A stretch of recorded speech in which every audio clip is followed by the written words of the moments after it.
The dawn was gray and brittle on the eve of battle, the kind of northern light that fell flat and colorless over the endless fields south of Winterfell.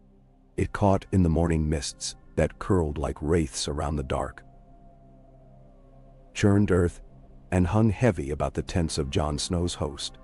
Gathered in the lee of a tangled copse, the banners of the assembled houses, Mormont, Hornwood, Serwyn, Glover, hung limp in the damp air, their edges fraying and their sigils faint against the gloom. Somewhere, a lone crow called, sharp and insistent, before the hush of the dawn returned. Jon stood alone outside the command tent, breath blooming white before him. His hand was tight around the hilt of Longclaw, the wolf's head pommel cold beneath his glove. Sleep had come only in snatches, haunted by dreams of broken oaths and blood in the snow, by memories of Ygritte's last, accusing gaze, and the lifeless body of Rickon as he'd found him in the Godswood. Each dream ended with a dragon's shadow sweeping the land, blackening the snow, and setting all ablaze. He had not spoken of the letter. The one sent by Sansa, the one from Littlefinger, the one sealed in crimson wax, bearing words that still crawled beneath his skin. He is not Ned Stark's son. He is not the Norse to claim. But today, as the camps shuddered to wakefulness, Jon felt the old restlessness burning. Secrets sat poorly in the cold. Secrets twisted, festered, grew teeth. He heard the flap of the tent behind him and turned to see Sansa, already dressed for war. She wore a quilted blue doublet beneath a heavy cloak, her red hair bound in a tight braid. She looked every inch the Stark, defiant and proud. But her eyes were wary as she approached. "Couldn't sleep?" she asked, glancing up at him. The lines around her mouth were drawn, her hands restless at her sides. "No," Jon said. "Not for days." "Nor I." Sansa pulled her cloak tighter, the wind catching at its edge. "They're afraid. The lords, I mean.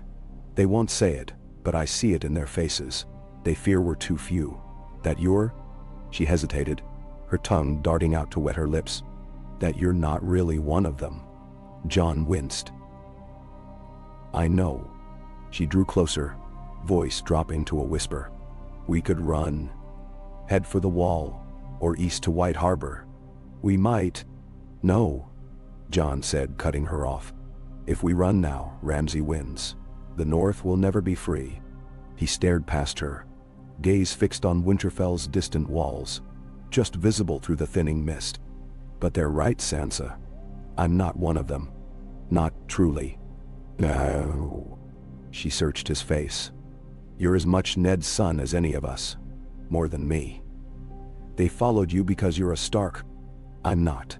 He heard his own voice, rough and unfamiliar. "I'm not."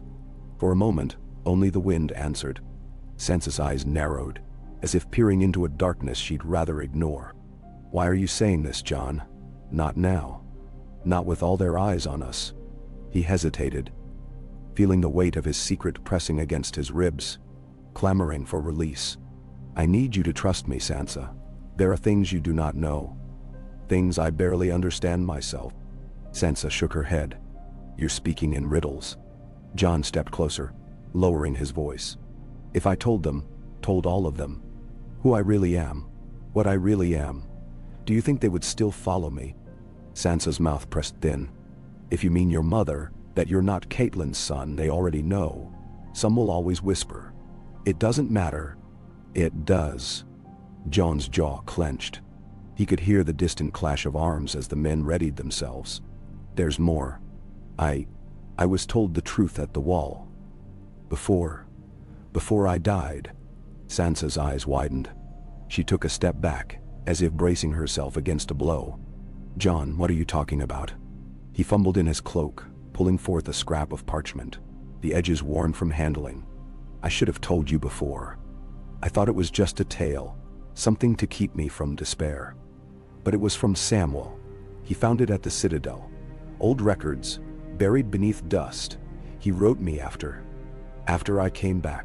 He handed her the letter. Sansa's fingers trembled as she took it, eyes scanning the cramped script. She read aloud, voice soft and halting. Your mother was Lyanna Stark.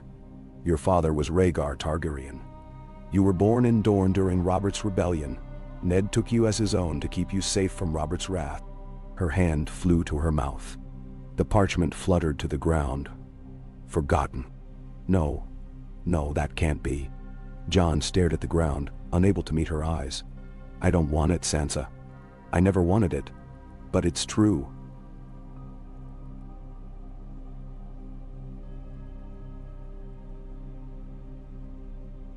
Sam found the records. There's more. But that's the heart of it. I am not a Stark, not by blood. Not truly. I am Targaryen. Sansa staggered, eyes wild. Why are you telling me this now? Because if I am to lead men into battle, if I am to ask them to die for me, they deserve the truth. All of it. She let out a sharp, trembling breath, looking at him with a new, strange mixture of fear and awe. Do you think they'll still follow you once they know? I don't know, Jon whispered, but I won't ask them to follow a lie. For a long moment, Sansa was silent. At last, she bent and picked up the parchment, folding it and tucking it inside her bodice. Her face was grim as she met his gaze. Then you must tell them, Jon, all of them, before the battle. No more secrets. The sky had brightened by the time Jon strode into the heart of the camp. The lords were assembled in a ragged semicircle. Lyanna Mormont, straight-backed and fierce despite her years. Lord Glover, arms folded and gaze skeptical. Sir Davos, standing beside Jon with the quiet confidence of a man who had already seen too many miracles to doubt one more. There were others too. Archers from House Serwyn, grim-faced riders from Hornwood, a scattering of wildlings hovering at the edge. Jon mounted the makeshift dais, a wooden crate draped with a tattered Stark banner. He looked out at the gathering, their faces pale and drawn, every eye fixed on him. He took a deep breath. You all know me as Jon Snow, he began, voice carrying over the murmurs and rustle of armor. The bastard of Winterfell, the son of Eddard Stark. Some of you have followed me from the Wall. Some from the north. You followed me because you believe in House Stark, in what it stands for. You believe we can reclaim Winterfell and bring justice to those who have betrayed us. He paused, feeling the eyes on him, the tension simmering in the cold air. But I must tell you the truth, before you follow me to battle.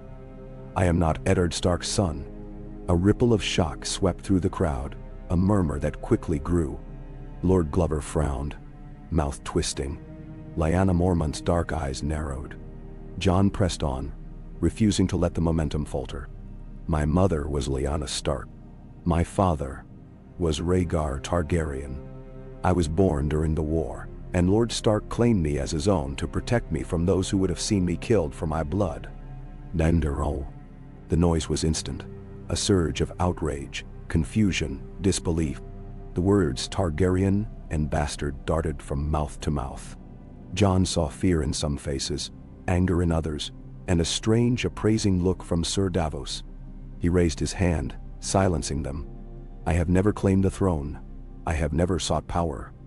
I fought for the Night's Watch, for the Wall, for the living. I am still the same man you have followed here. But you deserve the truth.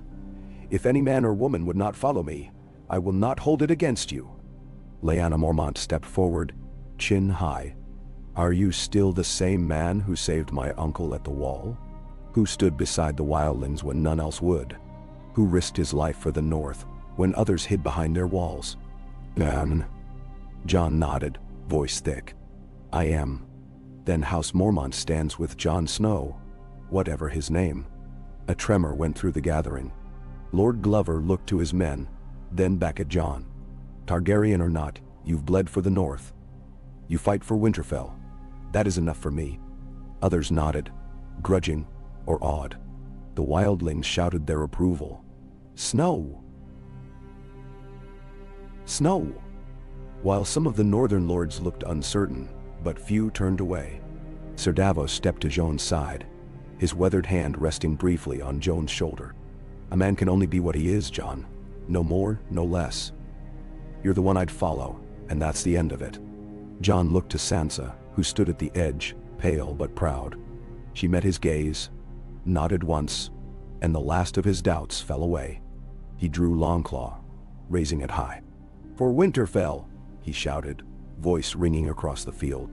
"For Winterfell!" the host roared back, the cry rolling over the tents, the mists, and the blood-soaked ground. Word spread like wildfire. By noon, every tent, every cookfire, every huddled knot of men and women knew the tale. Jon Snow, the Targaryen, who would lead the North against the bastard of Bolton. There were whispers of dragons in the south, of old Valyria, of Rhaegar's lost son come to set things right. Some called it a sign, others a curse. The wildlings saw a leader who had never wavered in the face of death. The Northern Lord saw a man whose claim, however strange, was bought in blood and battle. Sansa found Jon in the stillness of his tent, after the midday meal, gazing out at the assembled camp as if seeing it for the first time. "You did it," she said softly, settling beside him. "They believe you. For now," Jon said, not turning. "But if we lose tomorrow," she touched his hand. "We won't." He managed a wry smile. "You sound certain." She met his gaze, her own eyes shining. "Because you told the truth. They'll fight for you. The truth is all we have, Jon, even when it hurts." He wanted to believe her. He wanted to believe that the truth could heal the wound in his chest, the endless sense of not belonging. But he was Targaryen now, by the reckoning of the world. Dragon's blood ran in his veins, as hot and volatile as wildfire. Night fell. Swift and cold. The camp restless with the tension of waiting. The men prepared their weapons, oiling swords and fletching arrows, while the women and children tended the horses or sat in huddles, whispering prayers to the old gods and the new. There was a new sense of purpose, but also a new fear. A fear of what Jon might become, should victory be theirs. Ghost stalked the shadows at Jon's side, red eyes gleaming in the firelight. The direwolf had always been his silent guardian, his constant companion through darkness and doubt. Now, Jon wondered if Ghost sensed the change, if he knew his master's blood was more than northern ice, that there was fire hidden deep inside. Sansa joined him beside the main fire, where the captains and bannermen gathered for one final council. Lyanna Mormont was there, and Sir Davos, and Tormund Giantsbane, his mane of red hair wild as ever. Tormund grinned, slapping Jon on the back. "You always did have something strange about you, Crow. Dragon's blood, eh? As long as you don't start breathing fire, we'll be fine." The laughter that followed was forced but genuine, a release of tension. Even the dour northern lord seemed to relax, if only for a moment. Jon looked at the faces around him, old and young, noble and wild, each one with a reason to fight, to risk everything on the morrow. He felt the enormity of their faith, the burden of their hope. "Tomorrow, we fight for Winterfell," he said, voice steady. "For the North, for every man, woman, and child who suffered at the Boltons' hands. For every name forgotten, every grave left unmarked, we fight so that our children can live free." He looked at each of them in turn. "I do not ask you to fight for my blood or my name. Only for what is right. Only for home." That night, Jon slept at last. His dreams were no less troubled. Dragons wheeled through the sky, and fire met ice on the battlefield. But when he woke, he found a kind of peace. The truth was out. Whatever came, he would meet it with open eyes. The dawn before battle was sharper than the day before, cold and bright, the sky a vault of steel above the host. Jon rode at the head of his men, Sansa at his side, Ghost loping just ahead. The wildlings fell in behind Tormund, axes gleaming. The northern lords rode with their banners unfurled, the direwolf of Stark flying beside the bear of Mormont, the fist of Glover, the tower of Serwyn. Ramsay's forces lined the fields beyond, shields locked, flayed man banners snapping in the breeze. The bastard of Bolton rode at their head, eyes narrowed, lips twisted in a cruel smile. Jon could feel their fear, his own and his men's, a living thing that curled around their hearts. He took a deep breath, feeling the heat in his veins, the rush of blood, the pounding of his heart. He was Targaryen and Stark both. Fire and ice, dragon and wolf. He drew Longclaw, holding it aloft. The morning sun caught on the blade, sending shards of light across the field. "For Winterfell!" he shouted, the cry carrying over the ranks. "For Winterfell!" they answered, voices rising in a wave. The horns sounded, and the world narrowed to the thunder of hooves, the crash of shields, the scream of steel. Jon rode at the head, Ghost at his side, the truth of his blood burning in his heart. And as the armies clashed, as the fate of the North hung in the balance, Jon Snow, son of Lyanna, son of Rhaegar, born in blood and shadow, led them forward into legend. Mud and blood churned beneath the weight of 1,000 boots. The world narrowed to breath and blade, and a roaring in Jon's ears that was half memory, half terror. The lines collided and split, steel on steel, the shouts of dying men tearing through the cool northern air. For a moment, Jon saw only chaos. A Glover bannerman falling with an arrow in his throat, wildlings bellowing as they charged a wall of shields. The banners of House Stark and House Mormont, whipped into a frenzy by the winds. Jon pressed forward, Ghost at his heel, the direwolf a blur of white fury among the press of men and horses. The taste of iron filled his mouth, his heart thundering as Longclaw bit into the gaps between mail and leather. He fought like a man possessed, not for glory but for necessity. The memory of every brother lost at the wall burning at his back. For a single heartbeat, he glimpsed Ramsay Bolton on the distant rise, seated cold and elegant on his black stallion, eyes alight with malice. A horn sounded, low and somber, the signal for retreat, and the Bolton cavalry fell back in perfect order. Jon drew Rhine, the warhorse shying beneath him, as arrows fell like rain. He raised his shield just as one struck its rim. Splintering wood, Ghost snarled, leaping aside as another shaft clipped his haunch. The air grew thick with the stench of sweat, fear, and old, trampled snow. Around Jon, the north reeled. The Hornwoods gave ground, forced back by Bolton pikes. Tormund's wildlings braced, axes locked against the coming charge, their teeth bared in grim defiance. Jon rode down the line, calling to his men. "Hold! Stand fast! With me for Winterfell!" They rallied at his voice, seeing not a southern king or a stranger's bastard, but the man who had ridden into the black at Hardhome, who had faced down death on the wall, and come back changed but unbroken. In that moment, Jon felt the weight of his lineage not as a curse, but as a fire, a force that shaped and bound him. Steel in the forge of old Valyria, and old Winterfell alike. The next wave broke upon them. A tide of Bolton infantry and flayed man surcoats, shields locked, and spears stabbing. Jon fought at the front, Sansa's words echoing in his mind. "You told them the truth. They'll follow you." His sword rose and fell, breath coming in ragged gasps. Ghost vanished in the melee, a flash of white amid the screams. To Jon's right, Sir Davos limped forward, his sword steady, calling to the men of House Serwyn. For the king in the north, for Jon Targaryen Stark. The new name rippled down the lines, part battle cry, part benediction. Some took it up gladly, others stumbled over it, but none turned away. Jon saw Lyanna Mormont, fierce as any warrior, directing her handful of men with the precision of a commander twice her age. He glimpsed Sansa on the rise, watching with clenched fists, her face unreadable. The living shield wall buckled, then steadied, then buckled again. A shriek rose, high and piercing. Jon turned in time to see Rickon darting across the field, hair streaming, a single arrow flying after him. Time slowed, a cruel trick of memory and fate. Jon spurred his horse, voice lost in the cacophony, as the arrow struck home. Rickon crumpled, lifeless. For a moment, Jon could not move, could not think. Pain opened in his chest, a black void, swallowing all. But the battle raged on.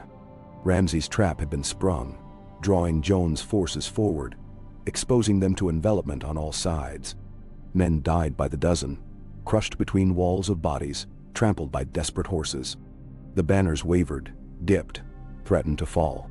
Jon pressed forward, blade slick with blood, trying to reach Rickon, to do anything to pull his men out of the trap. But the bodies piled high, enemy and friend alike, forming a living mound, impossible to cross. The screams of dying men became a wall of noise, drowning out all else. It was then, in that moment of despair, that Jon's mind fractured. He saw not the battle, but visions. His mother's face, pale and proud in a bed of blood. Rhaegar, silver-haired and sad, whispering words Jon could not understand. A dragon, wings outstretched, shadowing the fields of the north. He felt heat in his blood, a burning in his chest, as if fire threatened to consume him from within. A hand caught his arm. Sir Davos, bloodied but unbowed, shouted in his ear, "We're being flanked. We must pull back." Jon shook himself free of the vision, forcing his mind to the present. He looked to the east, where Bolton cavalry crashed into their flank. He raised his sword, rallying the men. "With me," he cried. "Break through. This way." They surged forward, desperate and wild, hacking at the press of bodies. Tormund appeared at his side, face smeared with blood, blue eyes wild. "We're penned in, Crow. We'll die here unless we move." Jon nodded grimly. "We push now." With a roar, he led the charge, smashing through the weakest point in the encirclement. The pressure was suffocating. Men screamed. Horses reared. The weight of bodies crushed the breath from Jon's lungs. He fought like a demon, the dragon's fire in his veins lending him strength beyond reason. Longclaw found its mark again and again. At last, the line broke. Jon stumbled into the open, gasping for air, blood and mud caking his face. He looked back, seeing the survivors pour through the gap behind him. Many had fallen, but enough lived to fight on. The horn of Winterfell sounded, a deep, rolling note that carried over the field. Jon looked up, blinking against the sun. In the distance, he saw a new host advancing. Knights in mail, banners unfamiliar. For one awful heartbeat, he thought it another of Ramsay's tricks. Then he saw the sigil, a mockingbird on a field of blue. The Knights of the Vale. The ground trembled beneath the thunder of their charge. Armored knights crashed into Ramsay's flank, scattering his men like chaff. The tide turned in an instant. Where death had seemed certain, now hope soared. The Vale's banners pressed forward, driving the Boltons back toward Winterfell's walls. Jon gathered what was left of his force and joined the charge. The sun broke through the clouds, painting the field in gold and crimson. The Boltons fell back, panicked, their lines shattered. Ramsay saw the day slipping from his grasp. He spurred his horse, cutting a path through his own men, racing for the gates of Winterfell. Jon gave chase. Heart pounding, Tormund and Davos close behind. They reached the walls as the gates slammed shut, the flayed man banners fluttering above. Jon called for ladders, for rams, anything to breach the defenses. The Knights of the Vale swarmed the walls, ladders rising, men clambering up as arrows whistled down. Jon did not wait. He found a gap at the base of the wall, where bodies had piled high enough to reach the parapet. He climbed, hands bloodied, boots slipping. Ghost appeared beside him, leaping up, fangs bared. Together, they scaled the wall, tumbling into the chaos beyond. Inside Winterfell, the fighting was desperate. House to house, corridor to corridor. The Boltons fought with the fury of cornered animals, but their cause was lost. Jon pressed on, Longclaw flashing. He searched for Ramsay, always Ramsay. He found him in the great hall, flanked by his last men, crossbow in hand. The banners of House Bolton drooped above the dais, spattered with blood. Ramsay smiled, the expression brittle and cold. "So here we are, bastard. Or should I say, Your Grace?" The Dragon Wolf. "How does it feel, Jon Snow, to lead men to their deaths for a name you only just learned?" Jon strode forward. sword raised. I did not choose my birth, but I choose my actions. Surrender, and I will show you mercy. Ramsay laughed, the sound echoing off the stone. Mercy? I know you, Jon Snow. You're no true Targaryen. You have your father's softness. That's why you'll lose. He fired. The bolt caught Jon in the shoulder, spinning him. He fell to one knee, pain lancing through him. Ramsay knocked another, but Ghost leapt, jaws closing on Ramsay's arm, dragging him down. The crossbow clattered across the flagstones. Jon forced himself up, blood running hot down his arm. He crossed the distance in a breath, swinging Longclaw. Ramsay fought back, dagger flashing. But Jon was beyond pain, beyond doubt. He disarmed Ramsay, knocking the blade aside, and pressed the point of Longclaw to his throat. Ramsay sneered, defiant to the last. Do it. Show them what kind of king you'll be. Jon stared down at him, breath ragged. He saw flashes of the dead. Rickon, Ygritte, brothers from the Watch. He saw his mother's face, pleading for mercy in the dark. He let out a long breath, voice rough as gravel. No, you don't deserve a clean death. He nodded to the guards. Take him. Let the North judge. They dragged Ramsay away, screaming threats and curses. Jon slumped, the strength going out of him. Ghost nuzzled his hand. Blood on his muzzle. Sansa entered, cloak billowing, eyes shining with unshed tears. She crossed to Jon, kneeling beside him. It's done, she whispered. Winterfell is ours. He closed his eyes, relief washing over him in a tide. It is, but at what cost? She squeezed his hand. The cost of truth. At the cost of hope. Winterfell was retaken, but its halls echoed with the ghosts of the dead. Jon was tended by Maester Wolkan, his shoulder bound and stitched. The news of his parentage had spread beyond the field, whispered in the corridors, carried by every survivor who had seen him lead the charge. Some called him Dragonwolf, others Targaryen Stark, others still muttered about the end of days, when fire and ice would mingle. The lords gathered in the great hall, battered and bloodied. Sansa sat at Jon's right, her face calm but watchful. Lyanna Mormont was there, her arm in a sling, eyes bright with pride. Lord Glover,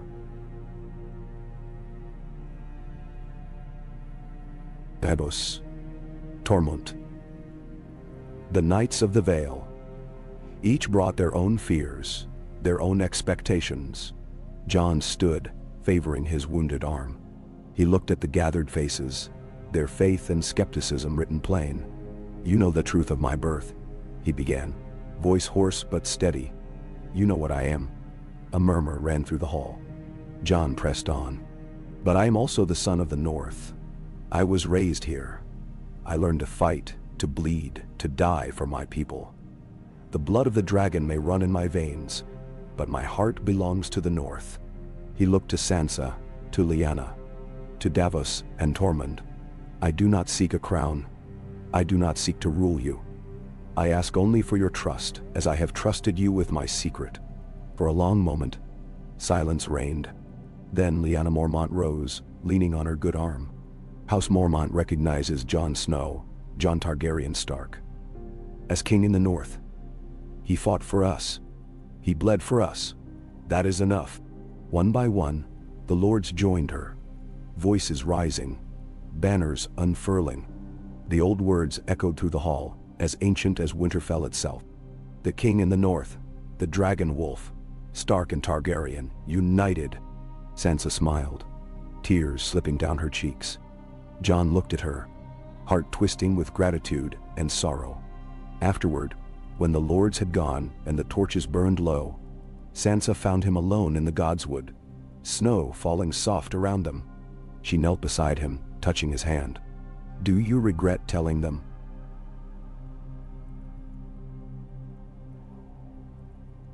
She asked, her breath ghosting in the air.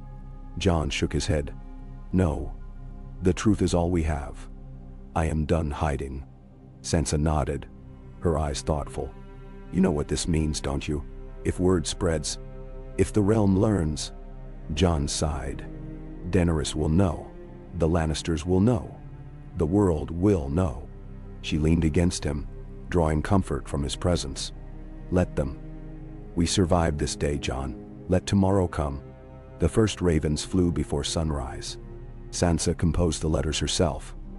Her script clear and cold, announcing the victory, the death of Ramsay Bolton, the restoration of Winterfell. She made no secret of Jon's lineage, but neither did she proclaim it as a claim to any southern throne. In her letters, Jon was the king in the north, Targaryen by blood, Stark by heart. Word traveled swiftly. In White Harbor, Lord Manderley declared for Jon. In the Neck, the Crannogmen sent word of fealty. Even in the distant mountains, the clans whispered of a new age, of a king who was both wolf and dragon. Jon received them with humility, refusing all talk of conquest. He set about rebuilding Winterfell, burying the dead, tending the wounded, offering mercy to those who had served the Boltons under duress. The castle slowly filled with life again. Fires burning in the hearths, laughter echoing in the corridors. Ghost watched from the shadows, his presence a comfort and a warning both. In the quiet after victory, Jon found himself haunted by dreams of dragons. In one, he stood before a great black beast, its eyes ancient and sorrowful. In another, he soared above the north, wings beating against the storm. He woke each time with a sense of longing, of purpose, unfulfilled. One evening, as snow drifted through the broken windows, Jon stood atop the battlements, gazing south. Sansa joined him, her hair silver in the moonlight. "What will you do now that you've won?" she asked. Jon smiled, a rare, unguarded thing. "Rebuild. Ill. Prepare for what comes. Now." She studied him, her gaze sharp. "You are a Targaryen. Do you think the world will let you live in peace?" Jon shook his head. "Peace was never for us. But I can try. For the North, for those who died for it." He turned to her, his eyes dark with resolve. "If the dragons come, I will face them. If the dead come, I will fight. I am not afraid, Sansa. Not anymore." She smiled, fierce and proud. "Nor am I." Below them, the lights of Winterfell gleamed through the snow. The North was theirs. Blood-bought, hard-won, alive once more. Days passed into weeks. Winterfell's walls were repaired, its halls warmed. Jon met with the lords, with Sansa and Davos, laying plans for the future. Scouts reported increased movement beyond the wall. Rumors of the dead, the old terror stirring in the snowbound wastes. Jon listened, remembered his own time with the Night's Watch, and sent ravens to every lord, warning them of the coming storm. It was not long before another raven arrived, bearing a seal of three-headed dragon. Daenerys Stormborn, Queen of Meereen, Mother of Dragons, demanded an audience. The note was brief, the words sharp as steel.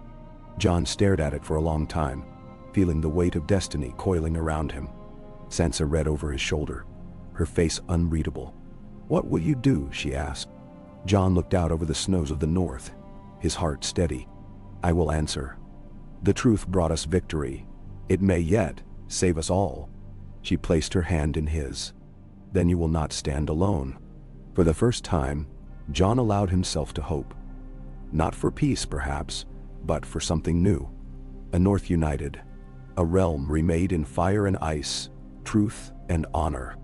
Whatever came, he would face it as he was.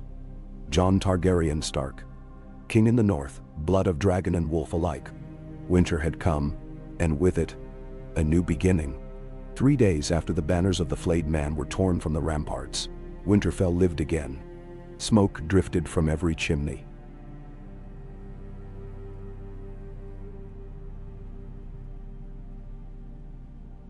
Smiths clanged at their anvils, and the lower bailey thronged with survivors, northerners newly returned, wildlings sheltering from the hard wind, mothers and daughters, scouring blood from the stones. Ravens took wing from the rookery every hour, bearing the tale of victory and Jon's true name, though none outside the walls could know whether it would stir fealty envy, or wrath. Jon woke each morning before the bells. The first light found him in the godswood, breath misting beneath the red boughs, eyes fixed on the gnarled face of the weirwood. He knelt on the cold ground, head bowed, long claw resting across his thighs.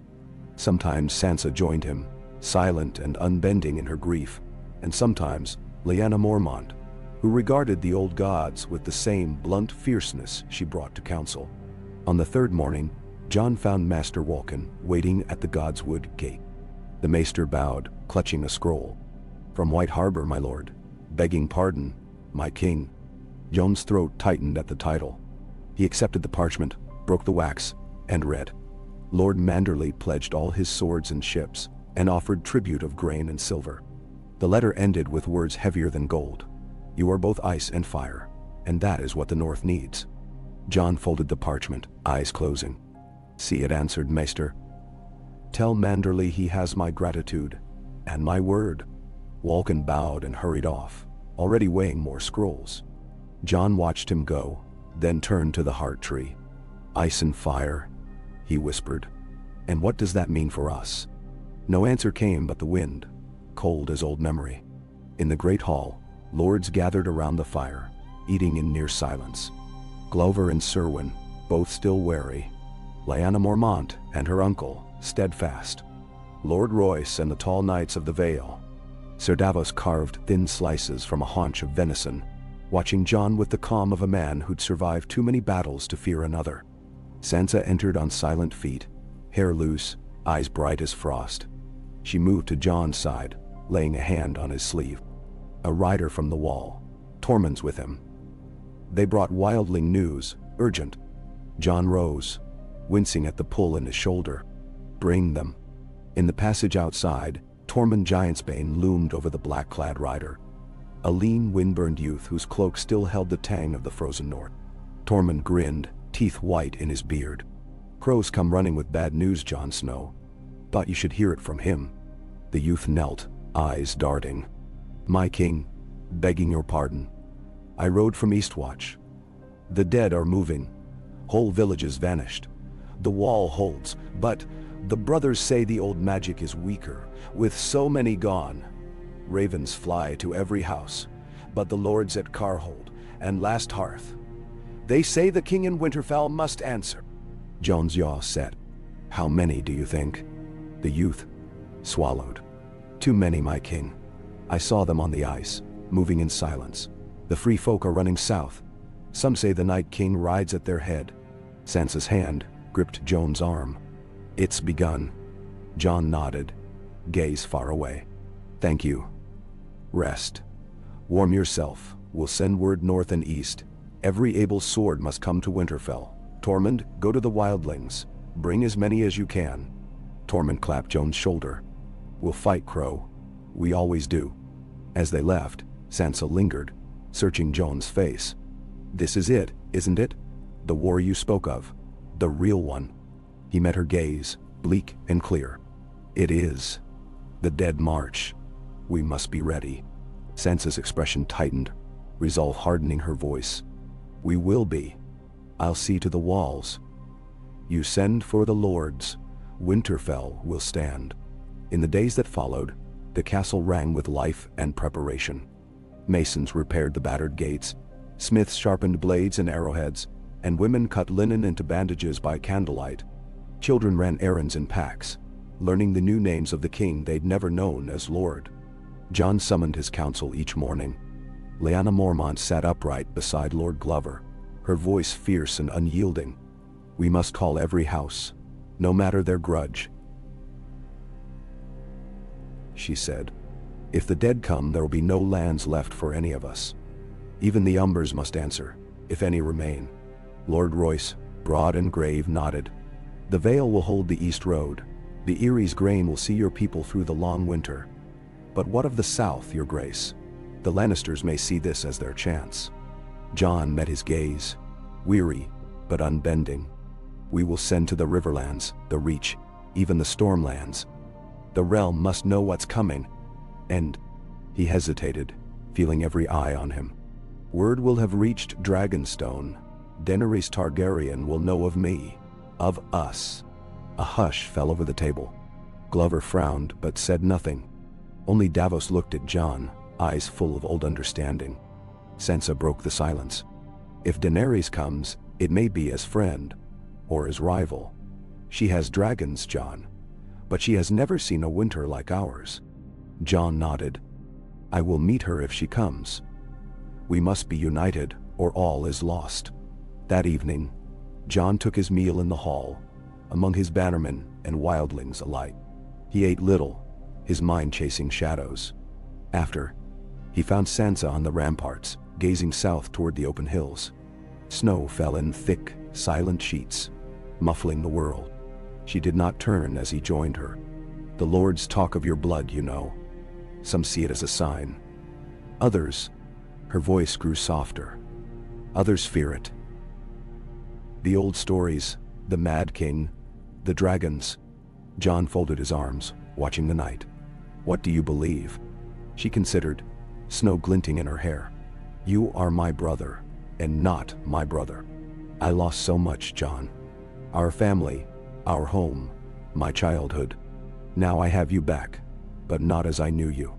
I want to trust you. I do. But what will you become if you win? Ben? He was silent a long while. I don't know, Sansa. I never wanted a crown or to be more than I am. But if the North needs me, I'll fight for it. I'll die for it. Whatever else happens. I won't forget who I am or who you are to me. She turned then, blue eyes fierce. Swear it. He took her hand. I swear. The next morning brought a fresh flurry of ravens. Lord Manderley would march within a fortnight. The Karstarks sent terse agreement. The Umbers sent nothing. But there was another letter, sealed with black wax, the three-headed dragon impressed deep. Sansa brought it herself, face grave. Jon unsealed it and read, lips barely moving. To Jon, king in the north, of House Targaryen and House Stark. Your birth is not unknown to me. Neither is your cause. I invite you to Dragonstone to treat as kin and as rivals, for the sake of Westeros. The long night comes. Let us meet, and let us see what dragons may do together. Daenerys Stormborn, of House Targaryen, first of her name, Queen of the Andals and the Rhoynar and the First Men, Khaleesi of the Great Grass Sea, Breaker of Chains, Mother of Dragons. Jon lowered the parchment, heart thudding. Sansa's voice was almost gentle. She asks you to come to her. Will you? He nodded slowly. I must. If she brings dragons, we may yet survive the dead. Sansa hesitated, then said, I will hold Winterfell while you are gone. Go, Jon. Go as yourself, not as a supplicant. Go as the dragon wolf. Preparations were swift and spare. Davos volunteered to sail with Jon. The wildlings watched with wary eyes, but none challenged his decision. Lyanna Mormont clasped his hand in her own tiny, unbreakable grip. Bring us fire, your grace, she said. We'll hold the north for you. He rode from Winterfell at dawn, snow swirling behind him, the Stark banner beside the white and red of Targaryen. At White Harbor, Lord Manderley welcomed him with bread and salt, then loaded him onto his swiftest ship. Davos stood at Jon's side as the sails unfurled, the north receding into mist. The journey south was cold and uneasy. Jon kept mostly to himself, staring out at the endless, sullen waves. Davos tried to coax him into talk, but Jon spoke little. On the seventh day, Dragonstone's dark cliffs loomed above the sea, sharp as dragon's teeth. The ship creaked into Blackwater Bay at dawn. Fires burned atop the ramparts, and above them all, the faint, impossible silhouettes of dragons wheeled against the sun. Davos muttered a prayer as they rowed to shore. They were met at the beach by soldiers in black and red.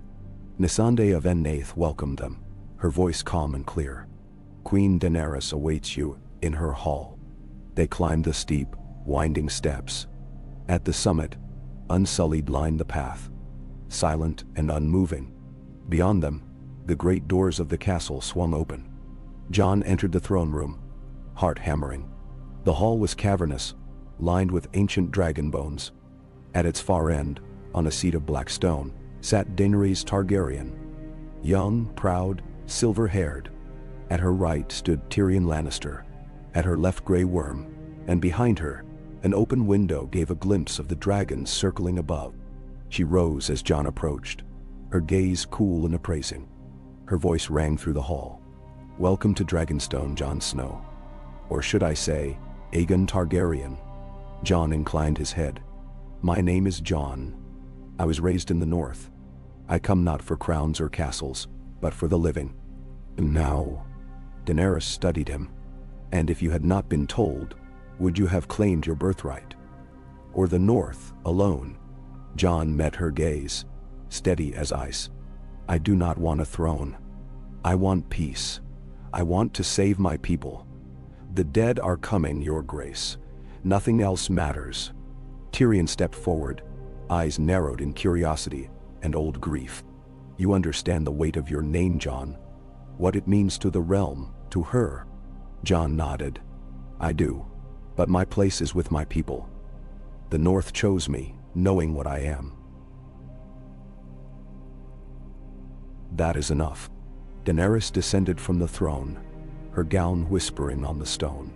She stopped before Jon, searching his face. "Then we are kin, and not rivals. I have dragons, but not the North. You have the North, but not dragons. Together, perhaps, we stand a chance." Jon extended his hand. "Then let us stand together." She took it, her grip warm. "You are welcome in my hall, cousin." The days that followed were a blur of counsel and strategy. Jon met with Tyrion, with Varys and Grey Worm, with the lords and ladies of Daenerys' cause. He spoke of the Night King, of the Wall, of the need for alliance above old wounds. Daenerys listened, sometimes cold, sometimes burning, her mind turning always to the war to come. He stood at the cliffs one evening, staring northward as dusk fell. A dragon landed beside him, talons scraping on the stone. Drogon, massive and black, studied him with ancient gold-rimmed eyes. Jon did not flinch. The beast sniffed at him, exhaling smoke. Jon stood his ground, heart racing, and at last Drogon lowered his head, allowing Jon to place a hand on his scaled brow. Daenerys watched from above, expression unreadable. "You're not afraid," she said, coming down to join him. Jon shrugged. "We're both creatures out of place. He feels it too." She studied him in the gathering dark. "If we fight together, Jon, the realm will change. The world will change." He nodded, gazing at the dragon. "Let it, if it means the living survive." She smiled, slow and fierce. "Then we begin at dawn." Word came on swift wings from Winterfell. The dead marched ever southward, the wall's magic failing. Census letters grew brief and urgent, speaking of last stands and desperate hope. Jon rode with Daenerys to the north, their armies combined, unsullied, Dothraki, Northmen, Vale Knights. The dragons flew above, casting vast shadows on the land. At Moat Cailin, Jon met Sansa in the pale light of morning. She embraced him fiercely, her voice thick. "You kept your promise. You came back." "Jon." He held her close, feeling the north in her, the snow and the steel. "I will always come back." Daenerys watched, silent and watchful, her dragons circling overhead. The two queens, one of ice, one of fire, met beneath the battered banners, and the north watched in awe. Together they rode north, to the wall, to the edge of the world, where the last war waited. And in the long, cold silence before dawn, Jon stood between fire and ice, between life and death, the dragon wolf, the hope of a world trembling on the brink. He was ready for the next part, or prompt. Winter's breath came down from the wall, silent and sure, seeping into every stone of Winterfell, every heart that beat behind its walls. By the time the combined armies of the North and Dragonstone set their camps in the snowy fields, the world seemed changed. The air was thick with a tension that did not break with dawn or firelight, but only deepened as ravens came with ever darker news. Jon Snow stood at the head of the ramparts in the dark, before sunrise, the tips of his hair crusted with frost. Far across the white fields, tents stretched in rows and circles, Dothraki banners curling like smoke, the silver lion of Lannister, the horse lord's black, and above all, the three-headed dragon, red as fresh blood against the night. The North's own banners, wolf and bear and trout, clustered thickest near the gates. Fires burned in hundreds, but the world felt colder than ever, and beneath it all, a silent dread thudded in his chest. He had slept little since returning. Dreams chased him, visions of the wall, crumbling, the dead marching silent, his own face in the ice, with Rhaegar's eyes and Lyanna's sorrow. Below, the main yard teemed with preparations. Wildlings fitting crude armor, smiths sharpening steel, unsullied drilling in tight, silent squares. Gendry Baratheon hammered at a pile of dragonglass blades.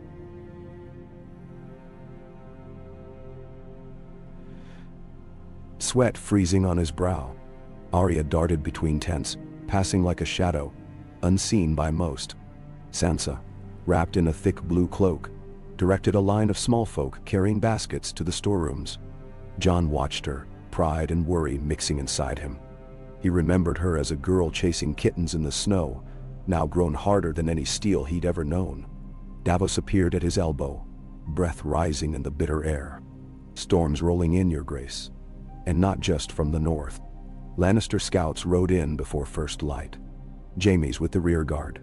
Cersei sent 500. Not enough to threaten, but enough to see who lives and who dies. And Jon grunted, unwilling to show the gratitude he felt. Davos had become his conscience, his warning bell. But it was Jon who must decide. Jon who must bear the weight. Let her watch. The dead won't care what banners we fly. Davos' lips pressed thin. You ever think we've seen too much, you and I? Too many kings, too many wars, too much blood. I'd give a finger for a bit of peace. Jon shook his head. If we win, you can have all the peace you want. Davos smiled, but it was a ghost of a thing. If we win, have you spoken with the queen? Jon turned, watching as Daenerys walked the snowy paths, her dragon circling far above. She wore a thick white cloak, her silver hair braided back, eyes like quicksilver. Every step she took, the snow seemed to recede. Beside her strode Tyrion and Grey Worm, and the small knot of her most loyal. I will, Jon said. Soon. The council met in the solar at mid-morning, heat from the roaring hearth failing to touch the corners of the room. Sansa presided with a ledger, Davos and Tyrion close, Arya lounging by the window. Daenerys took her place opposite Jon, her eyes searching his for something unspoken. Gendry arrived last, dragonglass dust blackening his hands. We've enough blades for 1,000 if we're lucky. Axes, daggers, spearheads. We could make more. But the obsidian's nearly gone. Davos nodded. Every blade helps.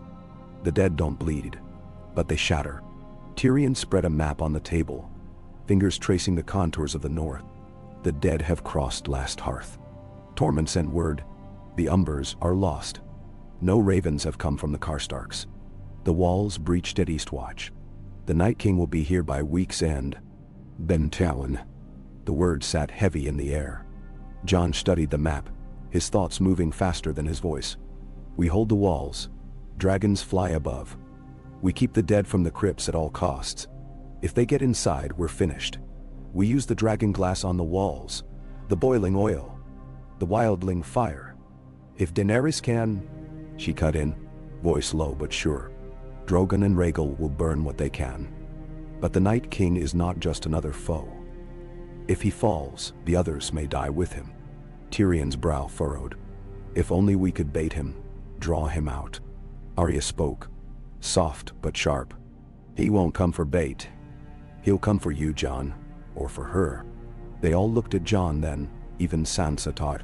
He met their gazes, feeling the gravity of prophecy settling over his shoulders. He knows who I am, Jon said quietly. What I am? Sansa's mouth tightened. How? Jon glanced at Daenerys. The dead remember, maybe. Or maybe it's something else. Either way, he'll come for me. Daenerys reached out, her hand almost brushing his across the table. If he comes for you, you won't face him alone. Jon nodded, the moment between them too deep for words. Davos' voice broke the hush. If it comes to that, we make our stand in the God's Wood. The old magic still lingers there. I've seen it. Sansa set down her ledger. And if we fall, Tyrion folded the map. Then the world ends. Let's not fall. That night, as the wind howled outside the walls, Jon walked the ramparts alone. He found Sam near the old well, cradling a bundle of books, Gilly at his side. Jon, Sam said, his voice shaking. There's something you need to see. They ducked into the warmth of the library, the walls stacked high with records rescued from the maester's quarters. Sam spread a scroll on the table. The ink faded, but legible. I found the original marriage record. Rhaegar and Lyanna, secret but real. You are not just a bastard, Jon. You are Aegon Targaryen, trueborn. You are the rightful king. Jon stared at the parchment, the words blurring. He remembered Sam's earlier letter, the one that broke the world in half. This was worse. A truth sharp as dragonglass, a sword that could never be sheathed. I don't want it, Jon said, voice raw. Sam's eyes brimmed with sympathy. That doesn't matter. Daenerys, she's your aunt. You have a claim. Jon leaned back, eyes squeezed shut. I don't want it. I never did. I only want to stop the dead. Sam pressed his hand. Then do what you must. But when this is over, they'll look to you, Jon. They'll remember. Jon left Sam and Gilly to the warmth and walked out into the cold. The stars blazed above, sharp and pitiless. He found Daenerys waiting near the stables, a lantern in hand. Sam told you? She said softly. He nodded. I never wanted it. She drew closer, her breath white. I didn't either, but the world doesn't care about what we want. They stood in silence. He saw in her a kinship, someone shaped by loss, haunted by legacy. If we survive, Jon said, I'll bend the knee if that's what it takes to unite us. But if the North asks for something else, she put her hand on his chest. We will decide together. For now, we fight. Jon took her hand in his, the lantern light between them. For now, we fight. As dawn broke, word came. Riders from the north, wildlings and scouts. The dead had been seen less than a day's march away. Blue eyes in the dark, a blizzard that swallowed the horizon. The drums of Winterfell beat out the warning. The walls bristled with archers, pikes, fires set at every gate. Jon dressed in boiled leather and ringmail, the wolf and dragon sewn in stark white on his surcoat. Ghost waited at his side, silent and red-eyed. The army assembled. Wildlings at the front, Dothraki and Vale Knights to either flank, unsullied tight at the gates. The dragons circled, monstrous and beautiful. Jon and Daenerys mounted up side by side, watched by thousands. Tyrion climbed the battlements, flanked by Sansa and Arya. Gendry took his place among the foot, dragonglass axe in hand. Sam, trembling but resolved, readied his own blade. The horns sounded, the first, deep and mournful, then a second, higher and desperate. The dead were here. They came as a white wave, ice cracking beneath their weight. Whites in rags and bones, their eyes blue and empty, poured across the fields. At their center rode the Night King, his crown of frost, his mount a great dead horse, skin hanging in tatters. The Dothraki charged first, arcs aflame, cries filling the air. The fire swept through the first ranks of the dead, but then was snuffed out, as if a great wind had blown through the world. In the darkness that followed, only screams and the sound of shattering steel. The dead swarmed the trenches, falling in heaps, their bodies piling until they bridged the flames. Arrows fell. Dragonglass flashed, but still they came, inexorable as the tide. Jon fought at the gate, longclaw bright in his hand, ghost tearing whites to pieces at his heel. Daenerys swept overhead on Drogon, fire spewing in great torrents. But the Night King raised his hand and the flames parted before him, cold and impossible. The walls trembled, the gate threatened to give. Jon called to Davos, to Tormund, to all who could hear, "Fall back to the yard, make for the Godswood." They fought through the chaos, Arya slipping among the dead, killing and vanishing, Sansa leading the non-combatants into the crypts. The dragons soared and fell, Drogon and Rhaegal both wounded, snapping whites from their hides. Jon saw the Night King moving through the melee, his eyes locked on Jon's. Cold seized Jon's heart, a recognition deeper than hatred, older than life. He pressed forward, carving a path through the dead. Daenerys swooped low, blasting a wall of flame that parted the horde. Jon ran for the Godswood, Ghost at his side, as the last defenders rallied around him. Inside the Godswood, the air shimmered with old magic. Bran waited beneath the weirwood, eyes dark and still. Arya crouched in the branches, dagger in hand. The last of the living formed a ring around them. The Night King entered in silence. The dead hung back, awaiting his command. Jon stepped forward, sword raised. "It ends here." The Night King raised his own blade, a spear of ice, ancient and cruel. They circled, silent, the world narrowing to the beating of Jon's heart. They clashed, steel on ice, fire against death. Jon felt the blood of dragons burning in his veins, the cold of the north anchoring his soul. For every blow, the Night King answered with ancient skill.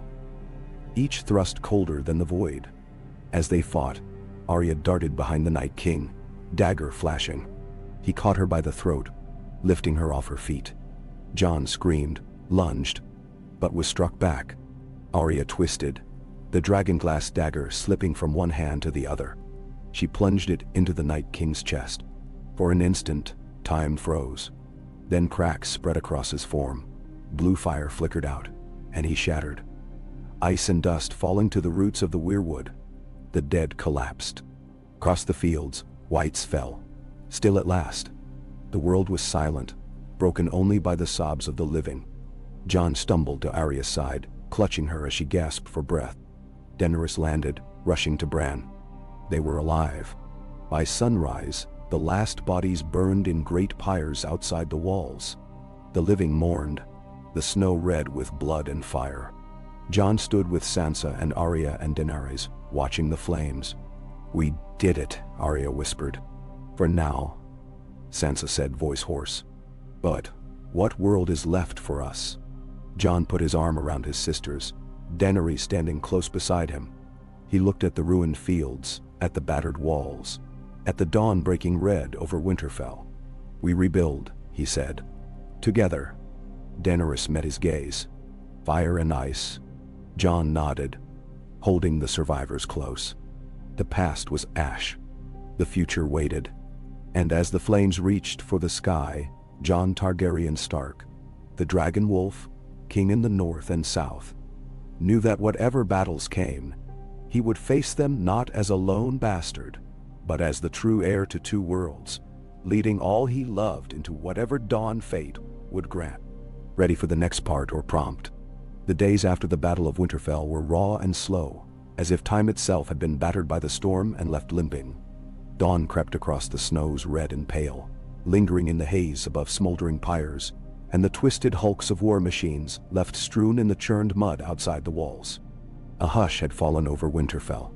Not the hush of peace, but the brittle silence after calamity when all that is left is the reckoning. Jon Snow moved through the wreckage like a man returning from exile. The first morning, he stood with the survivors at the pyres. Hundreds burning together, Northmen and wildlings, Unsullied and Dothraki. Old enemies joined by the common fate of death. Davos said the words, his voice rough. Sansa and Arya watched the flames without blinking. Bran sat silent, hood drawn up, eyes distant and fathomless. Ghost lingered at Jon's side, fur singed but spirit unbroken. They buried Lyanna Mormont in the crypts, flanked by bear banners and weeping islanders. Jorah Mormont lay with his sword on his chest, the scars of his last stand still raw. The halls rang with mourning, but also with a gathering purpose. Each face drawn thin, each voice careful and plain. The North did not weep long, not in front of strangers, not while the world was still uncertain. It was Daenerys who first broke the silence of power. In the ancient Great Hall, lit with guttering torches and filled with the living and the wounded, she stood at the high table beside Jon and spoke. "The long night is ended."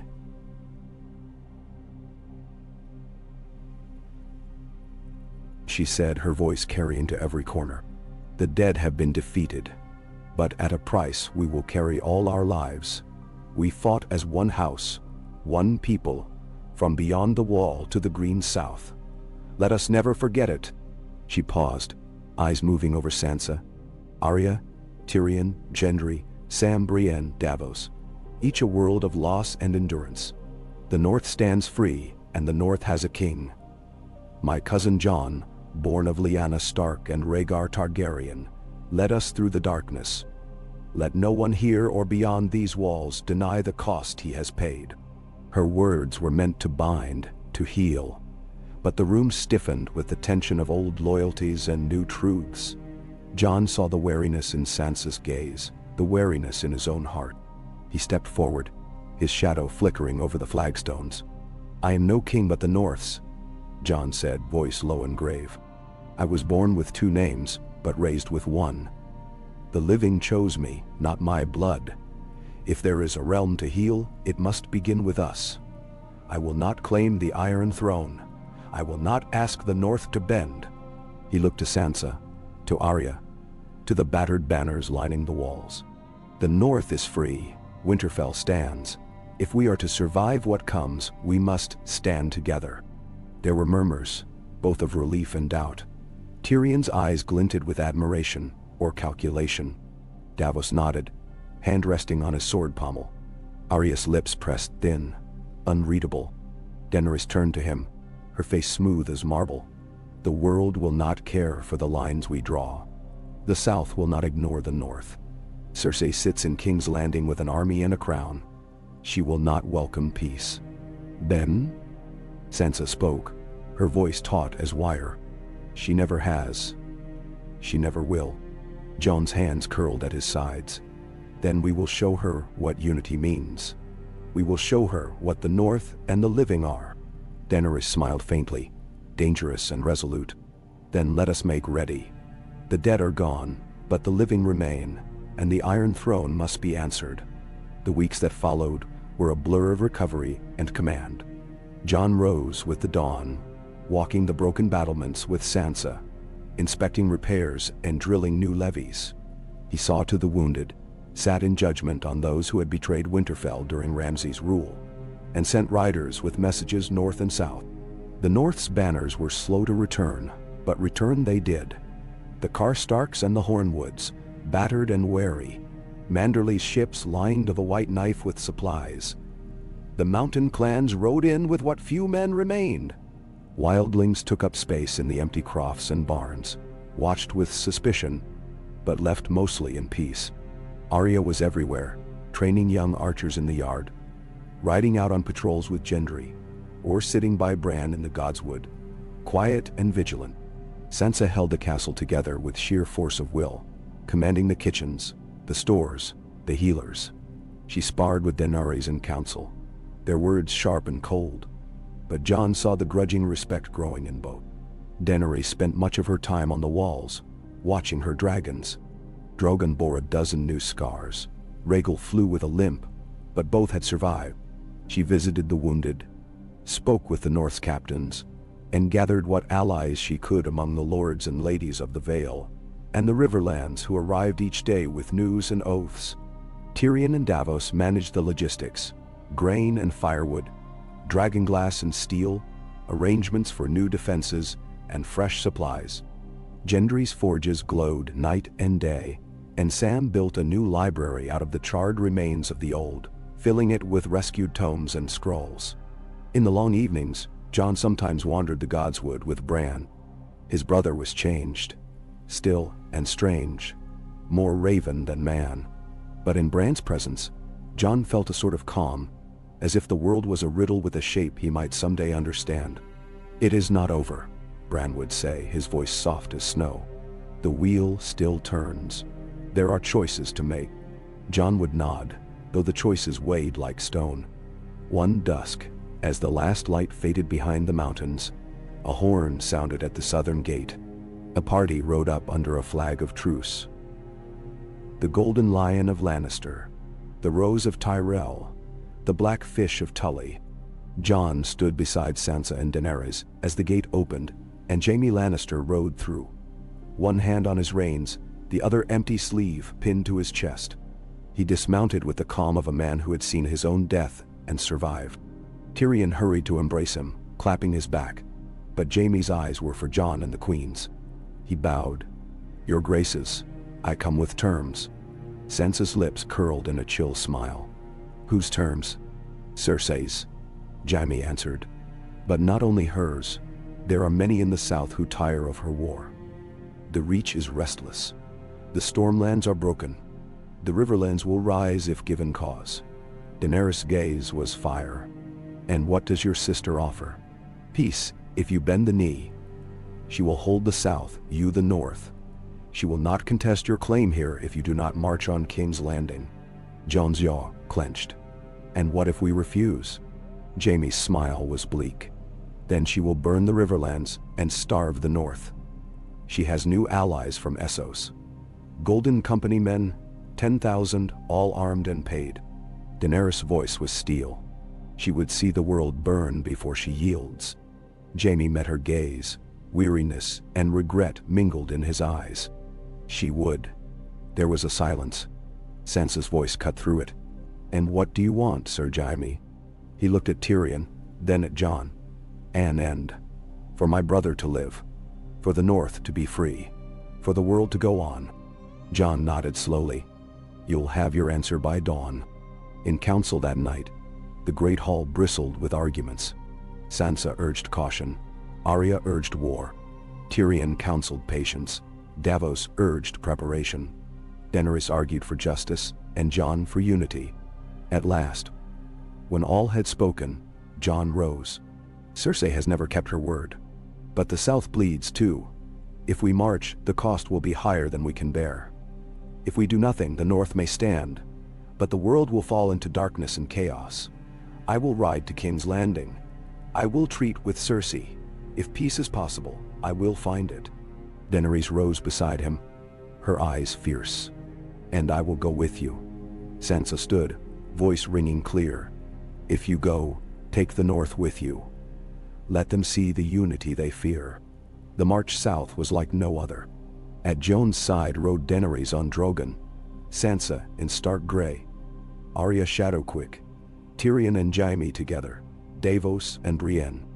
The armies stretched behind, Northmen and wildlings, Unsullied and Dothraki, Riverlords and Vale banners.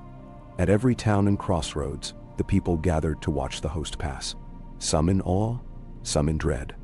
They saw dragons and wolves, women leading armies, the banners of the old world marching with the new. The closer they drew to King's Landing, the more tense the host became. Scouts reported Lannister soldiers massing at the Trident, Golden Company mercenaries drilling in the shadow of the city's walls.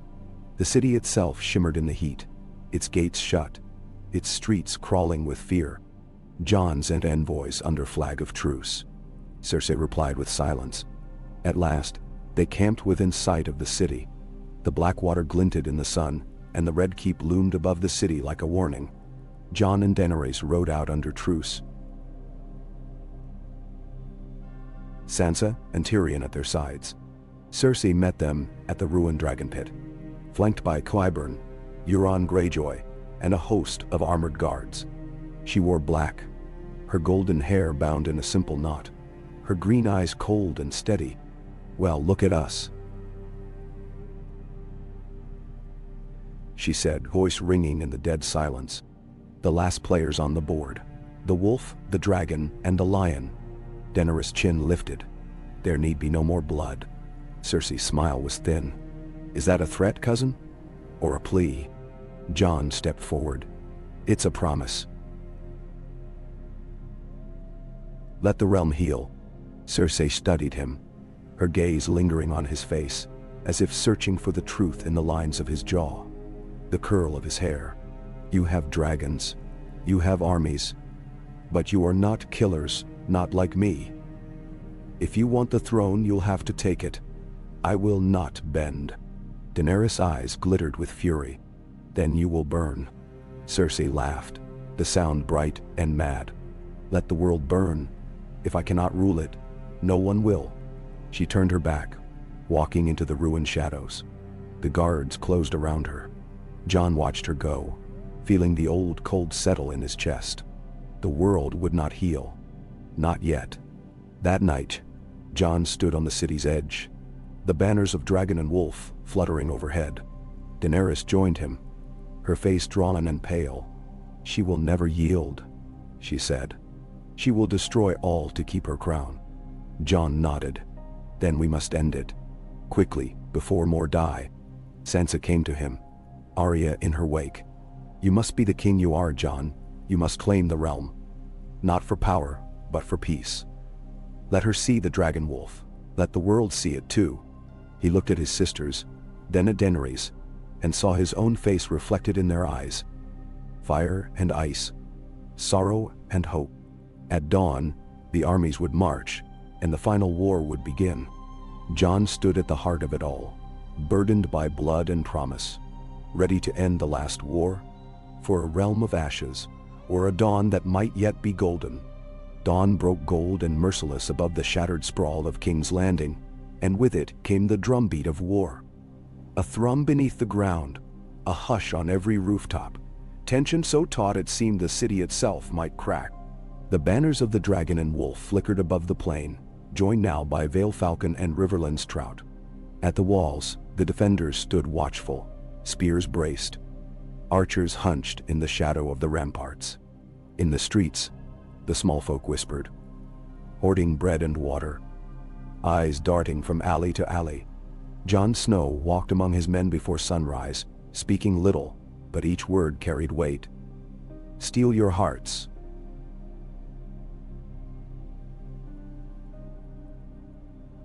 Steel your hearts.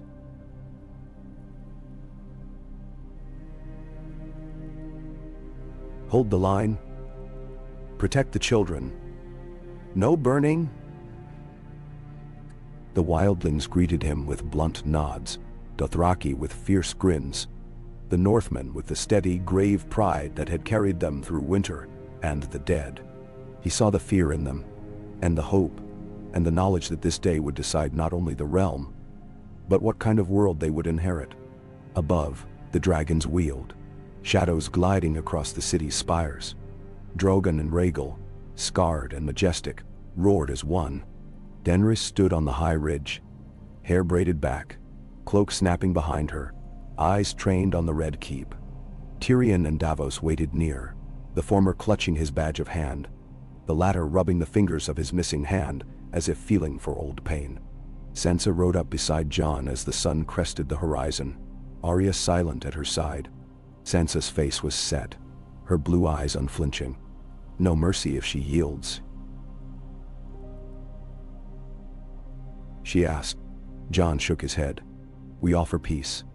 If Cersei refuses, no mercy for tyrants, but no slaughter. If we must break the city, we do it for the living, not for vengeance. Arya said nothing. Her gaze was sharp, her hand resting on the hilt of the cat's paw dagger. Ghost lingered behind, red eyes never leaving Jon's back. Trumpets blared from the city. The Lannister line stirred, gold cloaks gleaming in the first light. On the walls, archers drew their bows, waiting. Tyrion rode forward, anxiety etched in every line of his face.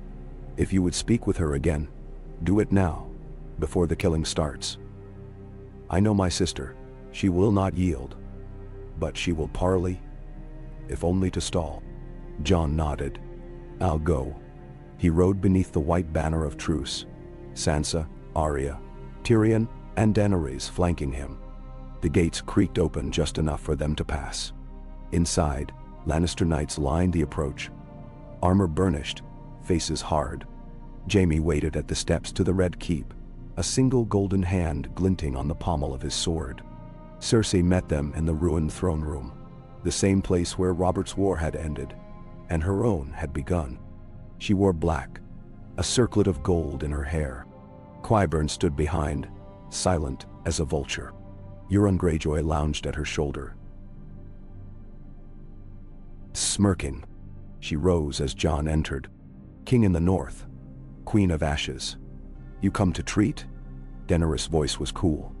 We come to end it. Surrender and the city will be spared. Cersei's smile was a knife. Spared for whom? For you, cousin? Or for you, wolf girl? She let her gaze sweep over Sansa and Arya. You think the people will love you? They will fear you, as they fear me. Jon stepped forward. It ends today. Surrender. Live. Refuse, and the city burns. Cersei's lips curled. If I bend, I die. If I fight, I may live. You have dragons, Jon Snow, but I have walls, and the will to use them. Daenerys' eyes were hard as flint. You have no allies left. Qyburn cleared his throat. The Golden Company will stand. The Iron Fleet commands the harbor. We have stores enough for a year. Tyrion's voice was weary. How many of your people will you kill to keep your crown, Cersei? Cersei's eyes flashed. As many as it takes. If I must die, let it be as queen. Jon looked at her, feeling nothing but sorrow. So be it. He turned, Sansa and Arya with him, Daenerys last to leave. As they passed, Jaime caught Jon's arm. End it quickly if you can. I'll keep the gates open as long as I'm able. Outside, the city braced itself. The banners of truce fell. The armies waited. Jon rode to the front, drawing Longclaw. Daenerys mounted Drogon, her figure a vision of wrath and prophecy. Tyrion pressed Jon's arm as he passed. Remind yourself, what you fought for at Winterfell. If fire must fall, let it fall on the guilty. Jon nodded and rode to the head of his lines. The horns blared. The battle began. The Dothraki surged first, their screamers pouring through the broken outer gates. The Unsullied advanced in disciplined ranks, pikes lowered. The Northmen charged, axes high, shields locked. Wildlings raced at their flanks, howling like wolves. Lannister spears met them in the streets. The Golden Company rallied in the squares, banners snapping, elephants trumpeting. From the harbor, Euron's ships loosed fire and iron.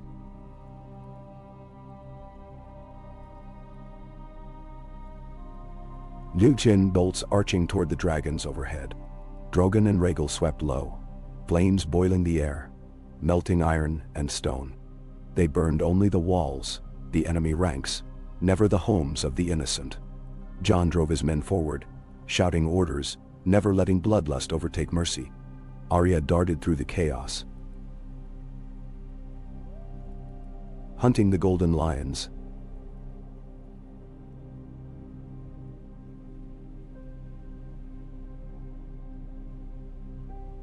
Sansa's riders rallied the fleeing and the wounded, shepherding them from fire. The fighting was house to house, brutal and desperate. Every block one cost a dozen men.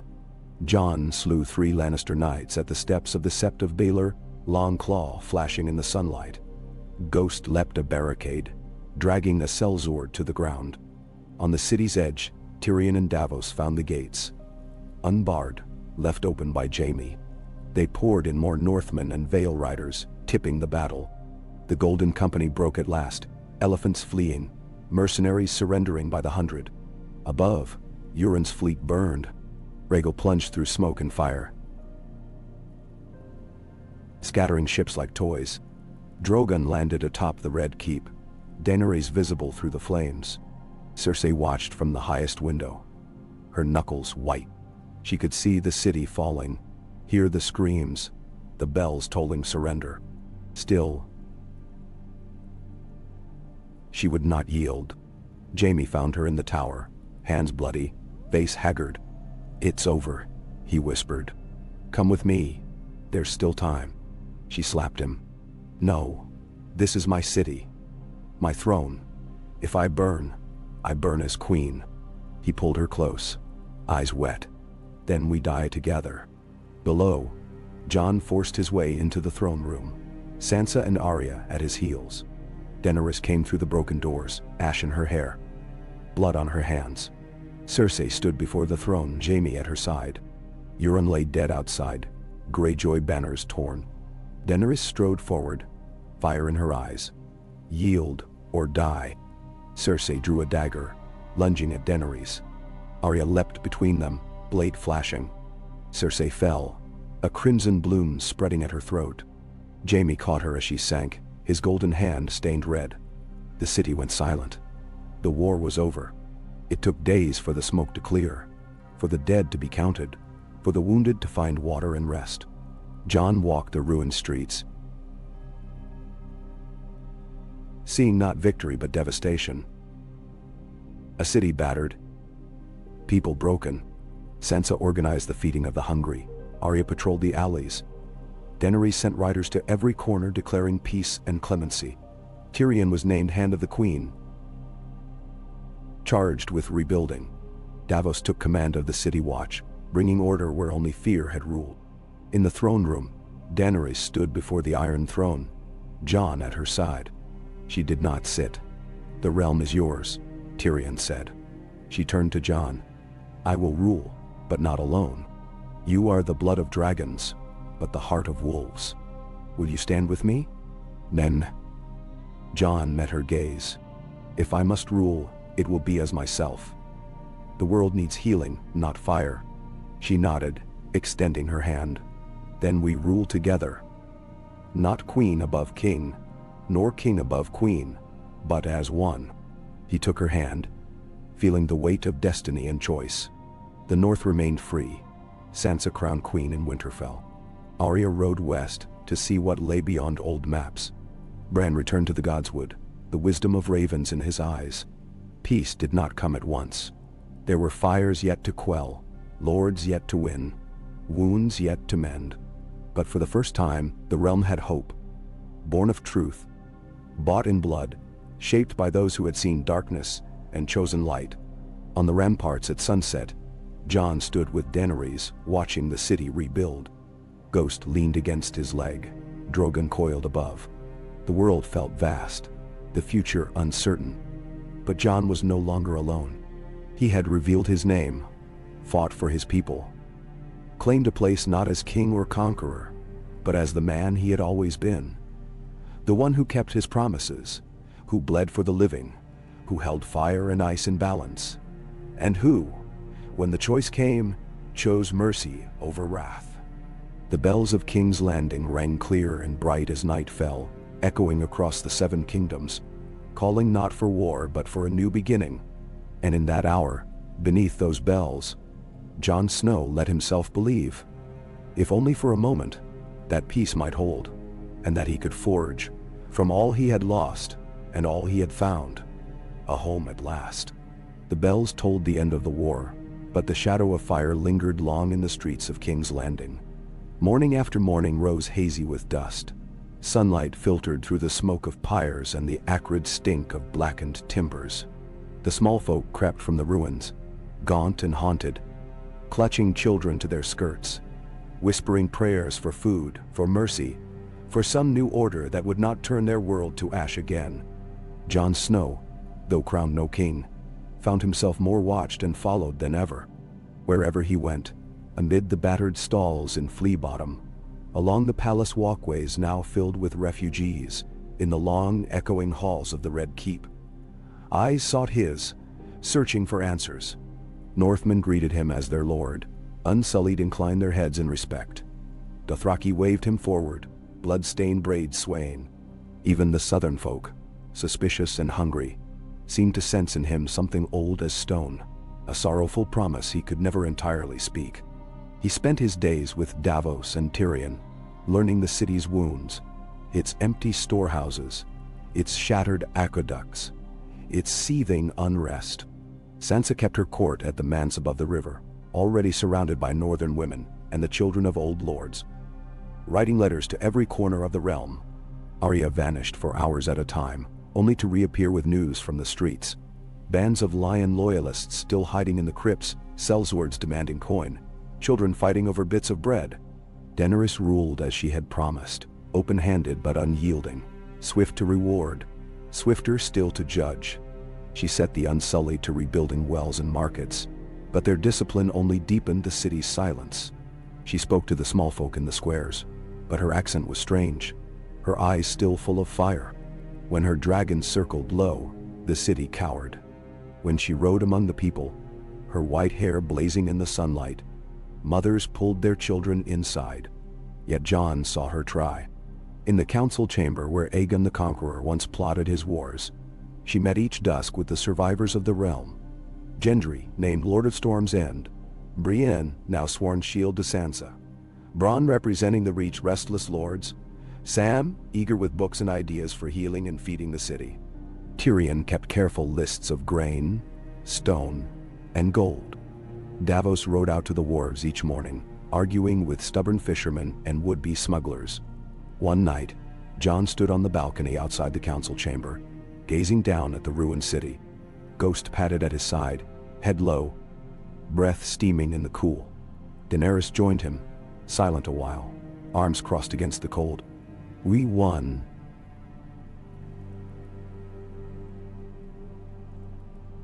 she said, but it was not triumph in her voice. "But the city feels like a grave." Jon's breath ghosted in the air. "It is a grave, for many, but also a beginning." "Menawan." She leaned against the balustrade, looking weary and younger than she had in months. "The realm needs more than dragons, Jon. It needs hope. It needs mending. When I walk the streets, they look at me as if I might burn them for blinking." He studied her profile, the set of her mouth, the bright, haunted eyes. "You freed them, but they don't know you. They know fear and hunger. They know kings who ruled by threat, not promise. If you want their love, you'll have to earn it every day." She nodded, but a frown creased her brow. "And if they never give it, if they always look to you?" Jon looked down at the courtyard below, where Unsullied and Northmen carried stones side by side, sweat darkening their collars. "Then we build anyway. For their children, if not for them." They stood together, neither speaking. Somewhere far off, a dog barked, and the city breathed around them. The weeks slipped by, full of labor and strife. The council worked night and day. Sansa returned north, crowned queen in Winterfell by the weirwood, and watched by thousands. Her letters to Jon arrived by Raven every third day, sharp and careful, full of advice, demands, and affection. Arya took ship west, vanishing like a whisper on the tide. Her place at council left empty, but never forgotten. Bran remained at the citadel Daenerys had granted him, seldom seen except in the Godswood, his eyes deep and strange. Sometimes Jon found him there, and the boy, man, would simply nod, as if they shared some silent knowledge of what must be, and what might never be spoken aloud. One by one, the other kingdoms sent envoys to treat.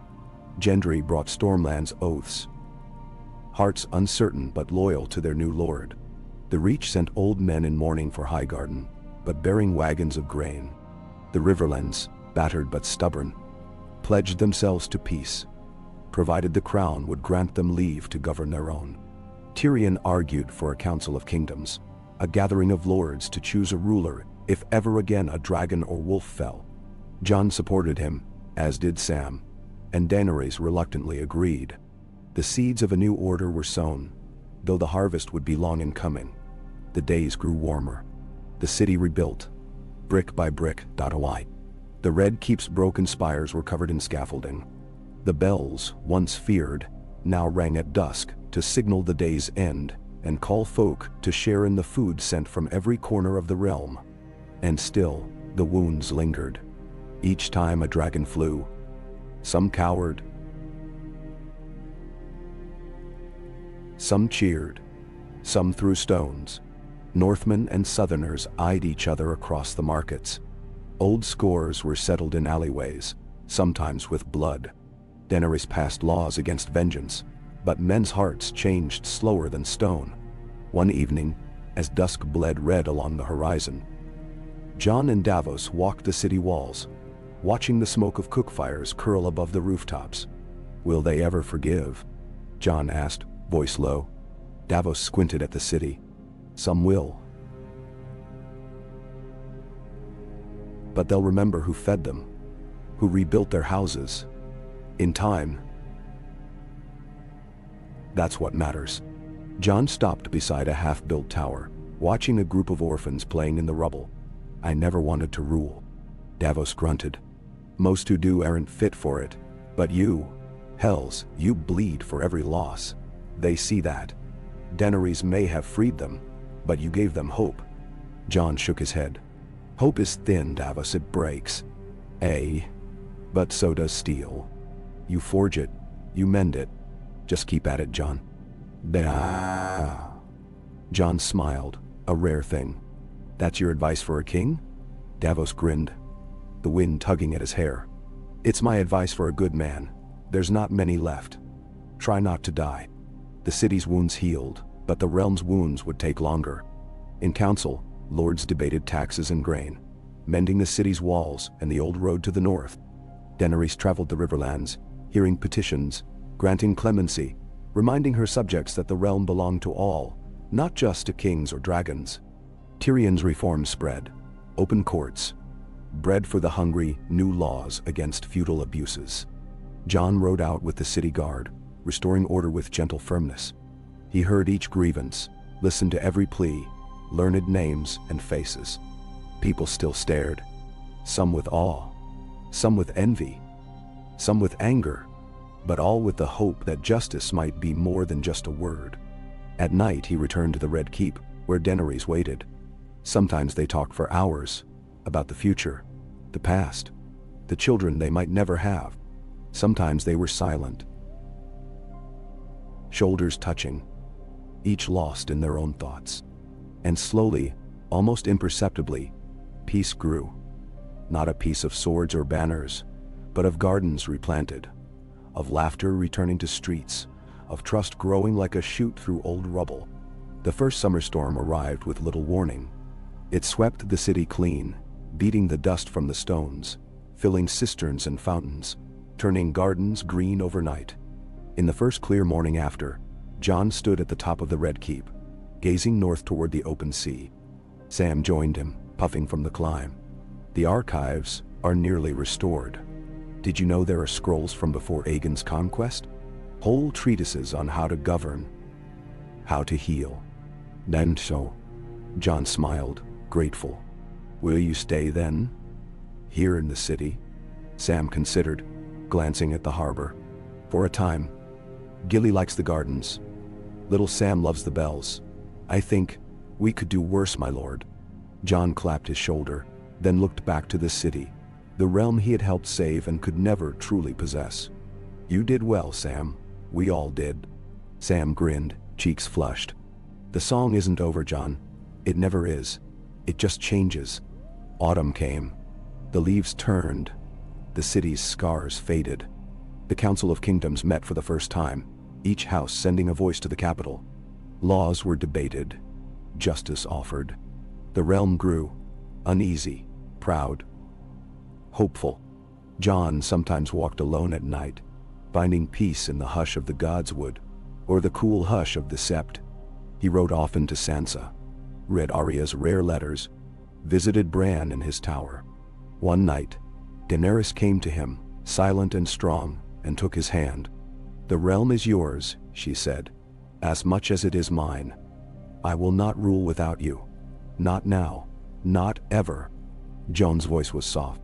"Then let us rule not as conquerors, but as keepers. Not as dragons or wolves, but as those who remember, who mend, who heal." She smiled, fierce and bright. And together they looked out over the city, the realm, the world remade by fire and blood, and dared to imagine it lasting. And as winter faded and bells rang through every street, Jon Snow, the boy who had been a bastard, the man who had become a king, stood at the heart of a new world, humbled by all he had lost and all he had saved, and ready at last to begin again. Winter never truly left the Seven Kingdoms.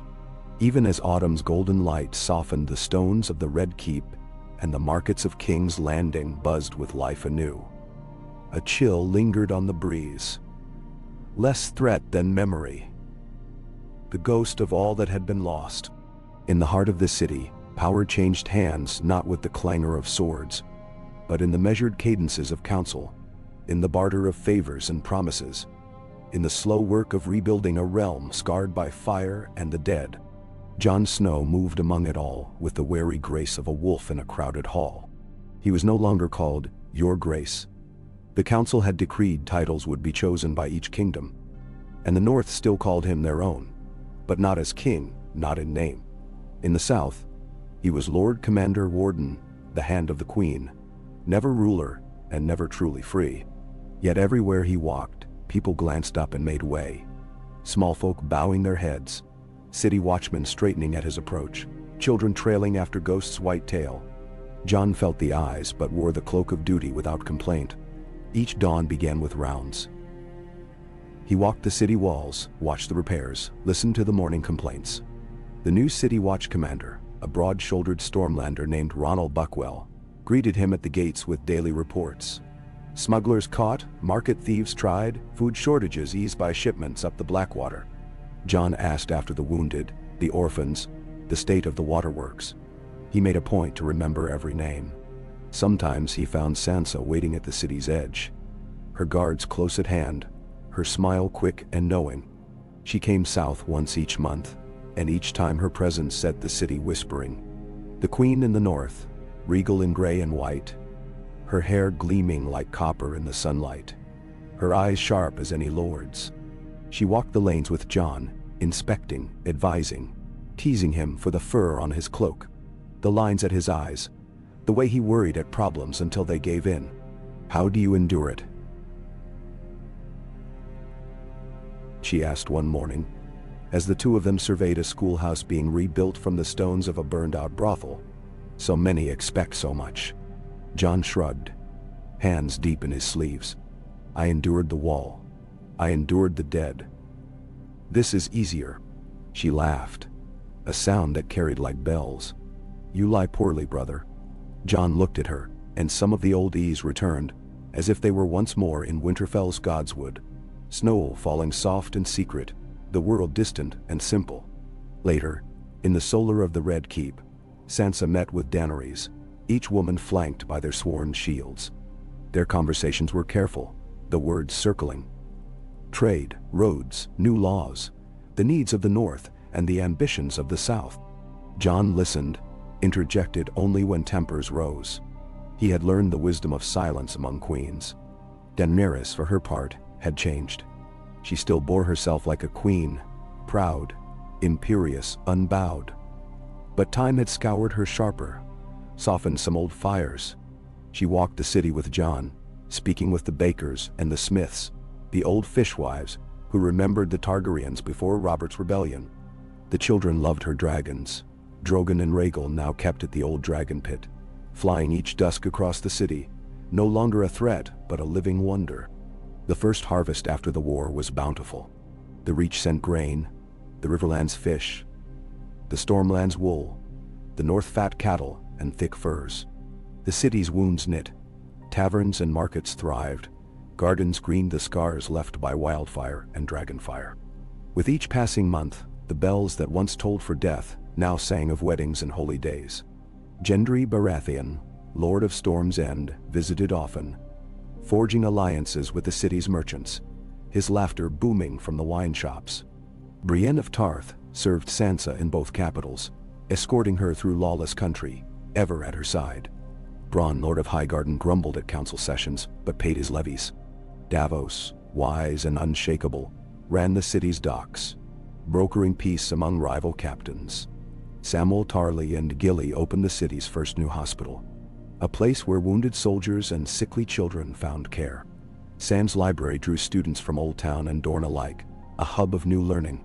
Bran remained a mystery, visited by ravens, his mind turned to riddles of fate and memory. But he answered Joan's letters with odd wisdom and advice. The Council of Kingdoms met every moon's turn. Queen Sansa for the north, Daenerys for the south, Gendry for the Stormlands, Edmure Tully for the Riverlands, Yara Greyjoy for the Iron Islands, Lord Bronn for the Reach, Robin Arryn for the Vale, and Sam as voice for the new city.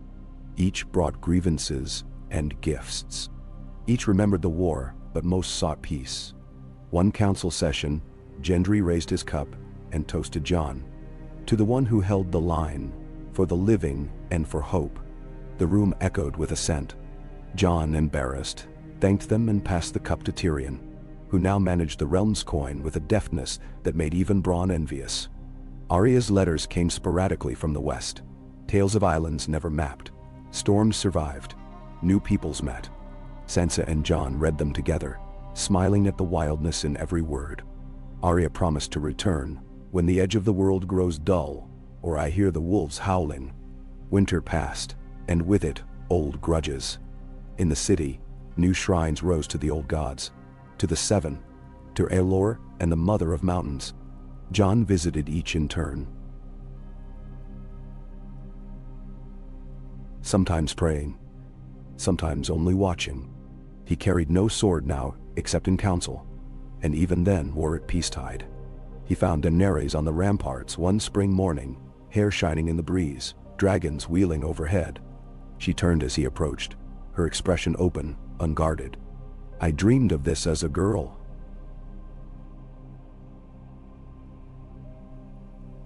She said, "A city rebuilt, laughter in the streets. But I never knew how much work it would take, or how hard it would be to share it." "Nandawan." Jon smiled, leaning against the warm stone. "You don't have to bear it alone." She laughed softly. "That is the hardest lesson, Jon Snow. I am glad I learned it." They stood together in silence, looking out at the city, the river shining in the sun. A week later, Jon rode north with Sansa.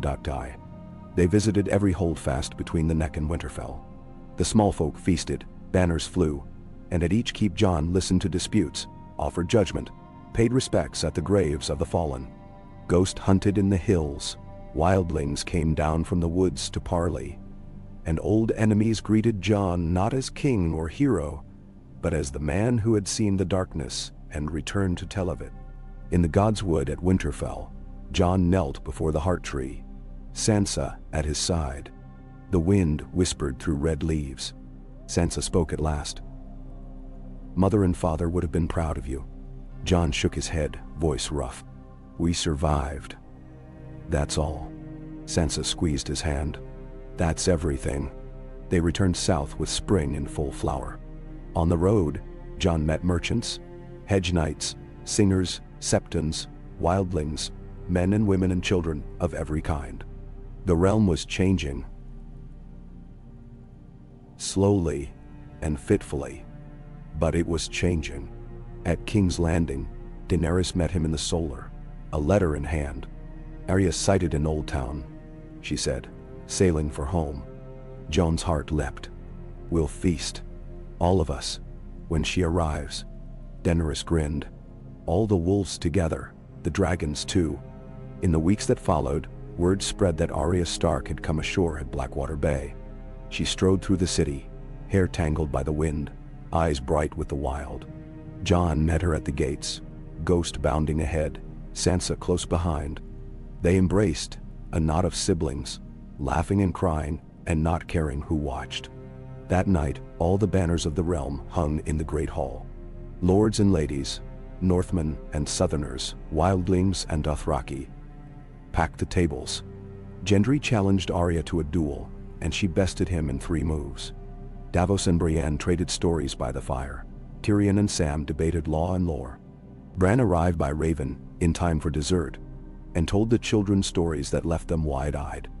Jon stood with Daenerys on the dais, watching the hall come alive with song and laughter, hope flickering anew in every corner. The wounds of war were not forgotten, but neither were they fresh.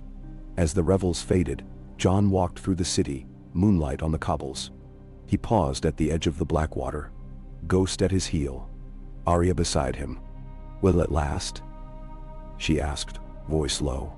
Jon gazed at the starlit water, the city beyond, the promise of dawn. "Nothing lasts forever, but we'll hold it as long as we can." Arya smiled. her old fierceness undimmed. Then let's see what else the world holds. Jon laughed, quiet and true, and turned back to the city. Their city, for now, and as long as hope and memory endured. In the hush before dawn, Jon Snow breathed deep, and for the first time since winter fell, let himself believe the realm might heal. The city awoke before sunrise, restless with the breath of spring and the old slow hope of things growing. Jon found himself drawn to the highest points, first the gate towers, then the domes of the sept, then the ramparts above the Red Keep, where dawn poured golden light over the rooftops and shimmered on the restless surface of the Blackwater. He watched barges and ferries gliding upriver, market stalls coming to life, the distant murmur of small folk bustling through the city's arteries. Each morning began in solitude, but soon enough there came a summons. Daenerys in council, Sam in the library, Gendry at the forges, Sansa arriving from the north with letters and news. Jon had not chosen power, but it clung to him like a shadow, and he wore it lightly because he knew no other way. He greeted the lords who arrived from every corner of the realm, Dorne's bright-eyed princes, Manderley's white-bearded captains, smallfolk elders from the Crownlands, free riders from the Reach. They came seeking justice, audience, peace. Daenerys ruled from the Old Solar, her chair beside Jon's. She welcomed each petitioner, listened to grievances, pressed for roads and granaries, fair taxes, safety for all. Sometimes she was stern, sometimes warm. Always she was Targaryen, a force of will and memory. When the Lord spoke in pride or fear of dragons, Jon answered with the voice of the North. Measured, practical, refusing to be cowed. Together, they steered the city, no longer by terror, but by the slow, difficult work of compromise. Tyrion worked late in the counting house, poring over ledgers, laughing at Bronn's muttered curses about taxes and tariffs. Davos, old as the sea and twice as steady, managed the harbor, making peace among quarrelsome captains and fishmongers.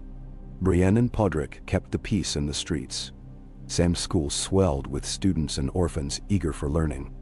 Gilly's hospital became famous for its gentleness. Bran, the dreamer, sent birds and riddles from Winterfell, and sometimes Jon would wake to find a white raven watching from the window ledge. Arya slipped in and out of the city like a shadow. One morning, she might be found sparring with the city watch, teaching girls in the alleys how to hold a blade or vanish in plain sight. Another, she would disappear upriver, riding with the traders or exploring the old ruins near the Godswood. She had become a legend, a story children told. Arya the fox, the faceless wolf. Sansa divided her time between north and south. When she came to the city, the pace of everything changed. The council sharpened, the lords stood straighter, the markets bustled with northern traders bringing timber, wool, root vegetables, smoked meats, all in abundance. Sansa's presence was reassurance and warning both. The north stood independent, proud, but always at the table. On the first day of the full moon after Arya's return, the court gathered for a feast beneath the dragon pit's broken dome. Jon, Daenerys, Sansa, Arya, Bran. Together, a rare sight. Gendry sat beside Arya, grinning as she teased him over losing at blades. Tyrion and Sam toasted with Dornish red. Yara Greyjoy and Bronn argued over the best way to spend a ship's gold. After the feast, singers gathered around a great bonfire, voices rising in ballads old and new. Jon watched Sansa laugh with Manderley's grandsons, saw Arya whisper secrets to a group of city children, caught Daenerys' eye across the fire. The air was full of warmth and song, not just relief, but the fragile, stubborn birth of joy. When the fire burned low, Jon slipped away with Ghost at his heel, walking the city's empty lanes. He stopped at the ruined steps of the sept, where grass pushed up through shattered marble. A lantern glowed near the altar, casting shadows among the broken pillars. He found Bran there, eyes clear and distant. "You never sleep, do you?" Jon asked softly. Bran's lips curved, almost a smile. "I dream while I wake. The city dreams too now." Jon sat beside him, looking up at the stars pricking through the city's haze. "You see what's coming?" Bran's gaze flickered. "Some things. Not all." The realm will know peace for a time. There will be trouble, of course. Wars for borders, lords who want more than they're given. But the worst darkness has passed. Jon nodded. And us? Bran met his eyes, ancient and kind. You and Daenerys have given them a chance. More than most ever get. The rest is theirs to shape. Jon breathed in the cool night, feeling the weight of his journey settle not as burden, but as memory. A thing to be honored, not feared. The next day, Jon rode out to the fields where children played among the old siege engines, now overgrown with wildflowers. Sansa joined him. Hair unbound, a rare thing, her face open as she watched the children. They will never know the world as we did, she said. Jon smiled, the sun warm on his back. That's the point. Arya appeared, mud on her boots, a mischievous glint in her eyes. Some things never change. Gendry's teaching them to build carts. I think he's trying to make himself lord of the orphans. Then see. Sansa laughed, and Jon felt, for a moment, that the years of blood and grief had all been worth it for this. His sisters at peace, the city alive, the future unwritten. That night, as the wind rustled through the towers, Daenerys found Jon alone on the palace balcony. She leaned into his side, her hair smelling of salt and smoke. They're all growing, changing, finding places in the world, she whispered. I thought I would come here and rule by fear. Instead, I have learned to listen. Jon kissed her temple. You rule by hope now. It's harder. But it lasts. They stood together, watching the city as lanterns winked out.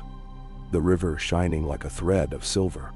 Below, Ghost circled, a silent guardian among the shadows. Seasons turned. Crops flourished. Roads stretched across the land. The council met at Dragonstone, at Winterfell, at the new council house on the river's edge. Laws were written, old wrongs righted. Disputes settled at the table, not on the field. Once, in late autumn, the north was threatened by an early frost and bands of hard men from beyond the wall. Jon rode north with 100 spears, Ghost leading the way. Sansa rallied the lords, the wildlings sent warnings, and by the time Jon reached the Long Lake, the would-be raiders had melted back into the woods, awed by the sight of dragons on the horizon. No blood was shed. Letters came from across the sea. Queen Nymeria of Dorne offered trade. The cities of the east sent embassies. Even the Summer Islands dispatched a ship with golden fruit and rare birds. The realm's wounds knit, not erased, but mended. Children were born. Gendry and Arya had a daughter as wild as her mother. Sansa's fostered wards filled Winterfell with laughter. Sam and Gilly's little ones learned to read before they could run.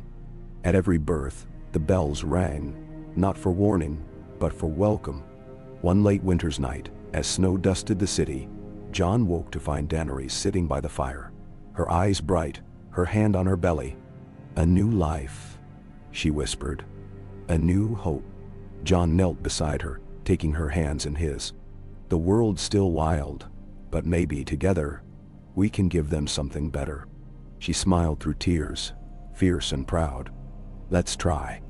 And so the city slumbered, held in the dreams of those who remembered the worst, and dared, even so, to build for something more. Jon Snow, once bastard, once king, now only himself, watched the stars, the city, his family, and the dragons wheel above. The song was not ended.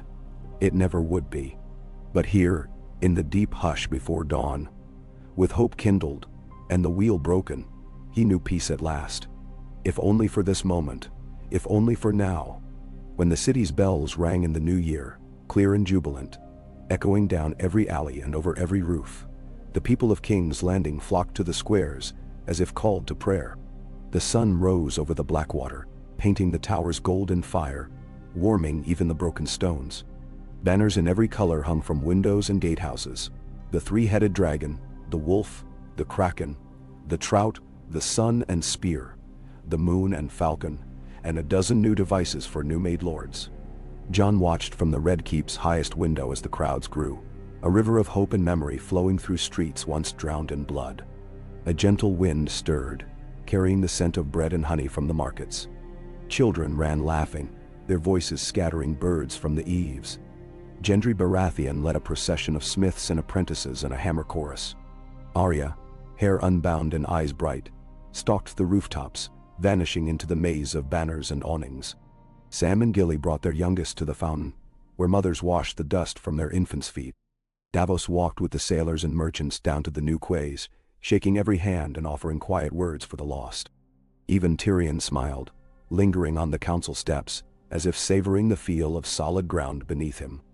Daenerys entered quietly, her hand finding Jones as she joined him at the window. Her eyes were still a storm, violet and deep, but the sharp edges had softened. Her white hair glimmered in the sunlight. She pressed a palm to her belly, where their child stirred. "They gather because they hope," she whispered. "And because they remember." Jon squeezed her hand. "They gather because they are alive, and they believe in what comes next." She smiled, a rare private smile, and laid her head on his shoulder. "Do you believe it, Jon? After all this?" He watched the city, thinking of the wall and the wild, the march of the dead, the long, hungry winters. He thought of the pyres and the nights without sleep, the secrets and the lies. He thought of his sisters laughing in the garden, of Arya's wild letters from the sea, of Bran's quiet wisdom, of the child growing now, the city's bells ringing not for death, but for life. "Yes," he said at last. "I believe it." The new year brought with it the labor of peace. Each morning the council gathered, Daenerys and Jon, Sansa by raven or in person, Gendry in bright Baratheon gold, Yara Greyjoy with her salt-stiff braids, Bronn grumbling about taxes, Tyrion with his ledgers, Sam with his scrolls.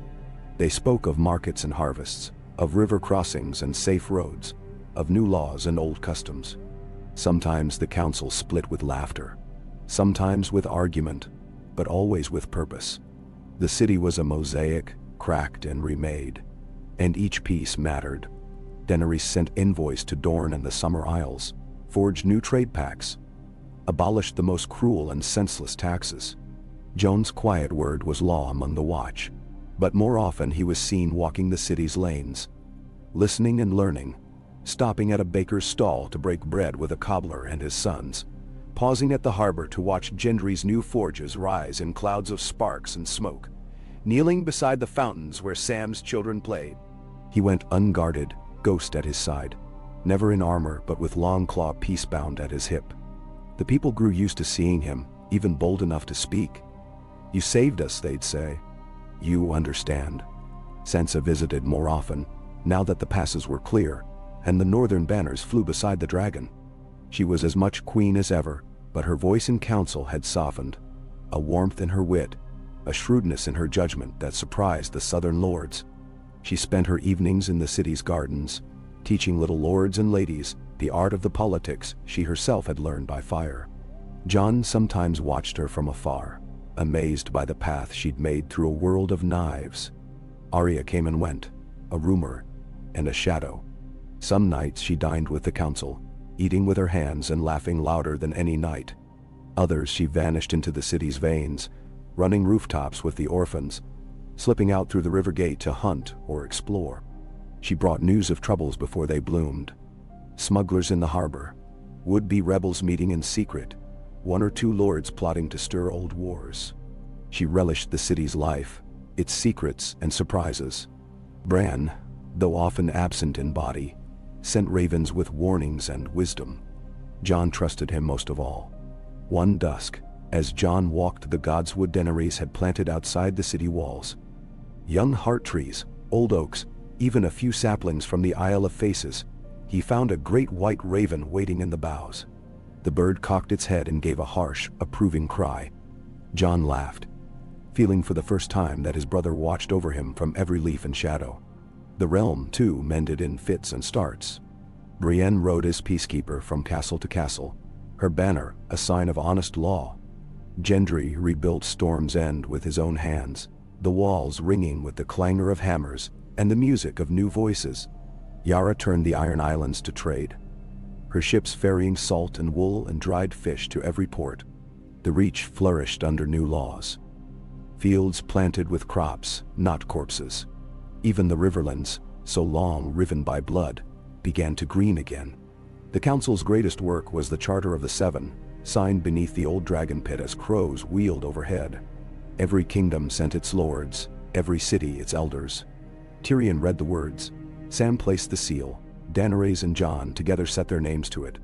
The charter promised justice and trade, an end to forced wars, a council of lords to choose new rulers, the right of each land to govern its own. For the first time, the bells of King's Landing rang for every people of the realm. Seasons turned. Daenerys' child was born, dark-haired and pale-eyed, with a wolf's scowl and a dragon's hunger. The city rejoiced, and the bells rang for 3 days.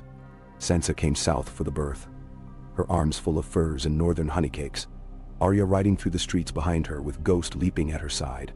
That night, as the city celebrated, Jon slipped away to the battlements with Daenerys, the baby asleep against her chest. The dragons wheeled in the twilight. Ghost lay at Jon's feet, and Arya perched nearby, legs swinging over the wall. Daenerys gazed at her son. He will never know the world that was. Jon brushed the child's brow. Hell no one better.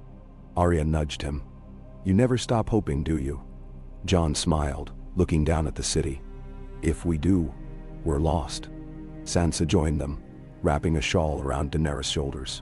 The realm is at peace because we never stopped hoping, because we fought for it, again and again. Arya watched the lanterns flicker along the river. Because we made it ourselves. No old kings, no old crowns, just us. Daenerys laughed, soft and fierce. Just us then. The years passed, as years must. Children grew.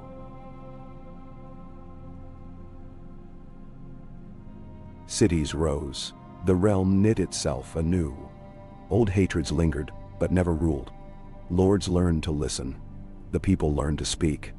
No king or queen held the realm by force alone. Jon aged quietly, becoming more wolf than dragon. Gray streaking his hair, the lines at his eyes deepening.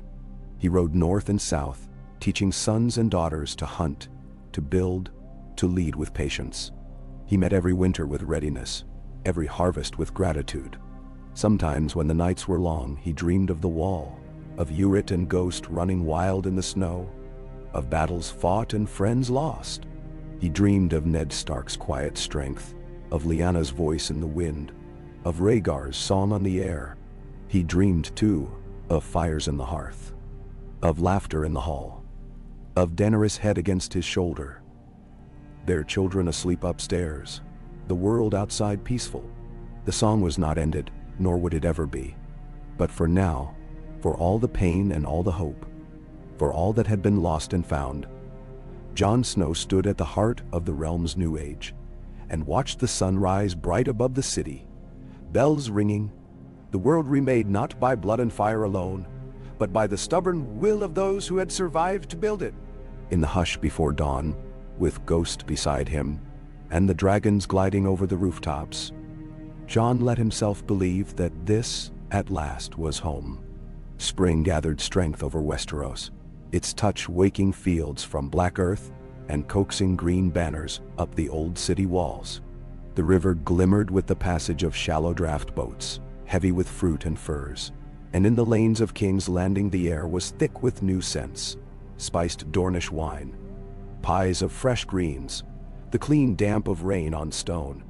Jon moved among it all quietly, half shadow, half memory, content to walk unnoticed now through the places that had once greeted him with shouts and bows.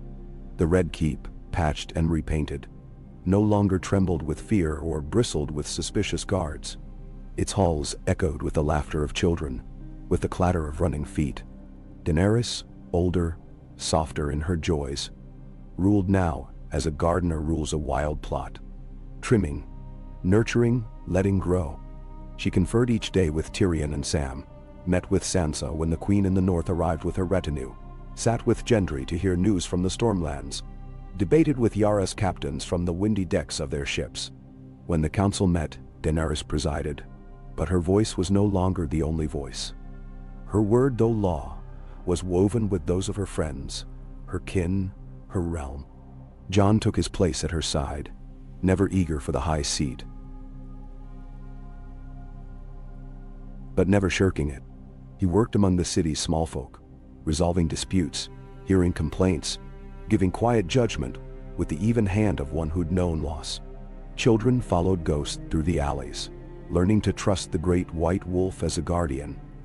A legend turned real. Jon listened more than he spoke, and when he did speak, the city stilled to listen. He had grown into the shape of peacetime, a little more gray at his temples, a little more ease in his eyes. Each day brought small triumphs: a new school rising in the shadow of the Sept's ruined dome, an orphaned child apprenticed to a tanner, a wildling woman married to a Northman, a market stall run by women who once huddled in the crypts. These were the victories he counted, and each evening he walked the ramparts, watching the city drift toward twilight, the lanterns blossoming like stars. Sansa's visits were more frequent, with the roads safe and the north secure. She brought new songs from Winterfell, new dyes from the Wolfswood, tales of long summer days and fierce winter nights. She and Daenerys sat in the solar late into the night, speaking of trade, of old alliances, of how to keep a realm both free and whole. Sansa's laughter brightened the keep, and when she walked the city with Jon, the people cheered not for titles but for the hope she brought, a promise that old wounds could heal, that the north and south might yet be kin. Arya came as she pleased, appearing suddenly at council to toss some new oddity on the table. A pearl from the summer sea, a pouch of saffron, a map inked with lands beyond the known world. Sometimes she left with Gendry, now Lord of Storm's End, for the market or midnight ride. Other times she vanished for weeks, returning with tales that stretched belief but never patience. She was legend now, the wolf who wandered. The city, so long racked by fire and blood, seemed to grow younger with each passing moon. Taverns sang with old songs and new.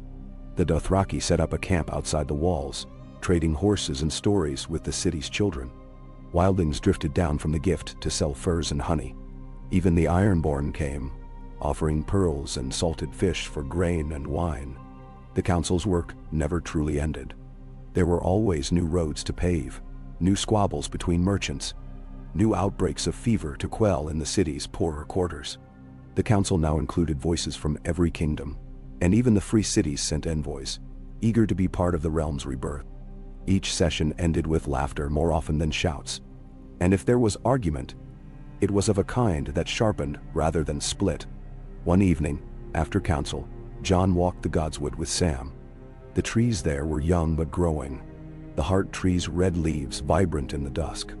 "I never thought I'd live to see this," Sam said quietly. "A city at peace. Us, at peace." Jon smiled. "It was never certain, but we held to hope. And each other."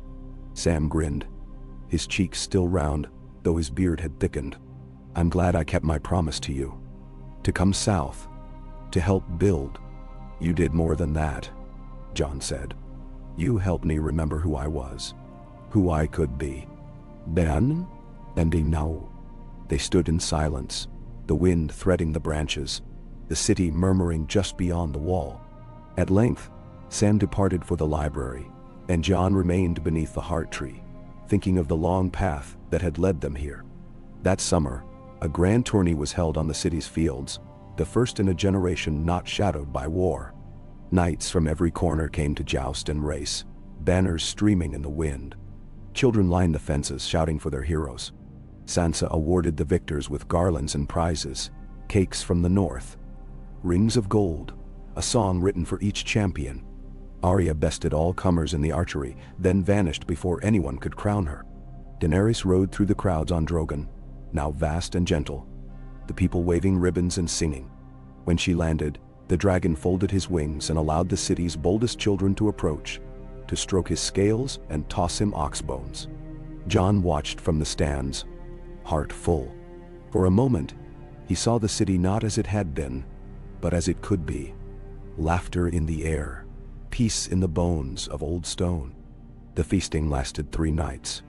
Lords and small folk shared tables in the open air. Gendry and Arya dueled with sticks until both fell laughing. Sam told tales of the wall, Davos of the narrow sea, Tyrion of the wars, and what wisdom could be drawn from them. Sansa danced with Jon under lantern light, the music bright and wild. As the last night ebbed, Daenerys found Jon sitting alone, ghost at his feet. "You look as if you carry the world," she said, settling beside him. Jon shook his head. "The world is lighter now, but I never thought I'd see a day like this." "Then so." She touched his hand, her fingers warm. "Neither did I. We fought so long, I forgot what peace could feel like." He turned, searching her eyes. "Is it enough?"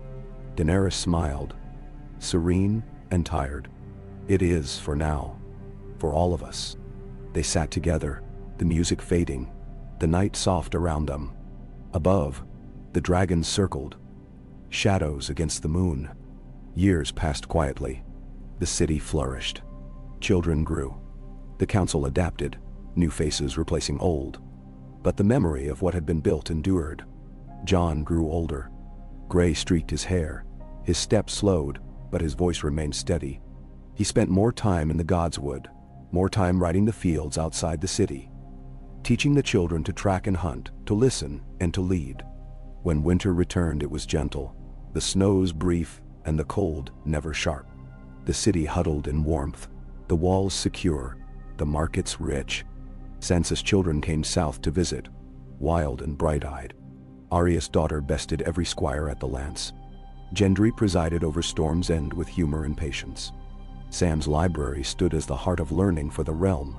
One night, Jon stood atop the walls, ghost at his side, watching the lanterns flicker below.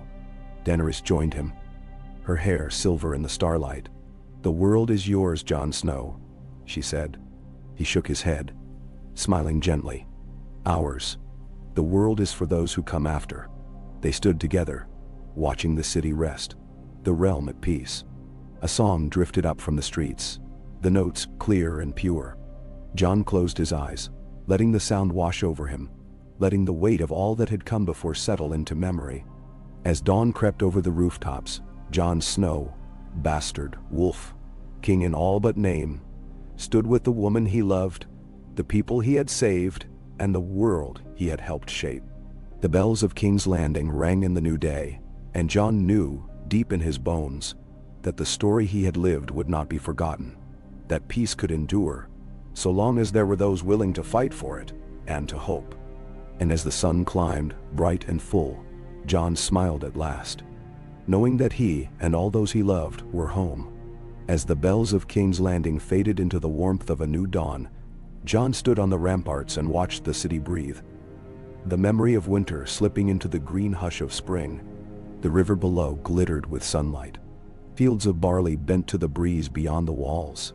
And in the city's winding streets, the common folk sang as they worked, voices rising in a music that was neither north nor south, but something new. A song of all the realm's children, born from sorrow and stitched with hope. Jon walked the stone path down from the keep, ghost padding at his side, silent and watchful. The wolf's muzzle had grown gray, but his stride was sure and proud. Jon was older, leaner, shoulders broad in his simple black cloak. He was called no title by the folk he passed, only Jon, or Snow, or sometimes, still, the wolf. Children tugged at their mother's sleeves and pointed. The brave ones ran forward to pet Ghost, and Jon knelt to greet them, tousling hair and asking names. They showed him how to make whistles from willow, and he showed them how to find the first violets under the hedges. The city's edge felt more like the north every year. He found Daenerys in the lower garden, kneeling in the dirt with a ring of children. Her silver hair was coiled and pinned, her hands bare and covered in earth as she helped them plant a bed of wildflowers. When Jon knelt beside her, she glanced up, her eyes crinkling at the corners. "They say this blue flower only grows wild beyond the neck," she said, "but I think it will thrive here." Jon smiled.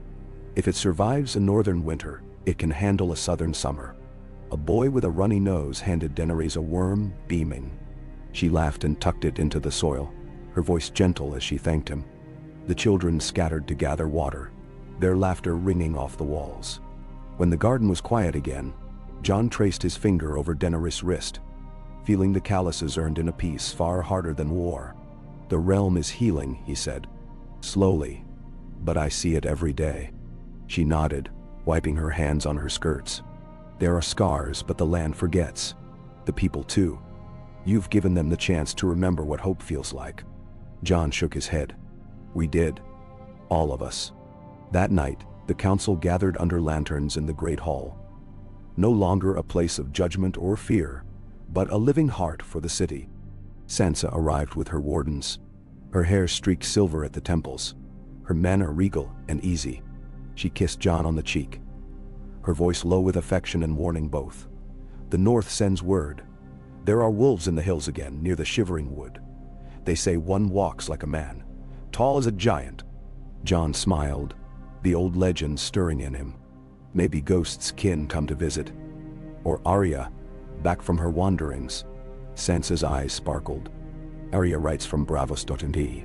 She says she's teaching swordplay to merchant sons and eating better than any king."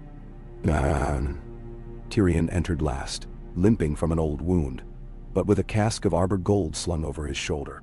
He took his place beside Sam and Gendry, who presided over a clutch of children from the city's newest school, eager to listen in on the business of the realm. Davos, gruff as ever, recited the tally of ships and grain and new forges. Brienne, tall and serene, relayed news of the road wardens and the free passage granted to every honest traveler. Yara's letter from the Iron Islands, brazen and blasphemous, brought laughter from all. Daenerys led the council with warmth, her voice now the gentle current that bound north and south together. They decided the cost of bread, the placement of a new bridge, the pardon of a petty thief. Tyrion spoke of trade routes and market law. Sansa, northern forests and the first snows. Sam suggested a new charter for the city's healers, citing scrolls older than the Targaryen conquest. Jon watched, adding a word here and there. Mostly silent, content to be the stone at the center of the current. He remembered when the hall had echoed with shouts and the clang of swords, when justice was swift and bloody. Now, disputes ended in laughter, and the only thing sharp was Arya's wit, retold by Gendry to the delight of the children. When the council was done, the city's bells rang again, this time for a wedding. The small folk gathered in the square to watch a baker's daughter marry the son of a smith, their vows spoken beneath lanterns and banners, the air alive with song. Daenerys and Sansa danced together, laughing, skirts swirling. Jon stood at the edge with Davos, Ghost sprawled at their feet, watching the flames leap high into the spring air. "Never thought I'd see such a night," Davos murmured. "Not in this city." Jon clapped his shoulder. "We made it so. We keep it so."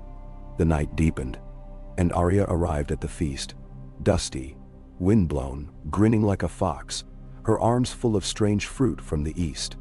She hugged Jon and Sansa, teased Daenerys, bested every squire at knife tricks. Gendry lifted her high on his shoulder and roared a challenge to all comers. Bran sent ravens with riddles and old tales, each letter a gift to his siblings, each one a blessing for the city. Even the wildlings sent gifts. A woven wolf pelt, casks of berry wine, tales of great white stags wandering south beyond the wall. The seasons turned. The city's new library opened in the shadow of the Sept ruins. Sam its first master, Gilly its heart. Orphans learned to read by the fire, and lords sent sons to learn letters and law. The hospital grew, and with it, the hope that no child would ever die for want of care. Jon and Daenerys' children grew, dark-haired, bright-eyed, stubborn as the North. They ran with Arya's wildlings, learned sword and saddle from Brienne and Gendry, studied histories with Sam, and rode dragons with their mother at dusk. Ghost kept watch, teaching pups the old paths through the Godswood and over the city walls. Sansa's children, fierce, fair, and proud, came south every summer, filling the Red Keep with laughter and the clamor of running feet. Gendry's boys and girls learned the forge and the lance. Arya's daughter bested every squire, and the city's new generation grew up together, without the shadows that once hunted their parents. The realm flourished. The Ironborn learned to trade, not raid. The Dornish rode north for tournaments. The Riverlord sent books and minstrels. The Reach grew fat and rich. Each kingdom sent envoys to council, each voice heard, each peace hard won. The free cities sent gifts, spices and silks and clever hands. Jon grew old among them, the gray in his hair deepening, his shoulders still strong, his eyes clear and steady.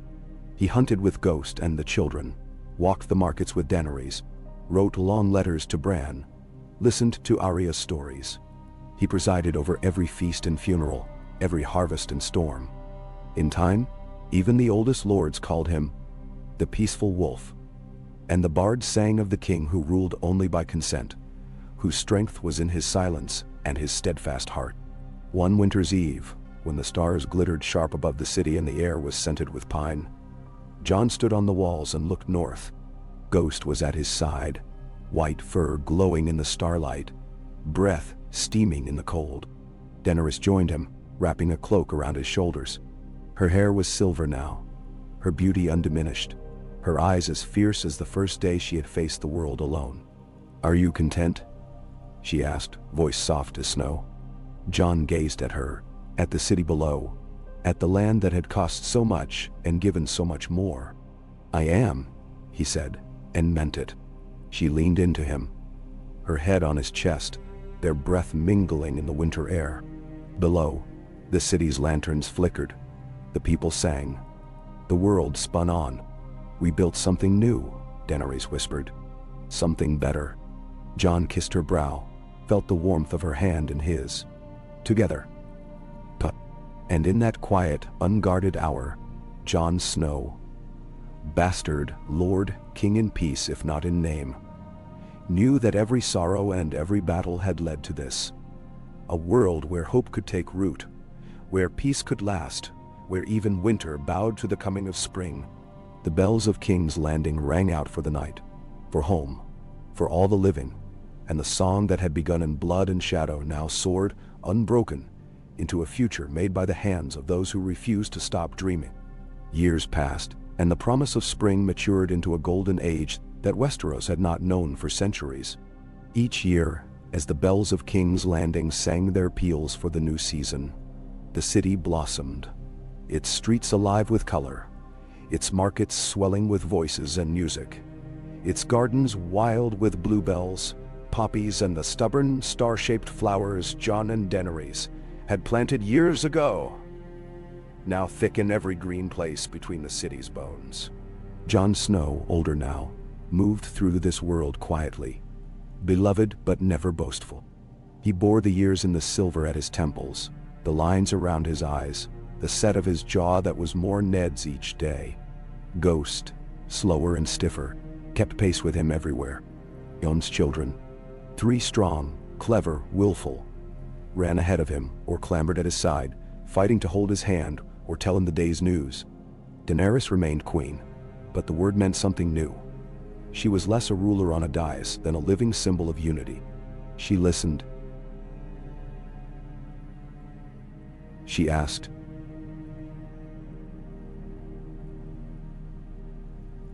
She bent when it served the peace. Her hair was still white gold and dazzling. Her eyes wise. Her laughter a sound the city yearned for and rejoiced to hear.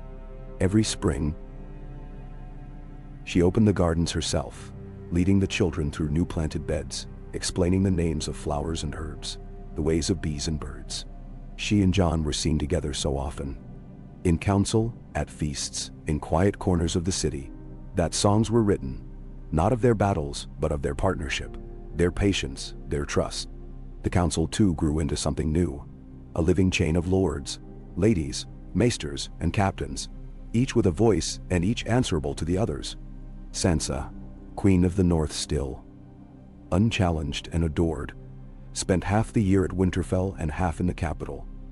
Her counsel sharp as ever, her sense of justice known and trusted. Gendry and Arya, parents now, sailed between Storm's End and King's Landing. Arya as restless as a seabird, her children wild and fierce as their mother. Gendry patient and clever, lord of his own fortune. Sam's library, at the foot of the rebuilt sept, had become the city's second heart. Children came from every kingdom to study, to learn their letters, their numbers, their songs and histories. Sam, with Gilly, ruled the stacks like gentle, doting gods, never too busy to settle a dispute or read a story to a child who missed their mother. Brienne, older, was still a legend. The lady commander who trained squires and shield maidens alike, her patience famed, her fairness never in doubt. Davos, one-handed and unbowed, ran the ports with a wisdom that made him beloved by rich and poor. Tyrion, gray and quick-tongued, managed the realm's coin, made peace among stubborn lords, and adopted a succession of orphans he could not bear to see go hungry. Bronn, astonishing all, grew to love his lands and tenants, his feasts as raucous as his laugh. The city's old wounds faded. Wildlings traded furs and tales in the markets. Ironborn sold salt and pearls, not terror. Dothraki and Northmen competed at tourneys and races, their rivalry no longer edged with blood. Each festival, each wedding, each market day, the people celebrated as if to banish forever the shadows that once clung to these stones. Yet the peace was not effortless. Problems rose with the sun and needed answering by dusk. Feuds among merchant houses, drought in the Reach, a brawl in the city guard, rumors of bandits in the Kingswood. Each was met with patient deliberation, and always with the question, what brings the most hope, the least harm? Sometimes, Daenerys or Jon would err. They admitted it openly, learning in public, teaching the city that humility, too, could be strength. The children of the realm, grown up in this new peace, learned more than swordplay or booklore. They learned to speak their minds before lords, to carry their grievances to council, to settle quarrels with words before blades. Joan's eldest, a girl with hair dark as midnight and eyes like dusk, was famed for her gentle logic, the way she calmed her younger brother's wild rages. Daenerys' second, a boy who rode dragons before he could read, was a terror and a marvel. Brave as his father, cunning as his mother. When Arya's daughter came south,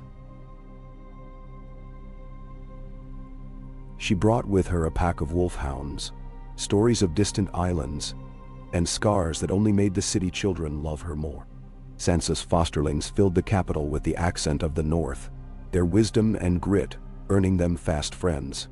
Gendry's boys and girls worked at the forge, their laughter carrying through the city's alleys. On the 10th anniversary of the Long Night's End, the city staged a festival unlike any since the conquest. Lanterns floated by the thousands on the river, carrying the names of the dead and prayers for the living. The dragons soared overhead, drawing gasps and cheers, their wings casting shadows that no longer struck fear but awe. There was music in every square, bonfires on every street, and the council paraded together through the crowds, greeted by cheers, gifts, the throwing of wildflowers.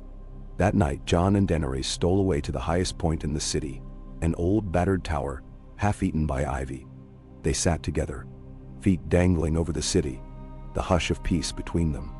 Jon watched the lanterns drifting out to sea, each one a star for a lost friend, a promise for a child unborn. "We never thought it could last," he said quietly. "Not truly." Daenerys smiled, laying her head on his shoulder. "Yet it does, day by day. Because we choose it." He wrapped his arm around her, heart steady. "Will they remember, do you think? What it cost? They will remember the stories we tell, and the ones they live for themselves." She answered, "Let that be enough."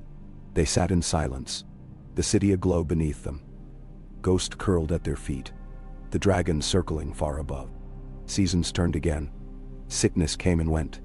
A bandit king rose and fell in the Stormlands. A harsh winter threatened, but the realm endured, as all things must. Jon's hair went white, Daenerys' laughter grew richer, and the council's children, brave and clever, stubborn and kind, took their seats at the table, ready for the world to change again. When Jon felt the end approaching, he took one last walk through the city, Ghost hobbling at his side, the air full of bells and singing. He visited Sam's library, sat in the Godswood, watched the city's youngest play among the roots. He found Arya in the yard, sparring with her granddaughter, Gendry cheering from the steps. Sansa met him by the river, holding his hand as they watched the boats pass. At sunset, Jon climbed to the ramparts one last time, Daenerys at his side. Together, they watched the city that had grown from ruin to hope. The lives they had helped shape, the future already reaching for the stars. When the bells rang for him, the city did not mourn, but gathered in the squares, lighting candles, singing the old songs and new. Daenerys spoke at his bier, her voice steady and full of love. He led us through darkness and taught us to believe the dawn would come. In time, the city named a square for him. The Peaceful Wolf, they called it. Every year, on the day the lanterns floated to sea, children laid wildflowers there. The dragons flew overhead. The people remembered. The world changed, as it always must. But Jon's peace endured. In the hearts of those who came after, in the stories that shaped the realm, in every bell that rang for spring and hope and the memory of the wolf who had led them home. There was a hush to the city in the years that followed Jon Snow's passing. A hush that was not sorrow, but remembrance and gratitude. The seasons turned and turned again, and the bells of King's Landing rang clear and true. Never again for war or invasion, but for the small miracles of peace. The birth of a child, the start of spring, the coming of the harvest, the healing of old wounds. In the square named for Jon, the Peaceful Wolf, a statue of pale marble stood amidst beds of blue northern flowers and wild roses. It was not a figure of triumph, sword raised high, but of a man at rest. Hand on ghost's broad head, eyes gentle, a smile faint on his lips. The children of the city gathered at his feet, playing at knights and wolves, their laughter ringing where once there had been only fear.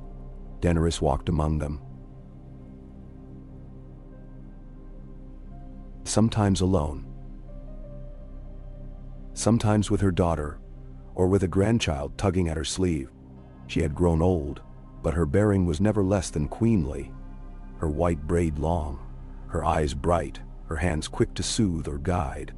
She never left the city, not in the end. The capital had become her home, and its people her heart. Her council was now a tapestry of the realm's best.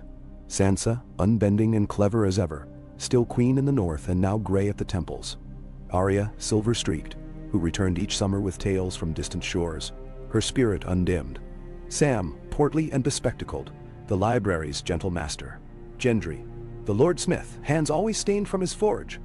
Brienne, now called the White Lady of the Marchers, her name a watchword for juice. Their children sat the tables now. Arya's wild daughter, Sansa's sober-eyed heirs, Gendry's laughing sons, the clever, daring children Daenerys and Jon had raised. They governed together, north and south, with patience and pride, weaving new laws and stories into the fabric of the realm. The Red Keep had become a palace of gardens, vines climbing its walls, fountains trickling in every courtyard. In place of the Iron Throne, a round table sat beneath a high dome of glass, open to sun and sky. Here, the council met. No king, no queen above all others, but many voices, many hands. Daenerys presided, but never commanded. The realm, at last, belonged to its people. One spring, as the anniversary of the Long Night's defeat approached, the city was alive with preparation. Lanterns hung in every square, dragon-shaped kites drifted on the wind, and bakers sold pastries shaped like deer wolves and wolves' heads. In Peaceful Wolf Square, children rehearsed a play, some as Jon and Daenerys, others as dragons, a few in painted cloaks as Arya, Sansa, Brienne, and the rest. Old Davos, stooped and white-bearded, taught them their lines and shouted at squabbling boys. Daenerys watched from a bench beneath the willows, her granddaughter snuggled in her lap, one of Jon's old wolf pelts wrapped around their shoulders. "It's a good likeness," Gendry said, sitting beside her, nodding to the statue. "He would have hated it," Daenerys replied, and they both laughed. He was happiest when forgotten, left to wander. Indri grinned. Maybe. But he also loved the city, and you. She smiled. A gentle thing. And he loved peace. He would have liked to see it last. Then she. At dusk, as lanterns floated on the river and the bells pealed, Daenerys rose to speak. Her voice was thinner now, but her presence held every soul in the square. "We light lanterns not to mourn but to remember," she said. "For those we lost, and for what they gave us, the chance to choose another path. Let us be worthy of their hope." Arya, sitting in the front row with her family, grinned at Sansa and nudged her daughter to listen. Sansa, regal in white and gray, stood beside her eldest son, the Lord of Winterfell, and nodded her pride. Tyrion, now very old, raised a cup. "To the wolf who taught us to listen, the queen who taught us to forgive, the friends who taught us to live." The crowd cheered, and the night filled with laughter and music. In the years that followed, the realm faced storms, an outbreak of fever in Old Town, a drought in the Reach, a stubborn rebellion in the Western Hills. But never again did war return to the streets of King's Landing or Winterfell. The council met each moon's turn, in peace, and sometimes in quarrel. And every kingdom's voice was heard. The library grew, the hospital expanded, and the city's children grew up knowing only tales of old battles. When Daenerys grew ill and frail, she called her children and grandchildren to her side. She sat in the godswood planted by Jon, the air sweet with spring, and bade them remember not her, nor Jon, nor dragons or wolves, but the peace they had fought to create. "We are not the end of the song," she told them, her voice a soft hush beneath the trees. "We are its beginning and its memory." On the night she died, the city's bells rang not for mourning, but for gratitude, and thousands came to lay wildflowers at the peaceful wolf's statue. The dragons, old and gentle now, flew once more above the city, slow, spiraling, then vanishing into the clouds as the sun set red. Years rippled forward. The children became counselors, then elders. The old tales became songs and histories, then lessons for the city's youngest. The wildlings in the north grew strong. The Ironborn became shipwrights and traders. The Dothraki sent swift horses to every corner of the world. Sansa's line endured in Winterfell, Arya's in distant lands. Sam's books filled shelves from Sunspear to White Harbor. Each spring, at lantern time, children gathered in the square and told the story of Jon Snow, the boy who rose from nothing, who saved the world, and who never wanted a crown. They told of Daenerys, breaker of chains, mother of dragons and peace. They sang of sisters who would not yield, of friends who held fast, of hope that lived through every winter. The city endured, sometimes battered, always mending, its heart strong and bright as dawn.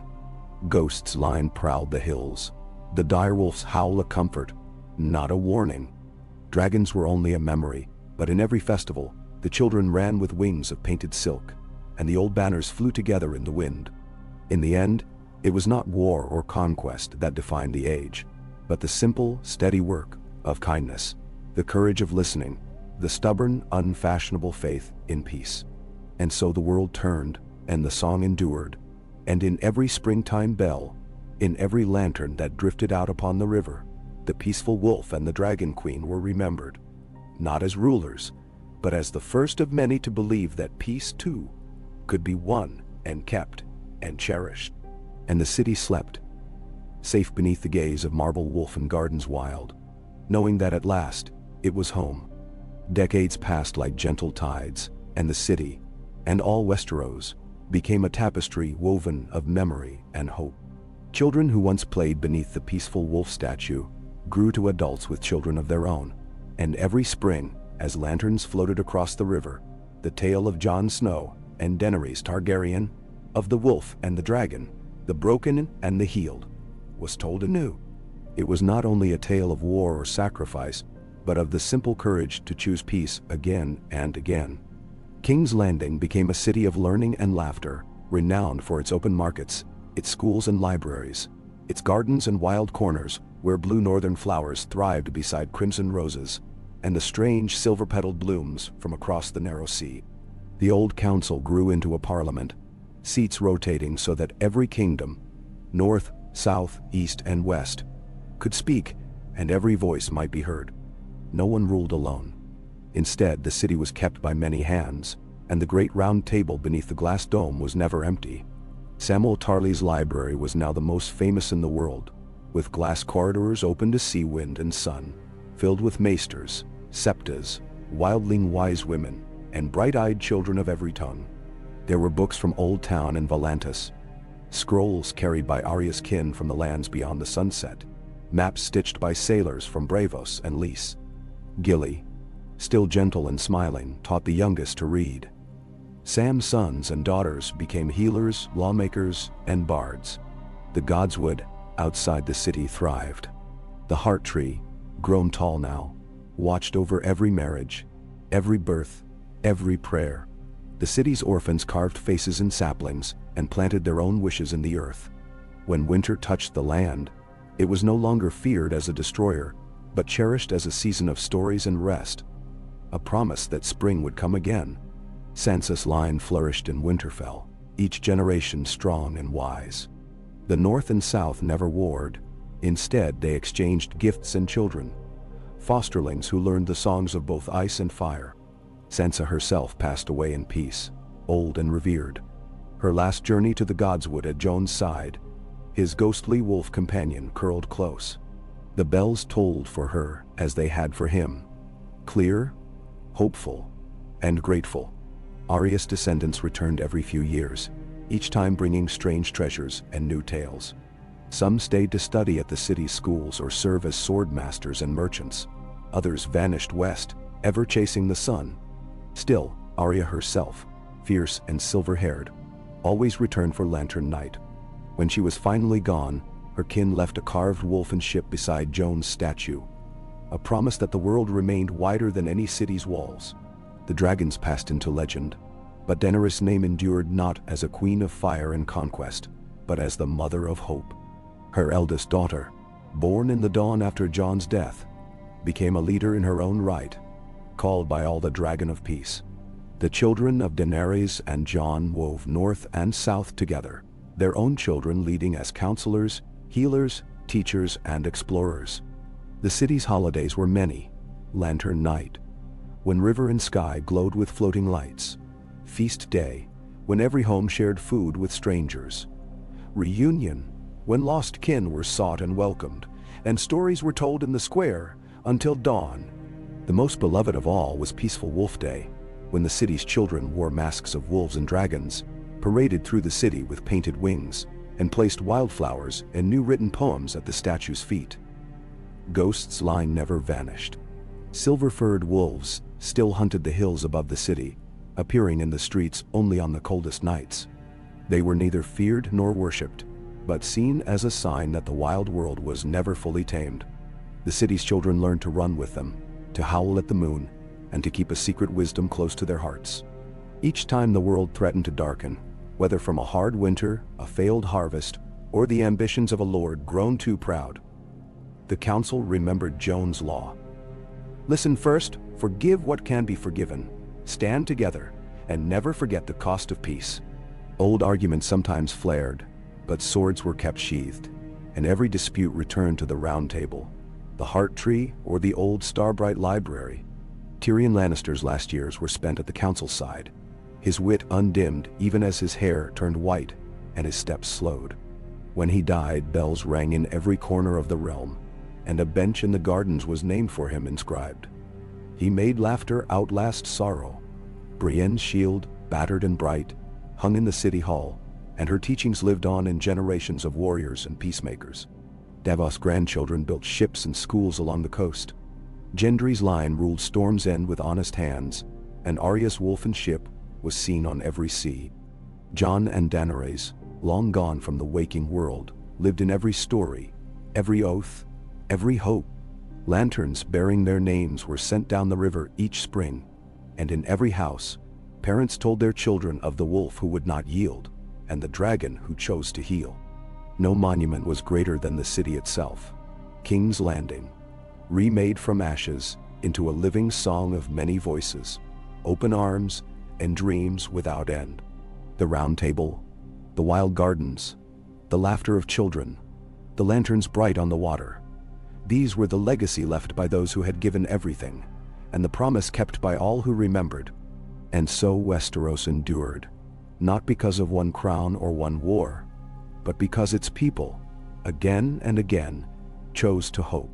In the soft hush before each dawn, as the bells readied their song, you could hear the distant howl of a wolf, and the laughter of a city that knew, finally, it was home. In the fullness of time, the city was no longer the city Jon and Daenerys had rebuilt from ruin, but something richer, deeper, layered with the lives and memories of generations. The river's edge, once lined with burned timbers and the wrecks of war, was now a green promenade, thick with cherry trees that rained petals in spring, their roots tangled with bluebells and northern ivy. The godswood, planted on a hill above the city, was vast and wild, a forest in miniature, haunted by the shapes of children running and the echo of laughter at dusk. By now, no one living had seen the Long Night, or the First Peace, but all knew the legends, and not only from books. They lived in the daily rites of the people, the lighting of lanterns at dusk, the gathering at the round table in the glass-domed council hall, the planting of wildflowers at the feet of the peaceful wolf. Old stories, once heavy with grief and warning, had softened in the telling. Now they were tales of courage and compassion, of the wisdom to end old cycles and cherish the peace that so many had died to give. The city's council, once a handful of war-weary friends and kin, was now a parliament of 100. There were seats for every region: mountain clans, Ironborn, Reach and Riverlands, Dornish and Free Folk. The bastards march in the south, the wildlings hold in the north. The round table had grown to a great ring, each chair marked with a symbol: the sun and spear, the wolf, the kraken, the lion, the trout, the falcon, the rose, the dragon. New banners joined the old, for new-founded houses and free cities on the coast. Each month, a new speaker was chosen. Sometimes a lord or lady, sometimes a healer, a shipwright, even a baker or a clever orphan grown to wisdom. They gathered beneath the sunlight and the starlight that spilled through the dome, their voices rising and falling in argument, debate, laughter. Disputes were settled by law and by the will of the many. Twice, some lords had tried to seize the city's power for themselves, and both times the council had answered, not with swords but with open assembly, the city itself turning out to march for its peace. The heart of the city remained Sam's library and Gilly's school. Now as grand as the Red Keep once was, its towers home to birds from every kingdom, its halls painted with the histories of the world. There was a hall of remembrance, where Jon's black cloak and longclaw were kept, Daenerys' rings, Arya's carved ship, Sansa's white scarf, Brienne's blue cloak, Tyrion's hand of the king brooch, Sam's first book. The young came here to listen to elders recite the old tales, their voices mingling with the hush of the wind and the flicker of sunlight through colored glass. Spring remained the season of festivals. Every year, the city hosted the Great Games, a tourney of skill and wit, with foot races and riddles, swordplay and storytelling, and a feast at the round table where the champion was crowned with a garland of wildflowers and dragon's breath. Lantern night was still the brightest. 10,000 lanterns floated on the river, each bearing a wish or a memory. The banks thronged with music, dance, and food from every land. The children of the city were wild and proud. They learned their letters at Gilly's school, but also the art of the hunt from the wildlings, the dance of blades from the Braavosi who had settled on the river's edge, the lore of stars from Dornish travelers and free folk who charted the sky. They played in the godswood and the market, chased each other through the lanes at dusk, and dared each other to run with the silver wolves that still haunted the hills. Among these children, the old names lingered, but not as burdens. There was always a Jon or a Daenerys, an Arya or a Sansa, sometimes a Tyrion, more rarely a Brienne or a Gendry, but none felt they must live the old stories. Instead, they were told, You are your own hope, as they were. When quarrels grew heated, the peacemakers gathered the disputants at the heart tree, or around the table, and the memory of what had been lost and gained was enough to remind all what truly mattered. Sansa's descendants ruled the north from Winterfell, the line unbroken. They sent their children south to foster with the queen's kin and with the council families.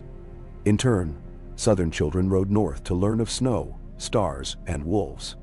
Arya's kin were sailors and explorers, their ships as common as gulls in the harbor, their tales wild and never twice the same. The Dragon Queen's line, children and grandchildren and great-grandchildren, were many and diverse. Some ruled, some taught, some wandered the world, but all were raised in the memory of peace, the value of humility, and the courage to forgive. The city's daily life reflected the dream Jon and Daenerys had kindled. Lords and small folk alike dined together at feast days. Wildlings and Ironborn debated laws and games. Songs were sung in every tongue. Every market was watched not by guards in armor, but by blue-robed peacemakers trained in law, healing, and the art of listening. Merchants from distant lands found honest waits, fair judgment, and laughter in abundance. On the 100th anniversary of the Long Night's End, a new heart tree was planted in peaceful Wolf Square. The oldest woman in the city, who as a girl had planted flowers with Daenerys herself, set the sapling's roots in the earth as the children of every kingdom gathered round, each placing a stone or ribbon in memory. Bells tolled, lanterns rose, and for a night the city did not sleep. Later, a young girl with silver-streaked hair knelt at Jon's statue and whispered her own wish into the night. Around her, other children pressed close, telling stories of a wolf and a dragon, of queens and knights, of peace won and kept. Ghost descendants watched from the shadows, eyes bright in the lantern glow. Above, the stars wheeled, and the dragons, now only tales, still soared in dreams and pageants and painted banners. Yet in every living heart, something of them remained. The call to courage, the ache of loss, the stubborn refusal to let the world fall again into darkness. And so it was. Westeros endured, not in glory or in conquest, but in the quiet, endless work of peace. Each generation a link in a chain, each story another stone in the house they built together. In every spring's first dawn, in every bell that rang, in every lantern sent down the river, the promise was renewed. That home would always be made and remade by those who loved it enough to listen, to forgive, to hope. And so the story, and the city, and the world continued. A never-ending, always beginning. Time wove its gentle tapestry across the city and the realm, not with silence, but with the layered sounds of life. Market cries at dawn, the thrum of forges, songs drifting from the harbor, the shouts of children running between the roots of the godswood. King's Landing was unrecognizable to those whose ghosts still lingered on the old stones. What had been a place of suspicion and terror was now the heart of a commonwealth, a city that welcomed every tongue, every faith, every banner. Its towers shone not from gold, but from thousands of hands rebuilding and tending. Season after season, lantern after lantern, Jon Snow's memory lived everywhere, a gentle pressure in the air, never a burden, but a quiet promise. On the morning of every lantern festival, the city's children gathered at the statue in peaceful Wolf Square, singing the old song of the wolf and the dragon, joined by elders and travelers from every kingdom. There were no longer lords and small folk in the way there once had been. Titles were given for work and wisdom, not for birth. And the Parliament Hall was alive with the laughter, and sometimes bickering of representatives from every region, every age, every faith.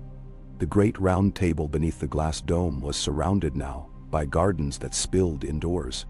Herbs, flowers, even climbing tomatoes and grapes. The air always smelled of green and earth, a reminder that power too could be rooted and alive. The speaker for the month, a gray-haired wildling woman, a boy from Old Town, or a fisher lord from the Isles, called the session to order with a chime of bells, and voices rose in turn. Concerns of the rivers, of trade with the summer isles, of disputes among street performers and goldsmiths, of new bridges and old grievances. Arguments were sharp, sometimes loud, but never ended with swords. Compromise was a skill taught in every school. Sam's library had grown into a sprawl of towers, classrooms, and reading halls. It was said there was not a day when someone did not discover a lost secret in its stacks. A treatise on healing from E.T., a letter penned by Arya Stark, a forgotten map of the West. The hospital beside it, run by Sam's grandchildren and Gillies, treated sick and poor for free. Maesters came not only from the Citadel, but from the free cities, the Summer Isles, the Dothraki Sea. Healers and midwives from the Wildings taught city folk to respect the seasons, the signs, and the wisdom of the land. The Godswood, always wild, was now a true forest. Older trees mingled with the pale, spreading heart tree, whose bark was scarred by centuries of prayers. At its feet, children played, couples wed, and the council sometimes met in the cool of the evening. Voices gentle as the wind. It was here that Sansa's line still brought their newborns, laying them in the moss for a blessing before returning north. Arya's kin, weathered and sea-bright, tied ribbons in the branches before setting sail west once more. On Lantern Night, elders from every kingdom recited the Song of Peace, the story of Jon and Daenerys, Sansa and Arya, Sam and Gendry, Brienne and Davos, and all the many who had shaped the world with sacrifice and hope. Trade bound the realm to the wider world. Ships from Braavos, Lys, the Jade Sea, and the Summer Isles crowded the harbor. Spices, paper, dyes, and clever engines were exchanged for wool, northern ice, and the most prized wild honey. Dornish wine and northern ale were poured together in every tavern. The city's festival calendar was a blur. Peaceful Wolf Day, Dragon's Rebirth, Reunion, Lantern Night, and a dozen others for every faith and clan. The children of the city lived without the burden of old wars, but they remembered. They ran wild through the Godswood, learned their lessons in the great halls, listened to the tales of lantern light and dragons, of wolves and broken swords, of a winter ended and a spring begun. Ghost's descendants, long-legged and silver, still patrolled the hills, and sometimes appeared in the city, regarded as lucky omens, never hunted. The city's hawks and cats wore ribbons on festival days, red for Targaryen, white for Stark, blue for peace.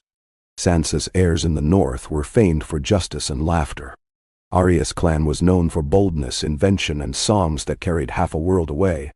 Gendry's kin made the city's finest blades and clocks. The descendants of Jon and Daenerys, proud but never proudful, scattered among all the great houses, but more often served as counselors, healers, or teachers, content with the legacy of hope rather than power. One evening, in the library's Hall of Remembrance, the young speaker, a girl with hair like a raven's wing, stood before the gathering and read aloud from Jon Snow's old journal, rediscovered in a locked chest. The entries were plain, written in a careful, spare hand, reflections on the burdens of rule, the value of listening, the price of peace. The children listened in silence as she read. If there is any wisdom in me, it is this. The world is not won in battle, nor held by blood alone. Peace is made and kept by those who listen, who forgive, who remember how close we all have come to losing everything. Never let pride come before kindness. Never let fear rule the table. And never forget those who have no voice, for in their silence lies the truth of the realm. Menderwajsor. The speaker closed the journal and smiled. It is enough that we remember. The crowd rose and filed from the hall, lanterns in hand, to gather in peaceful Wolf Square. They sang the old song of spring as lanterns rose into the dark, and the bells answered them, clear and bright as any dawn. Seasons passed. The city changed, as all things do. Old walls crumbled, new towers rose. Children grew, left for the north or sailed for the west. But always some returned to take their place at the table, to plant flowers in the Godswood, to teach, to learn, to dream. And every lantern night, the last lantern to float downriver, was sent by a child chosen for kindness. Its flame was always white, its message written simply, for Jon, for Daenerys, for peace that endures, for home. And so the world turned. The story, like the city, never truly ended. It simply continued, alive in every laugh, every word, every bell that rang for hope. The centuries that followed did not erase the roots that Jon Snow and Daenerys Targaryen had planted, nor the old pain nor the slow, patient work that had remade the city and the realm. The great library and gardens, the Parliament Hall, and the peaceful Wolf Square became living chronicles, not relics. Stone by stone, story by story, each generation carved its own hopes into the fabric of Westeros, layering new dreams atop old legends. There were years of bounty and of lean harvests, years of unrest and of unity, floods and plagues, small wars on distant coasts, and always peace in the heartland, kept not by sword, but by the wisdom handed down. The city's towers stood taller, their banners brighter, their bells carrying farther, but never louder than the laughter of the people or the song of children at dusk in the godswood. Where once there had been walls and moats, there were bridges and open gardens, markets without gates, and doors that closed only to the night. The Parliament Hall, grown now into a labyrinth of glass galleries and leafy courtyards, heard every tongue of the realm. 1,000 voices debated, sometimes fiercely, but none dared call for war, not with the ghosts of the long night and the bells of spring ever in their minds. A speaker presided by custom, changing each season, a fisherwoman from White Harbor, a blacksmith's daughter from the Reach, a wildling boy who'd run with wolves, a merchant of the Isles, a healer from Dorne. No one served forever, and no one ruled alone. The old families sent sons and daughters, but the council's heart was always the city's own. It was said that the godswood was never silent. Children played among its roots, older folk walked the winding paths, and every year a few pilgrims would come from distant lands, seeking the heart tree and the place where peace had truly begun. They left tokens at the foot of Jon's statue, which stood now wreathed with wildflowers, wind-worn and moss-dappled, but always clean, always honored. Sometimes in the hush of evening, the lanterns from the river's last boat drifted past, casting ripples of light that seemed to awaken something gentle in the stone. The dragons were long gone but not forgotten. In every festival, paper dragons soared on the wind. Children painted scales on their arms, ran races through the city streets, and played at wolf and dragon in the fields. The old stories, once told to frighten, were now sung in joy, not just of Jon and Daenerys, but of Sansa the wise, Arya the wild, Sam the gentle, Brienne the just, Gendry the unbreakable, Davos the honest, and so many more. The council hall's walls were painted with scenes from those days: the breaking of the wheel, the first planting of the godswood, Arya's ships returning with news of distant lands, Sansa opening the North's gates to the world. The legacy of peace was not unchallenged.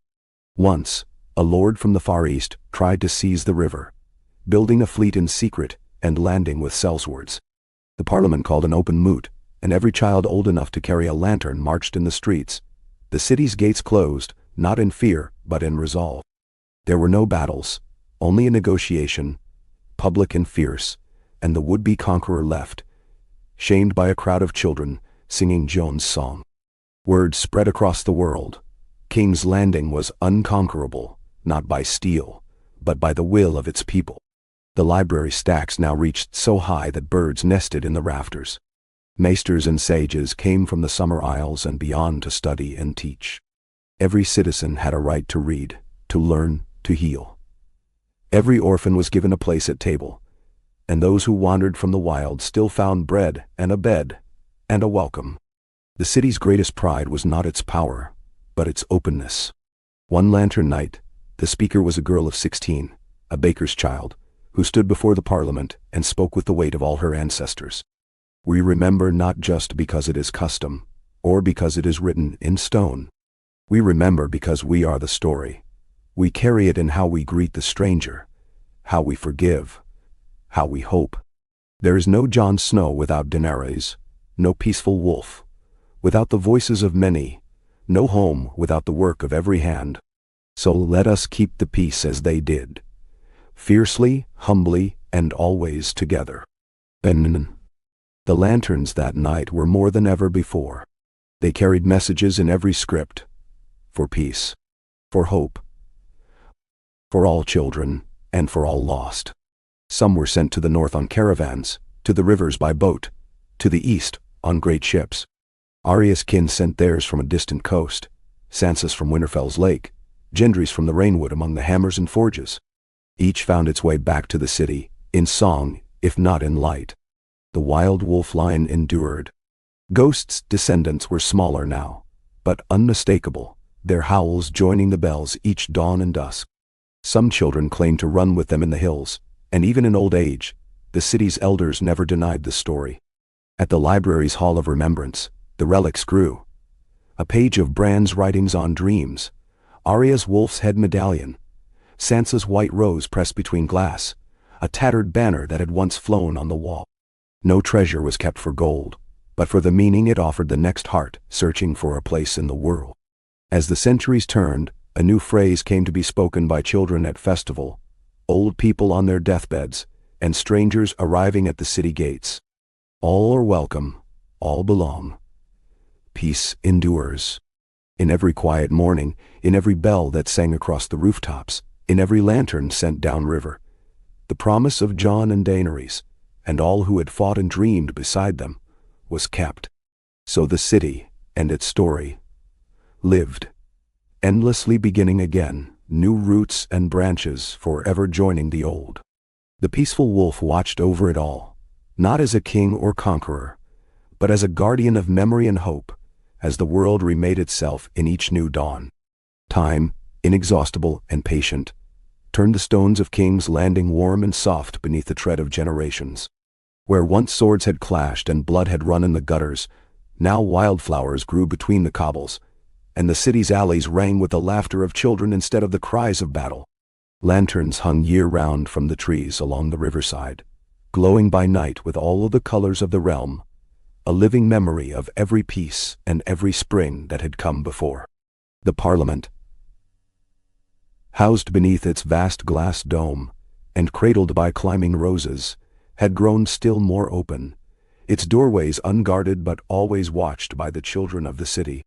Anyone could attend, and many did, sometimes 1,000, sometimes only a handful, but always someone came to listen, to speak, to witness the work of the realm's keeping.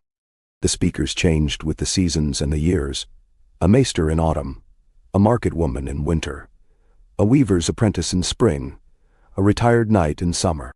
Titles mattered little. Wisdom, kindness, and the ability to listen meant everything. Sam's library, now called the Lantern Hall, shone atop its hill, its windows reflecting sun by day and candlelight by night. Scholars, children, and the curious wandered its towers, learning the history of the world in every tongue.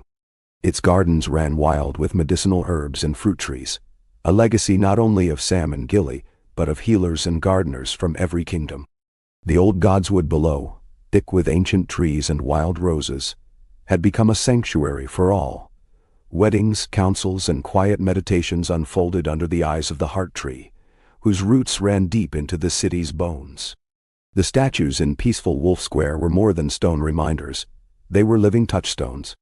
Jon's likeness, worn smooth by generations of hands, stood shoulder to shoulder with Daenerys, her eyes turned toward the river, his fixed on the city gates. Children left small offerings at their feet, bluebells, painted pebbles, poems, sometimes a letter folded tight and tucked into a crack, meant for the wolf or the dragon, or both. At festival, elders retold the story of the long night, not with fear, but with pride in what had followed. They chose not to be enemies, and so the world endured. The wolf's descendants still haunted the hills, and every year, a few lucky children would spot a pale shape on the horizon at dusk, or hear a howl joined by the city's bells. These children grew up believing in the wild, in second chances, and in the promise that home was always possible, even after the darkest winter. The Parliament's debates shifted with the times. Some years, the sea threatened, or a drought dried the rivers, or a sickness swept the land. Other years, it was only the old friction between city and countryside, between merchants and healers, between dreamers and doubters. But always, before the last lantern was set afloat at festival, the speaker would rise and ask the oldest question, Who do we serve? The answer was always the same: the realm and all its children. The memory of peace, the hope of home. The city's festivals became beacons for all the world. Lantern Night was not the only celebration. There was New Roots Day in spring, when every household planted a flower in a public garden. The Feast of Voices in autumn, where the Parliament Square was filled with music from every kingdom. The Wild Hunt in summer, when children ran with silver wolf masks and the city's alleys became rivers of laughter. And the Day of Welcome each winter, when strangers were honored guests at every table. Stories of the old heroes grew in the telling. Sansa the Wise, who opened the north; Arya the Wild, who sailed farther than any dream; Sam the Gentle, whose lantern brought hope to thousands; Brienne the True, who never broke an oath; Gendry the Unbreakable, who rebuilt what was shattered; Davos the Honest, who taught the city to trust itself; and Jon and Daenerys, the wolf and the dragon, who refused the world as it was and built a new one together. Their lines endured, not in palaces or keeps, but in classrooms and shops, on fishing boats and council benches. Some of Daenerys and Jon's descendants became speakers, others farmers, others singers. Sansa's blood ran in the veins of 100 fosterlings, Arya's in the boldest sailors, Gendry's in the craftsmen who made the city beautiful and strong. But most of all, their legacy lived in the ordinary. A baker giving bread to a stranger, a healer listening to a patient, a child stopping to tie a wildflower at the foot of a statue and whisper a wish for luck. One year, on the eve of Lantern Night, a storm rose from the sea, battering the harbor and flooding the riverside. The city's people worked together: parliament, market women, healers, smiths, children and elders, forming human chains, ferrying the weak to higher ground, carrying books from the lantern hall, lighting lanterns to mark safe paths through the flooded streets. When the dawn came, the damage was great, but not one life had been lost. The speaker, a weaver's daughter, stood in peaceful Wolf Square, soaked to the skin in mud on her hands, and spoke to the gathered crowd. We have learned what it is to lose, and what it is to find. Let us never forget that we are each other's lanterns in the dark. Then the bells rang, the lanterns floated, and the city began to mend. No one rebuilt alone. As centuries lengthened into legend, the world beyond the city changed, but the heart of King's Landing endured. Distant lands sent their children to study in the Lantern Hall, to apprentice with city artisans, to join the Parliament's debates. The Godswood's trees spread, and the lanterns multiplied. On certain nights, from far across the sea, the city glowed like a constellation. In quiet moments, those who remembered or hoped to remember would visit the peaceful wolf and the dragon queen. They would touch the stone, speak their worries or their thanks, and leave with hearts lighter, reminded that peace was not something won, but something made over and over, every day, by ordinary people, choosing kindness and courage. Every generation added its own verse to the city's song. Every bell that rang for hope, every lantern launched for peace, every child who grew up believing in new beginnings, all of them in a way, were Jon's and Daenerys' children, and the city itself their living, breathing legacy. And so it was that Westeros, at last, was known not for its kings or its conquests, but for the stubborn, gentle light of home, a realm that remembered, that forgave, and that built itself new again each dawn forever. In the deep unfolding of centuries, King's Landing became the heart of a world that barely remembered the age of swords and dragons, except in festival and fable.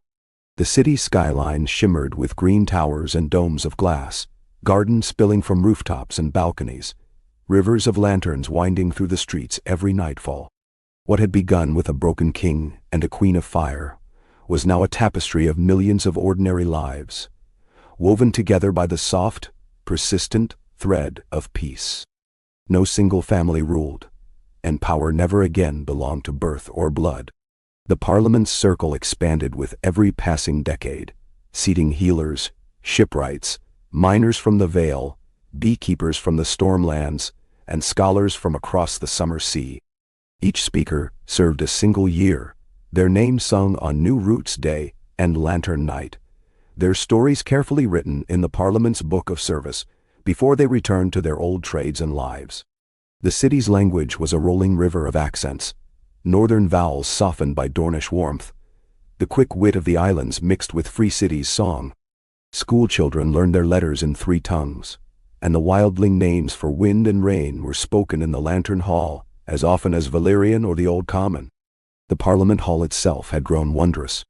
Its dome was a marvel of glasswork and magic, etched with the stories of the realm, kept bright by the hands of 100 apprentices, and at its center stood the Round Table, old and polished, ringed by chairs worn smooth by generations. Flowers grew up through cracks in the stone, left undisturbed, a sign that the city's roots ran deeper than any law. When the rains came, the speaker's voice echoed soft as thunder, and children played tag among the pillars as their elders debated the price of grain or the safety of the western roads. Still, the city remembered. At the end of each year, all work ceased for Lantern Night. The youngest child in every home was chosen to light a lantern, white for peace, blue for hope, green for memory, red for joy, gold for new beginnings. As dusk fell, the river shone with drifting lights, and all across the city, songs rose, some old, some new, some only wordless hums, as much prayers as music. At peaceful Wolf Square, the people gathered, weaving flowers through the fingers of Jon Snow's statue, laying painted stones at Daenerys' feet, and retelling the story of a king who gave up his crown, of a queen who learned to love peace more than fire, of friends and kin who saved the world not with war, but with forgiveness and stubborn hope. Jon's face, gentle and steadfast, had long since blurred with the touch of countless hands. Daenerys' eyes were always turned outward, forever watching the city. Between them, the statue of Ghost, touched by 1,000 children's hands for luck, watched the hills, where, they said, his descendants still ran. Sam's Lantern Hall grew so vast that a visitor could walk for hours in its stacks and never see the same book twice. Every century, a council of librarians chose the Lantern Keeper. Always a teacher, sometimes a maester, once a former speaker, once a wildling storyteller who could not write but knew every story by heart. Gilly's garden, now a warren of fruit trees and healing herbs, sent seeds to every corner of Westeros and beyond. The Hall of Remembrance overflowed with relics: Sansa's riding gloves, Arya's map of the Sunset Sea, Brienne's weathered sword, Gendry's first horseshoe, Davos' wooden finger, Tyrion's favorite quill, a wildling's carved bone flute. The Godswood was the city's wild heart, always expanding. Every birth and betrothal, every parliament oath, and every last rite was held beneath the pale boughs. Children learned the old prayers from 100 lands, and in the hush before dawn, the wild wolves' howls still echoed, a living promise that some mysteries would never be tamed. The city itself became a living festival. On New Roots Day, children planted saplings and scattered petals from the rooftops. On Peaceful Wolf Day, every home laid a wildflower and a painted stone at the nearest crossroads. On Reunion, families opened their doors to travelers and strangers, exchanging tales, songs, and simple meals. Even the darkest season, Winter's Eve, was a time of feasting and stories, of Jon and Daenerys, Sansa and Arya, the wolf and the dragon, and the friends who built a world where children never learned war. Not all was perfect, and sometimes, when a harvest failed, or a winter was hard, or a speaker ruled unwisely, the city's memory was its saving grace. There were arguments, tempers, fears, sometimes even violence, but always the Parliament returned to the Round Table, and always the elders said, "Remember who we are. Remember why the bells ring." The North sent its own counselors, as did the Riverlands, Dorne, the Isles, the mountains, the great wild East. Winterfell was no longer a distant kingdom, but a sister city, joined by rail and caravan, its children fostering south for school, its food and wisdom flowing down the King Road each autumn. Arya's kin returned every few years, bringing silk, glass, and wild news from beyond the Sunset Sea. Sansa's line was still known for justice, Gendrys for their work and honesty, Briennes for their courage, Sams for their learning, Tyrions for laughter, Arya's for wanderlust and wildness. Daenerys and Jon's kin were everywhere. Leaders, healers, singers, mothers and fathers, never claiming the realm, always serving it. Long into the city's memory, the children's lanterns floated every lantern night, carrying messages as far as the wind would take them. Some would be found in distant marshes or atop mountain lakes, sometimes returned years later, faded but whole. Each bore a wish, a memory, a promise. For peace, for hope, for home, for the wolf and the dragon, and the world they dreamed. Sometimes in the quiet after festival, elders told a new version of the story, not just of Jon and Daenerys, but of all those who had chosen the harder path, who forgave instead of fought, who listened instead of ruled, who planted where others had burned. This was the true inheritance of the city, the lesson woven into every street and song, that peace was not an ending, but a way of living, never perfect, never easy, always possible.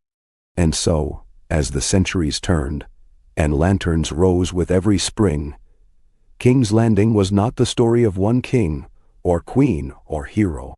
It was the story of millions, all joined by the promise that the bells would always ring for hope, and that every child in every age might walk beneath the lanterns and know they were home. In the memory of the realm, centuries blurred into legend as easily as seasons melted into one another. King's Landing, once the setting for 1,000 bloody reckonings, then for a great reckoning with peace, became something the world had never quite seen. A city whose walls were kept not by armies, but by trust, whose people remembered that each new day was made possible by the courage and sacrifice of generations long gone.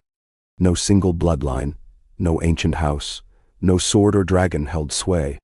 The Parliament's glass dome shone over the city like a second sky, a place where voices rose and fell with the patience of the tide, where lords and laborers, weavers and wildlings, children and sages, all had seats at the round table. There were arguments, sometimes loud, often passionate, but every voice, even the smallest, was counted. The council's book of service was now so thick it required an entire shelf in Lantern Hall, its pages filled with names, drawings, and wisdom from every corner of the world. Lantern Hall itself stretched for half a mile, its roots older than any house, its windows greened with vines. The Hall of Remembrance welcomed new relics each year. The first rail token from Winterfell's line, Arya's sunstone, a peace treaty signed on a fishmonger's apron, a wildling flute, and, preserved beneath glass, Jon's last letter, its words faded but beloved. Peace is not a gift, but a habit. Guard it well, for it is made new every day. Peaceful Wolf Square was ever the heart of the city, its statues weathered but vibrant, brushed with the dust of 1,000 wildflowers, polished by the touch of generations. Daenerys' likeness watched the river, Jon's the gates, ghost ever at their feet. Children clambered over their knees, city elders met at their base to teach, to remember, to simply feel the hush that still sometimes fell there at dawn or dusk, a hush that was not loss but gratitude. Every lantern night, the city transformed. Lanterns lined every window, floated on every fountain and pool, and the river carried a slow procession of lights past the godswood and through the open gates. Songs drifted across rooftops and down alleyways. In the square, the current speaker rose, a different face every year, chosen from all walks of life, and told the old stories, then asked the oldest question, "What will you do with peace?" The answers were different each year. "I will build," said one. "I will listen," said another. "I will forgive. I will sing. I will teach. I will remember." Then the bells rang out, echoing over the city, over the countryside, and in that moment every soul remembered the debt they owed and the gift they carried. Children's games had changed little since Jon's day. The youngest still played wolf and dragon, chased each other in packs, and made tiny lanterns from colored paper and river reeds. They believed, some more than others, in the stories of wild wolves who guarded the city, and of travelers from the west who still bore Arya's name. Every spring, Sansa's descendants sent a great caravan south, laden with seeds,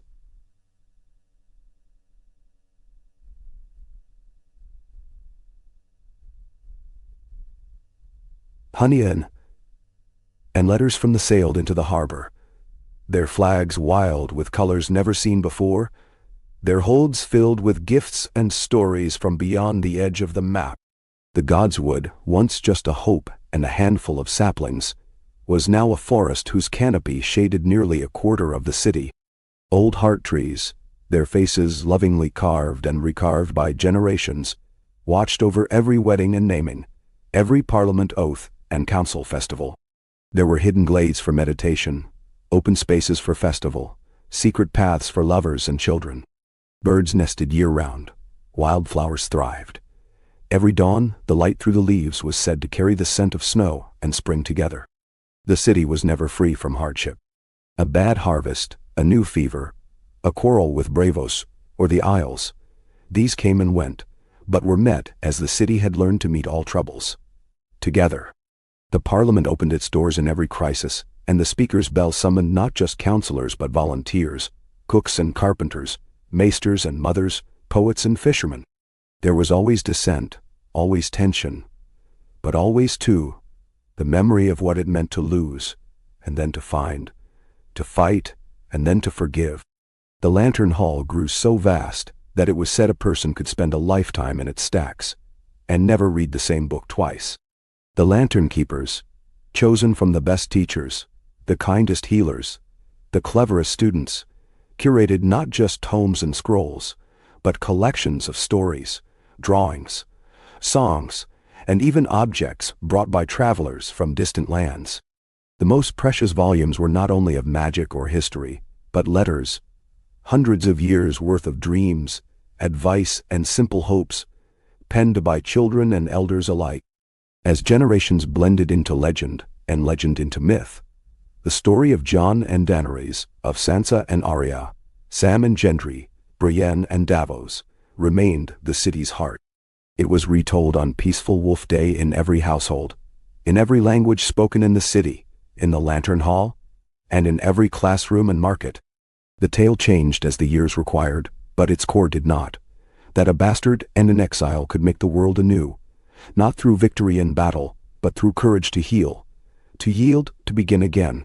Sometimes, visitors from distant lands, strangers in bright silks, speakers of lost tongues, would kneel at the statues in Peaceful Wolf Square, leave a token, and ask the elders, were they real? And the elders, wise with the patience of many springs, would reply, as real as the river, as real as the bells, as real as any dream that saves a soul.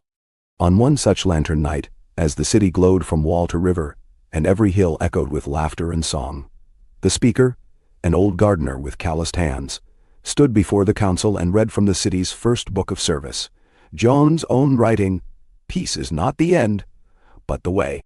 The song never ends, so long as someone listens. The city listened. The world listened. And so, as bells rang and lanterns rose, King's Landing endured, remade, reborn, forever the city of hope, where even the stones remembered how to begin again. In the long arc of time, the city became more than a city. It became a living testament to the stubbornness of hope, to the slow, unending work of peace. King's Landing, once synonymous with fire and treachery, grew into a legend of open gates and open hearts. The city skyline was a harmony of the old and new. Ancient keep towers wreathed in green glass domes that caught the morning sun, new bridges arching over the Blackwater where the river widened and ran clear. The Parliament, still round, still open to every voice, met beneath the unbroken dome of colored glass. The glass had been replaced many times, but always with scenes from the realm's stories. Children in the Godswood, lanterns on the river, wolves and dragons curled together beneath stars. Each speaker, chosen by vote and by lot, led not as a sovereign but as a steward, their name inscribed in the Book of Service, and sung at the next Lantern Festival. In every district, every square, there were gardens and fountains, orchards heavy with apples and plums, wells ringed with painted stones. The Lantern Hall rose like a city unto itself on the hill, windows full of lamplight by night, its labyrinth of galleries always open. Students from every kingdom, and from beyond the sea, studied there, learning to heal, to build, to listen, to judge, to remember. Sam's grandchildren and their grandchildren's grandchildren were still among the lantern keepers. The great hall of remembrance had expanded and become a place of pilgrimage. There old folk might be found pressing a palm against Arya's weathered map, or a child marveling at the faded blue of Brienne's cloak, or the worn handle of Joan's sword. Letters sent from the north, from the summer isles, from Bravos in the wild east, were all read aloud on reunion day, so that every voice, even from afar, would be heard. Sansa's descendants still visited each year with the first snows, bringing cakes, honey, and tapestries for the Parliament, their laughter echoing in the city's long halls. Arya's kin, brown from the sun and quick to laughter, brought with them news of islands beyond the horizon and stories of storms survived. Gendry's descendants were found in every workshop, inventing new tools, forging the bells that sang for every festival, tending the city's bridges and windmills. The line of Jon and Daenerys ran through every corner, sometimes evident in a speaker's silver hair or quiet eyes, more often seen in the way children of every house and none played wolf and dragon, or sang the old songs at dusk. The Godswood was at the city's heart, grown wide as a park, thick with shadows and dappled sunlight, home to weddings and councils, prayer and play. Its oldest trees were now giants, beneath their branches wildflowers and bluebells, descendants of those Jon and Daenerys had once planted, spread in riotous color every spring. Here, on quiet mornings, elders led children in reciting the Song of Peace, and in the hush that followed, one could almost believe the world itself was listening. King's Landing's openness drew travelers from every shore. Summer islanders set up pavilions of silk on the hills above the river, their laughter carrying on the breeze. Quarthy traders brought bright fruits and fine glass. Dornish vintners poured their best on festival nights. Some stayed, took new names, sent their children to the Lantern Hall, and in time their customs, too, became part of the city's own. No faith was forbidden. New shrines rose, not in opposition, but in conversation, each celebrating what the others cherished: the light, the river, the memory of the lost, and the promise of the future. Every home kept a lantern, and each lantern night, a candle was lit and placed in a window, or on a balcony, as if the city itself were made of 1,000 small stars. The lanterns drifted on the river, carrying messages: peace endure, home return, hope grow. Sometimes simple as a child's drawing, sometimes written in ancient runes, sometimes no more than a single name. Some years were hard. The river flooded, or a sickness swept through the streets, or tempers flared in Parliament over trade or harvests. Yet always the city responded together, Parliament calling open assemblies, the Lantern Hall opening its kitchens, every hand turning to mend and build. The speaker's bell rang for volunteers, not for soldiers. The gates were never barred. One bitter winter, when snow buried the orchards and the wind howled at every eave, the city nearly starved. It was the children who first remembered, gathering the wild roots, sharing bread with neighbors, singing the Song of Peace as they trudged from house to house, lanterns swaying on every stick. That year, when the thaw finally came, the bells rang longer than ever, and every child who had carried a lantern was honored in Parliament as a keeper of spring. The peaceful wolf and the dragon queen remained the city's beloved guardians, their statues now softened by wind and rain, the bronze dulled to a deep, living patina. Ghost's likeness watched the Godswood, a line of pale wolf pups carved at his feet, worn smooth by countless hands. On peaceful Wolf Day, families, of every shape and blood and banner, picnicked in the Godswood, laying wildflowers at the statues, reading the old tales and composing new ones. The tradition of wishes left at the statues grew into a ritual. Every child whispered a hope for the year to come, and some, it was said, came true. Jon and Daenerys' memory endured not as monarchs, but as exemplars of another way. Of yielding, of listening, of loving without pride or fear.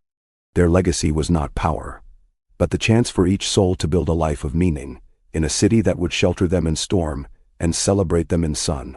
As another lantern night approached, a speaker, a small, sharp-eyed girl whose mother was a dock worker, and whose father had come from the wild north, stood before the Parliament, holding aloft an old journal, with faded black ink. She read aloud. Home is not walls or crowns, but hands held open. Let every heart be a lantern. Let every day begin again. The bells answered her, as they had answered every prayer and every festival for centuries. That night, the lanterns shone from every window and every bridge. The river bore them out to sea. In every alley, on every roof, children ran with dragon wings and wolf masks, their laughter the living proof that peace, fragile, hard-won, beloved, was not an ending, but the thread that bound the world, year after year, dawn after dawn, home after home. And so, under the ancient trees and the glowing lanterns, King's Landing's story went on, as all stories do, growing, changing, returning always to the light. Centuries folded themselves quietly over King's Landing, softening sharp edges, blurring even the oldest scars into stories. The city, once the beating, bleeding heart of 7 fractious kingdoms, was now simply the city, a living confluence of memory and hope. Its domes and towers were grown over with moss, its walls bright with painted flowers. New bridges arched gracefully over the black water, lanterns swaying from every parapet, and no gate was ever closed except in storm. The river that once carried ships of war now bore gardens on rafts, floating orchards and festival pavilions, their laughter drifting for miles.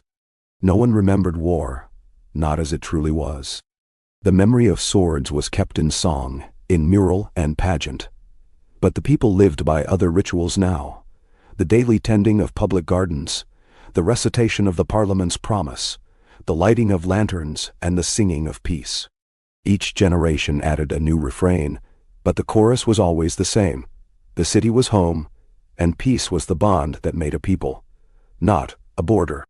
The Parliament had swelled, 100 seats and more, its circle reflecting every district, every trade, every faith. Its walls were mosaics of the city's past, blue wolves, green dragons, ships and trees, children dancing, lanterns rising. The face of a weirwood half smiling down. There was always noise, debate, and laughter, sometimes tears, but the speaker's bell always brought order, and every vote was counted. The book of service was now so thick it was read aloud in turns, year after year, the city's history a living, never-ending testament to shared rule. The Lantern Hall was the heart of learning. Maesters taught, but so did midwives and bakers, wildling poets, former speakers, summer islanders, and the occasional orphan grown wise. New wings were added for every generation. The archives reached high and deep, full of song and letter and tale. Children learned first to read, then to listen. Every voice had a place, every story a lesson. Sam's lantern still hung above the main door, its glass colored by time, but its light never failing. In peaceful Wolf Square, the statues of Jon Snow, Daenerys, and Ghost stood side by side, hand and paw and wing outstretched.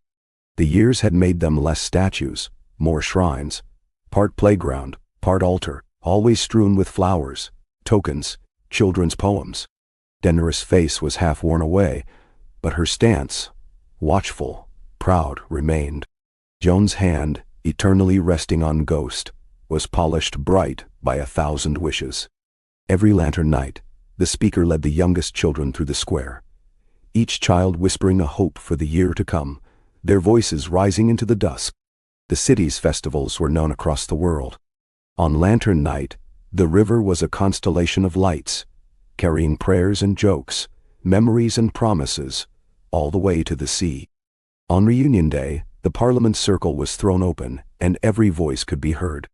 On peaceful Wolf Day, families picnicked in the godswood, stories retold, songs remade, children crowned with garlands, and taught the city's most important word, welcome. Winter's Eve was for huddling together, reading old letters and poems, and sharing food with strangers. The godswood itself was a wonder, a wild forest now, grown across old market squares and tangled with bluebells, heart trees, even a living maze of hawthorn and willow. Lovers met there at dawn, elders gathered at dusk. Parliament sometimes convened under the leaves, letting the children play while they argued harvests or bridges, or the coming of a foreign ship. The city's wolves still came and went, a streak of silver in the morning, a howl at dusk. It was considered good luck to spot one before a festival. The city's greatest legacy was not a wall, or a sword, or a crown, but its memory. The story of Jon and Daenerys, Sansa and Arya, Sam and Gendry, Brienne and Davos, grew richer with each telling, colored by the needs of each new age. Sometimes the tales were bold. Sometimes gentle, sometimes sorrowful. But always they ended in hope, in the promise that peace, once begun, could be kept if only enough people chose to remember. Sansa's line, by now more idea than blood, continued to send fosterlings from the north. Arya's kin sailed home from distant isles with each autumn tide. Gendry's descendants tended every bell and bridge. Brienne's taught justice in the Lantern Hall. Sam's ran the archives and the gardens. Tyrion's made jokes at Parliament that would echo in the city for years. Jon and Daenerys' children, and their children, and theirs, filled every part of the city, not as rulers, but as weavers of the peace their ancestors had begun. Sometimes a threat would rise, a failed harvest, a flood, an ambitious trader's scheme. But always the Parliament met, the city rallied, and every child remembered, we are the lanterns in the dark. No crisis, no shadow, no fear could undo the work of centuries. The bells rang for hope, and the children, running wild through streets and woods and riverside gardens, grew up knowing the taste of freedom and the comfort of home. On the 1000th lantern night, every child in the city carried a lantern to the river. The speaker, a young girl whose mother was from Winterfell and whose father had come from the islands beyond the summer sea, stood in peaceful Wolf Square and recited the city's oldest oath. We choose peace, not because it is easy, but because it is needed. We remember those who fought and those who forgave. We build a home for every child, every stranger, every hope. Let the bells ring, let the lanterns rise. We are the promise kept. As the lanterns floated away and the bells echoed out over water and field and forest, the elders wept and the children laughed. Ghosts' descendants howled at the edge of the godswood, a silver chorus under the moon. And in that moment, across all of Westeros and beyond, those who listened in the hush of night could almost hear the first chords of a new song, a city's memory, a people's hope, the story of peace, always beginning, always carried onward by gentle, stubborn hands. So King's Landing endured, a city remade forever not by kings, but by those who chose every day to remember and to hope. The city's life unfurled in centuries-long unbroken song, sometimes a soft murmur, sometimes laughter under festival lanterns, sometimes the wild, wordless call of wolves from the godswood at dawn. Where banners once fluttered for lords and battles, they now brightened the city for every birth, every first snow, every harvest, every great and simple joy. And through all the turning years, King's Landing, the world's heart, remained what its people, together, had remade, a city of peace, memory, and welcome. No stone was laid without a story, and every child learned the city's tales almost before they learned to speak. In Parliament, where the round table still gleamed beneath a canopy of living vines and colored glass, no seat was empty. Each season brought new voices, a mummer from the market, a teacher from Lantern Hall, a builder's apprentice, a cook's son, a merchant from Bravos, a wildling healer, a river pilot, a child elected by the votes of the city's youth. The speaker's bell was still the only law, its sound calling not for obedience but for listening, and every decision was made with the patience of a gardener tending old roots. The lantern hall stretched farther each year. No wall was ever torn down. New stacks and classrooms simply grew around the old, their floors tangled with ivy, their windows open to sun and wind. The great archive was so vast and twisting, it was said that lost children wandering among its shelves sometimes stumbled into old legends or emerged in distant gardens hours later, trailing laughter and leaves. In its highest tower, Sam's lantern still burned, and each lantern night, a descendant of the Tarleys would refill it with new oil, an unbroken line of light. On lantern night itself, the city transformed. Every bridge, every balcony, every boat glowed with hundreds of lights. The Godswood's wide paths shone with lanterns in every color. Red for courage, blue for remembrance, white for peace, gold for new beginnings. Children ran wild between the trees, their faces painted with wolves and dragons, their hands full of wishes written on slips of paper to be tied to lanterns and set afloat on the river. Each year, the Parliament chose a keeper of the flame, a child or elder whose kindness had gone unnoticed until the festival's eve, to carry the first lantern down to the water's edge and set it drifting with a wish for the whole realm. The city's statues had grown into a circle of memory. Jon, Daenerys, Ghost, Sansa and Arya, Brienne and Gendry, Sam and Davos, and a place always left for a new figure, added every century.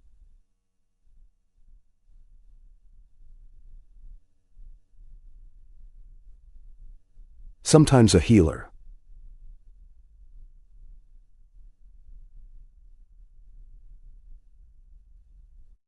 The statues were not cold and remote, but worn by the touch of generations, and every festival, children clambered up to crown them with garlands and laugh in the faces of those who had once remade the world. The Godswood, now almost a true forest, had swallowed old city streets and walls.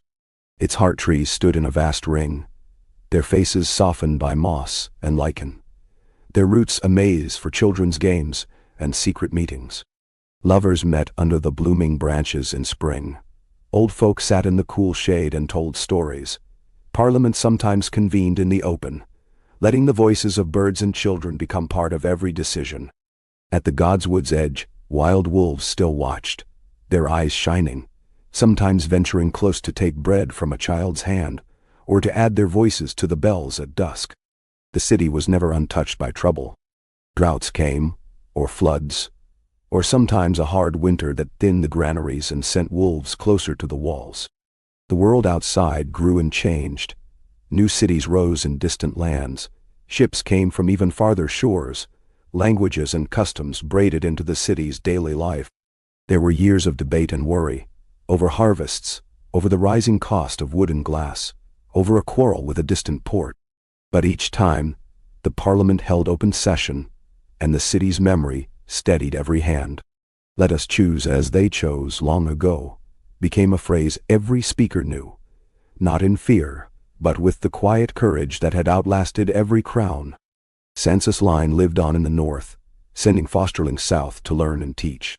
Arya's kin sailed in and out, bringing news of far islands and distant kin.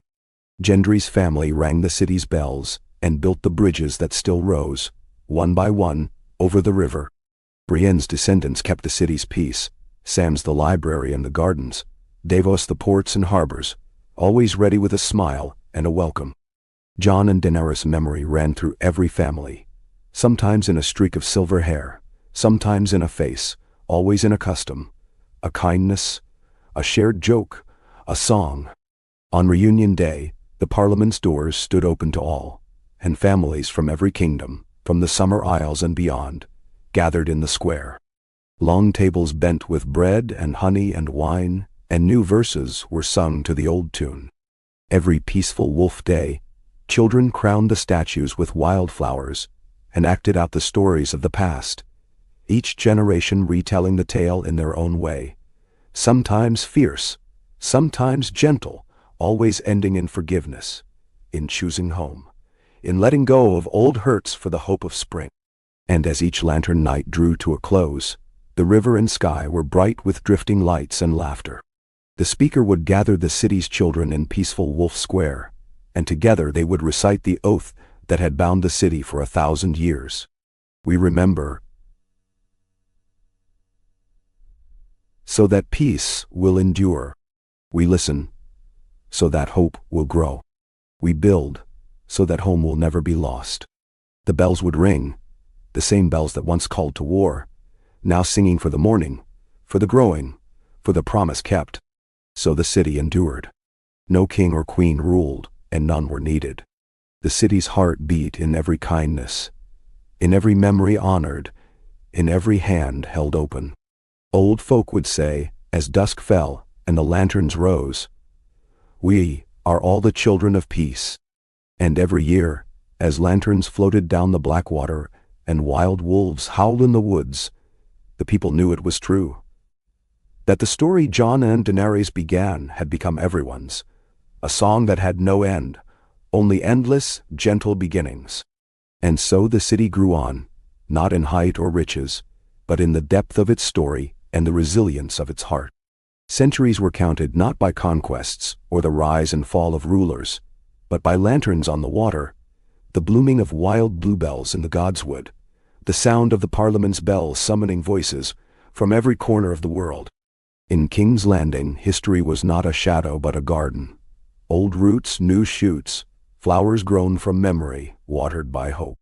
Every dawn, the city's people awoke to the bells, as gentle and familiar as birdsong. Children tumbled out of bed to chase the light through vine-strung streets, down to the river where fishermen, scholars, and shopkeepers greeted the sun with laughter and gossip. There was no lord above them, no master save the Parliament and its chosen speaker, whose only crown was a garland of living flowers, and whose only throne was a seat at the ever-growing round table. It was a city where strangers were expected, where every festival saw the godswood and squares crowded with travelers from distant islands, from the snows beyond Winterfell, from the free cities and places farther still. Dancers from the summer isles spun on the Parliament steps. Children from Dorne ran hand in hand with wildlings. Ironborn sold sea glass in the morning and played ballads on harps at night. The river teemed with boats, some trading, some laden with flowers and grain, some just built for drifting under the moon. Lanterns hung from their bows.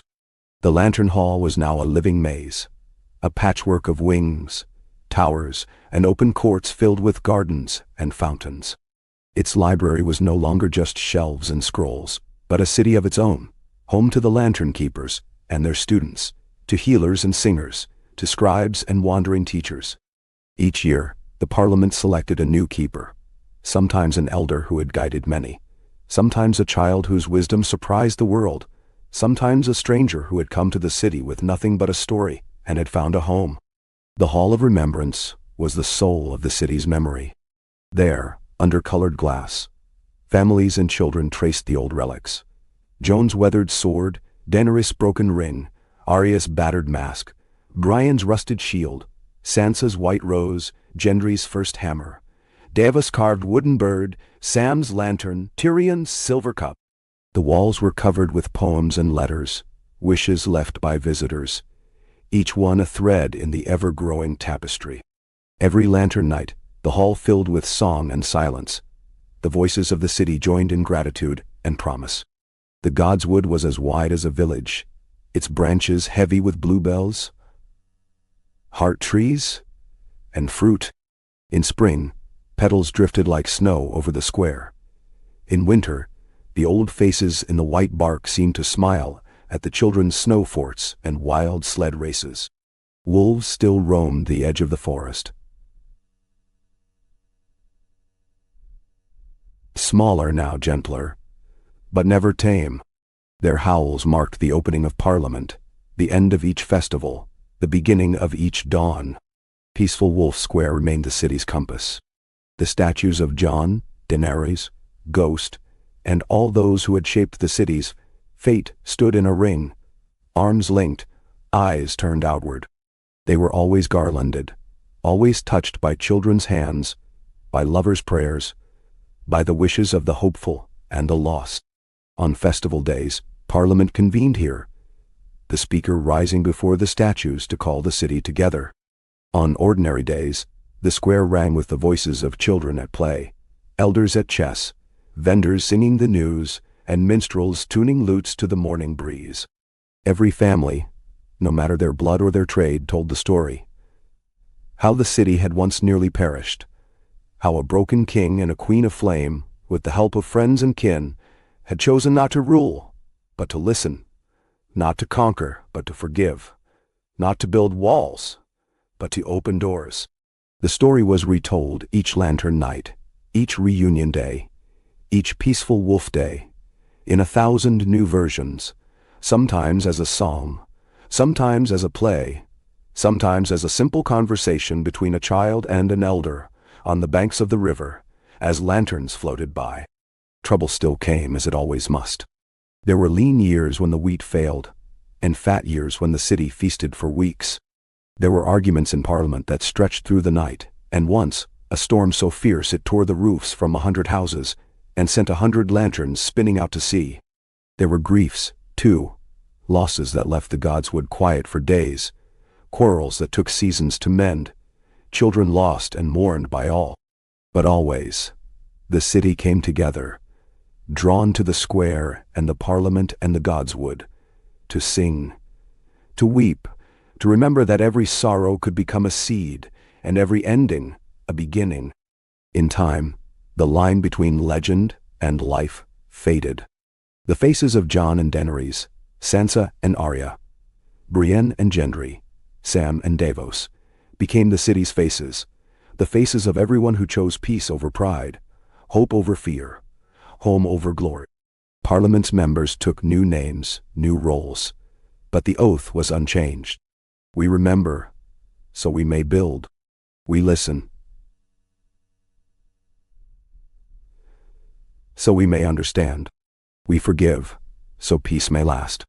And so it was, year after year, that the lanterns rose on the river, the bells rang across the fields, and the children of the city, whether born there, or come from far away, or simply wandering through, grew up knowing that peace was not a gift, but a garden, tended with patience, watered by memory, guarded by every hand and every story. In the hush of dawn, as the mist curled over the river, and the godswood sighed in its sleep, the city's old statues glimmered in the first light, and the words of 1,000 years echoed once more. Let the bells ring. Let the lanterns rise. Home endures. The promise is kept.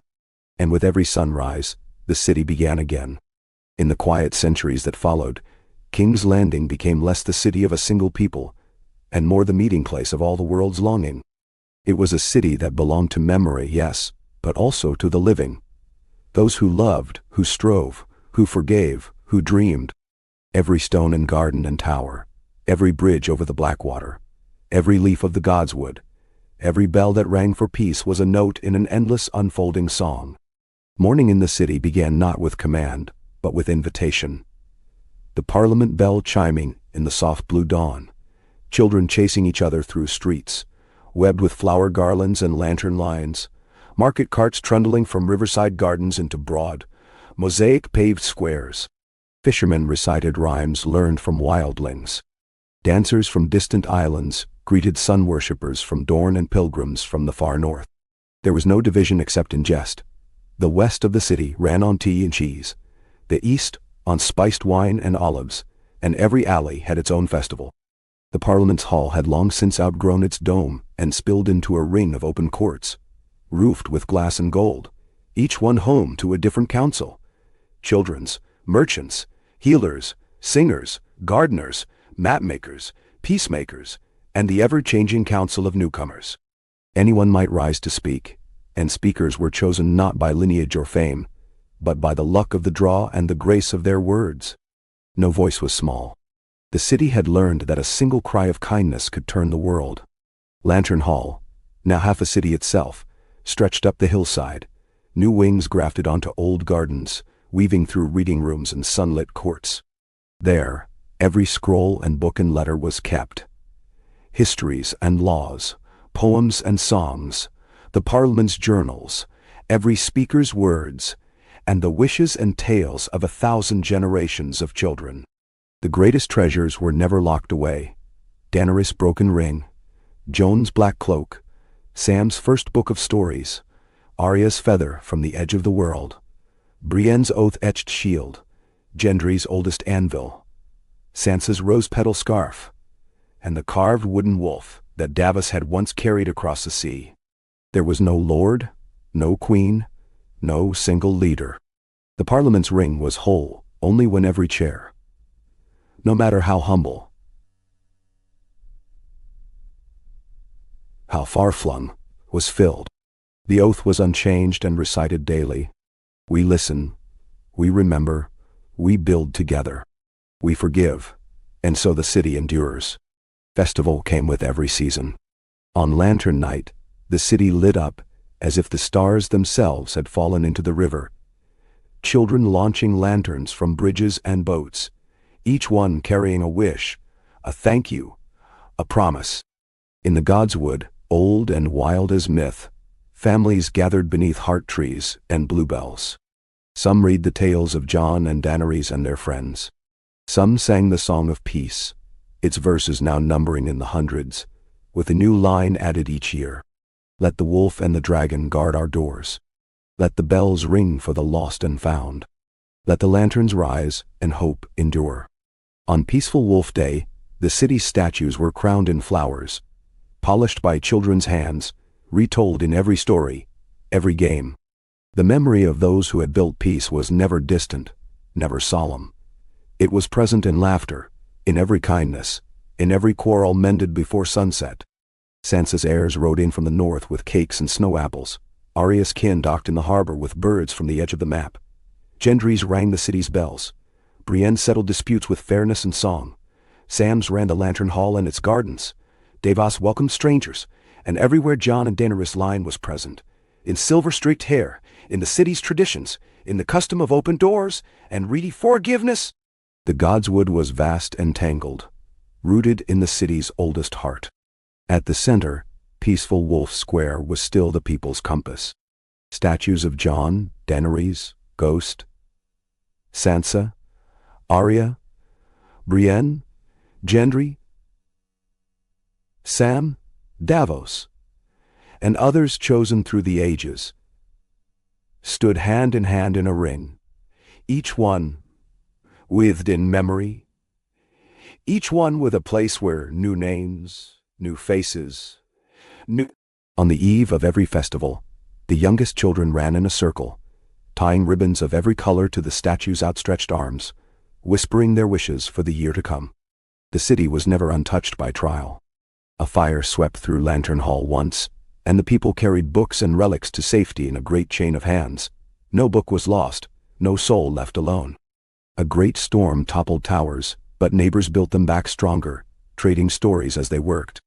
When illness or hunger threatened, Parliament sent the Speaker's bell through every street and hall, and the city fed and healed its own. Through it all, the story remained. Peace was not the gift of one, but the work of all. Forgiveness was not a weakness, but a daily act of courage. The city's greatest power was not its wealth, its walls, or its wisdom, but its stubborn, gentle openness to the world. On the 1001st Lantern Night, a young speaker, a gardener's daughter, her hair full of petals, stood in peaceful Wolf Square and read from the city's first book of service. We choose peace, not only for ourselves, but for all who come after. May they know the city by its kindness. May they walk its streets in hope. Let the bells ring, let the lanterns rise, let the story begin again. That night, as the lanterns floated downriver, the bells tolled and the wolves howled. A hush fell across the city. It was the same hush that had fallen over the old Godswood centuries ago, when Jon Snow had knelt beside Daenerys, when hope had seemed as fragile and bright as a single lantern in the dark. It was the hush of memory, of gratitude, of a peace chosen and rechosen, a home kept for all, always in the gentle, ringing light. And so the city lived, its story never ending, every dawn a new beginning, every hand part of the promise kept. In the seasons that stretched into centuries, the city's living memory did not fade but deepened, winding through the stones, gardens and laughter of every generation. King's Landing, no longer a city of crowns, became a world of circles. Lanterns on the river, rings of parliament and wild friends, the gathering of families and strangers alike under the branching boughs of the godswood. It was a city that celebrated every kind of homecoming, every small mercy, every forgiveness hard won. The Parliament's bell still rang each morning, clear and low, echoing across domes of glass and old slate roofs, through tangled alleys where every wall was painted with bright story murals. On the Parliament floor, faces changed with the seasons, each speaker's voice woven into the tapestry of debate and welcome. The speaker's oath was spoken by children and elders alike, in dozens of accents, before every session began. We come to listen, to remember, and to choose anew. We honor those who gave us peace. We build for those yet to come. No vote was secret, and no hand was raised in anger. The hall was filled as often with song as with words, and sometimes the debates ended in laughter and shared bread. Laws were passed, not for order alone, but for kindness, and a long-ago promise was etched above every door. Peace is our purpose, memory our guide, hope our strength. Each lantern night was a renewal. By dusk, the city shimmered with light. Lanterns strung from bridges and trees, set on every balcony, floating in hundreds on the black water. At the edge of the godswood, children led the lantern processions, each carrying a ribboned wish, every year with new colors and customs folded in from distant lands. Families crowded the banks, laughing, singing, telling stories, and as the lanterns drifted, every soul in the city, newcomer and elder, orphan and lord, felt the gentle weight of belonging. The lantern hall, now a labyrinth, was alive at all hours. Its wings and gardens spilled over into the Parliament's courts, into every corner of the city's old districts. In one tower, a scholar from Dorne read Braavosi poems to a group of children who answered with wildling riddles. In another, a healer from the Summer Isles led a song for the sick. Every evening, storytellers gathered in the Hall of Remembrance to read from the city's vast archive. Not just history and law, but love letters, apologies, thank yous and songs, written in the trembling script of first hope or last regret. The lantern keepers, descendants of Sam and Gilly, and all who'd tended the flame, chose each year a new keeper from among the city's kindest voices. Peaceful Wolf Square had grown into a living ring of memory and joy. The statues of Jon, Daenerys, Ghost, Sansa, Arya, Brienne, Gendry, Sam Davos, and all the heroes added over the years were crowned every festival, their hands painted by children, their names sung in the many-tongued chorus of the city. Some years, a new statue was raised, never a king or conqueror, but always someone whose life had made room for others. Old folk said the circle of statues made a wheel, but the spokes reached only outward, never around, for there was no center but the city itself. The Godswood, now a forest sprawling almost to the city's edge, was the place for every first and last thing. Under heart trees, children were named, marriages were vowed, speakers sworn, quarrels mended, oaths forgiven. In spring, the bluebells and wild roses perfumed the air, and in autumn, golden leaves drifted down on Parliament's outdoor sessions, blurring every distinction between old faith and new, between city and wild. Every story in the city began with a welcome. Newcomers arrived from every shore, old sailors from Braavos, star-eyed pilgrims from the east, shepherds from the north, wanderers from the Summer Isles. All were greeted at the Parliament steps by a speaker, a keeper, or just a child with a garland and a song. It was custom that every home keep a guest bed, every meal an extra seat, and no law was more honored or more joyfully enforced. Sansa's line was a rumor now, scattered and mingled into every family. Arya's kin arrived in ships painted with worlds never mapped. Gendry's bells and bridges stood strong in every storm. Brienne's justices sat on every council. Sam's learning ran in every school and garden. Davos' welcome filled every harbor. The peaceful wolf and the dragon queen lived in every tradition, in the forgiving of debts, the sharing of sorrow, the simple hopefulness of planting a new tree. Even so, trouble sometimes came. There were hungry winters and rainy springs, a fire that threatened the lantern hall, and once a quarrel in Parliament that spilled into the streets and had to be mended with a citywide day of silence and listening. Yet always, after hardship, the city came together, baking bread, planting gardens, tending wounds, telling stories, and singing. The bells would ring, the lanterns would rise, and each time, the story of the city's survival gained another verse. On the 1000th peaceful wolf day, every child in the city gathered in the godswood and tied a ribbon to the oldest heart tree. Red for courage, blue for peace, gold for memory, green for new hope. The speaker, a woman with hair silver as moonlight and a laugh as bright as bells, led the city in the ancient oath. Let us build what memory began. Let us forgive as they forgave. Let every hand be a lantern, every heart a home. As dusk fell, the lanterns floated in a vast, shimmering circle, out onto the river and into the world. The wolves howled, the bells rang, and the city shone beneath the stars. For all the centuries to come, those who walked King's Landing streets, whether they called it home or wandered only once, carried with them the knowledge that peace was neither a treasure nor a prize, but a practice, a garden, a story that could only be kept alive together. And so it was that every dawn was a new beginning, every memory a promise kept, and every lantern lit the way for someone yet to come. The song continued, gentle, defiant, unending, as the city itself. As more centuries turned, the shape of King's Landing changed yet again, each generation layering its own beauty and memory atop the last. No one living could remember war or walls, or even the hard times of scarcity. Stories of swords and dragons seemed as strange and wondrous as fairy tales, for the world outside the city had grown gentle too, or so the songs went. The wild lands beyond the north, and the isles beyond the sunset sea, sent traders and travelers to the city's festivals, their music and speech joining the city's living chorus.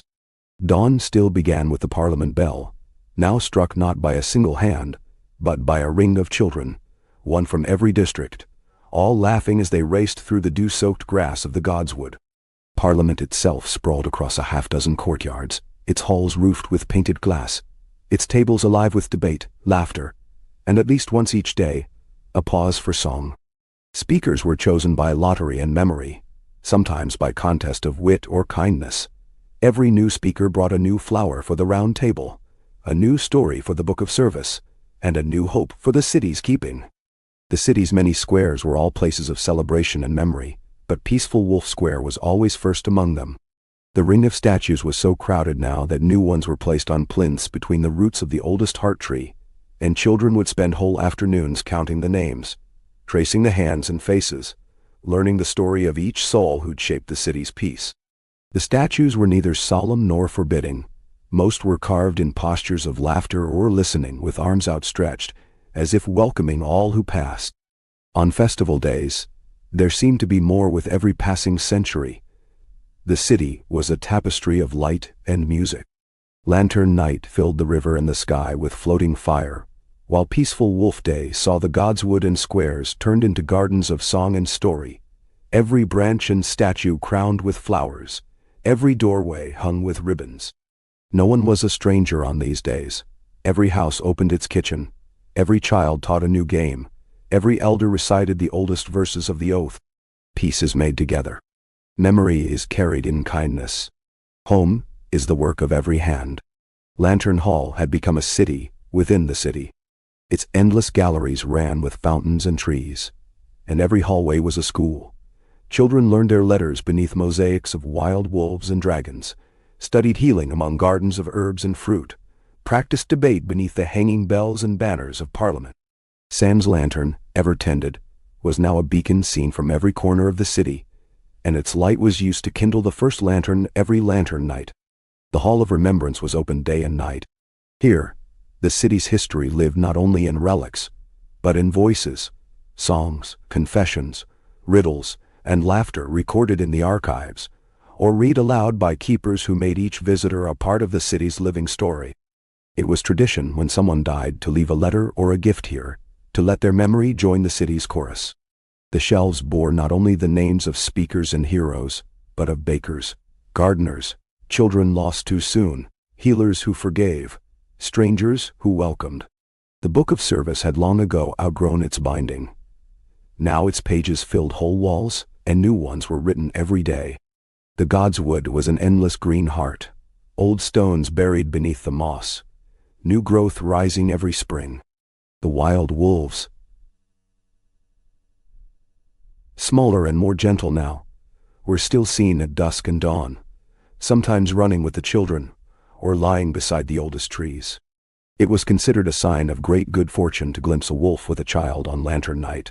The people said with a smile that Ghost's descendants still guarded the city, keeping the promise made by Jon Snow, Daenerys, and all those who had built peace from the ashes of war. Even the city's quarrels had changed. Disputes were settled in Parliament, but more often in the open air of the godswood, or with the help of lantern keepers, trained to listen and mend. No argument could last past the rising of the festival bells, when all were reminded that kindness and memory were the city's only law. As centuries blurred, the names of old bloodlines faded, their gifts and stories braided into the city's life. Sansas, Arias, Gendrys, Briennes, Davos, Sans Jones and Daenerys kin were part of every family now. Their customs, crowning statues with flowers, welcoming travelers, listening first, mending quarrels, learning, singing, planting, forgiving, were the ways of the city itself. The city was family, and every home was the heart of the world. Visitors came from distant realms, sometimes in search of the old magic, sometimes simply for the music and the food and the laughter that spilled from every window. They marveled at the glass domes, the tangled gardens, the way Parliament never sat still for more than an hour, the endless circles of lanterns at night. They learned to eat 3 breakfasts, to dance in the godswood, to forgive quickly, and to join in song, for there was always a song.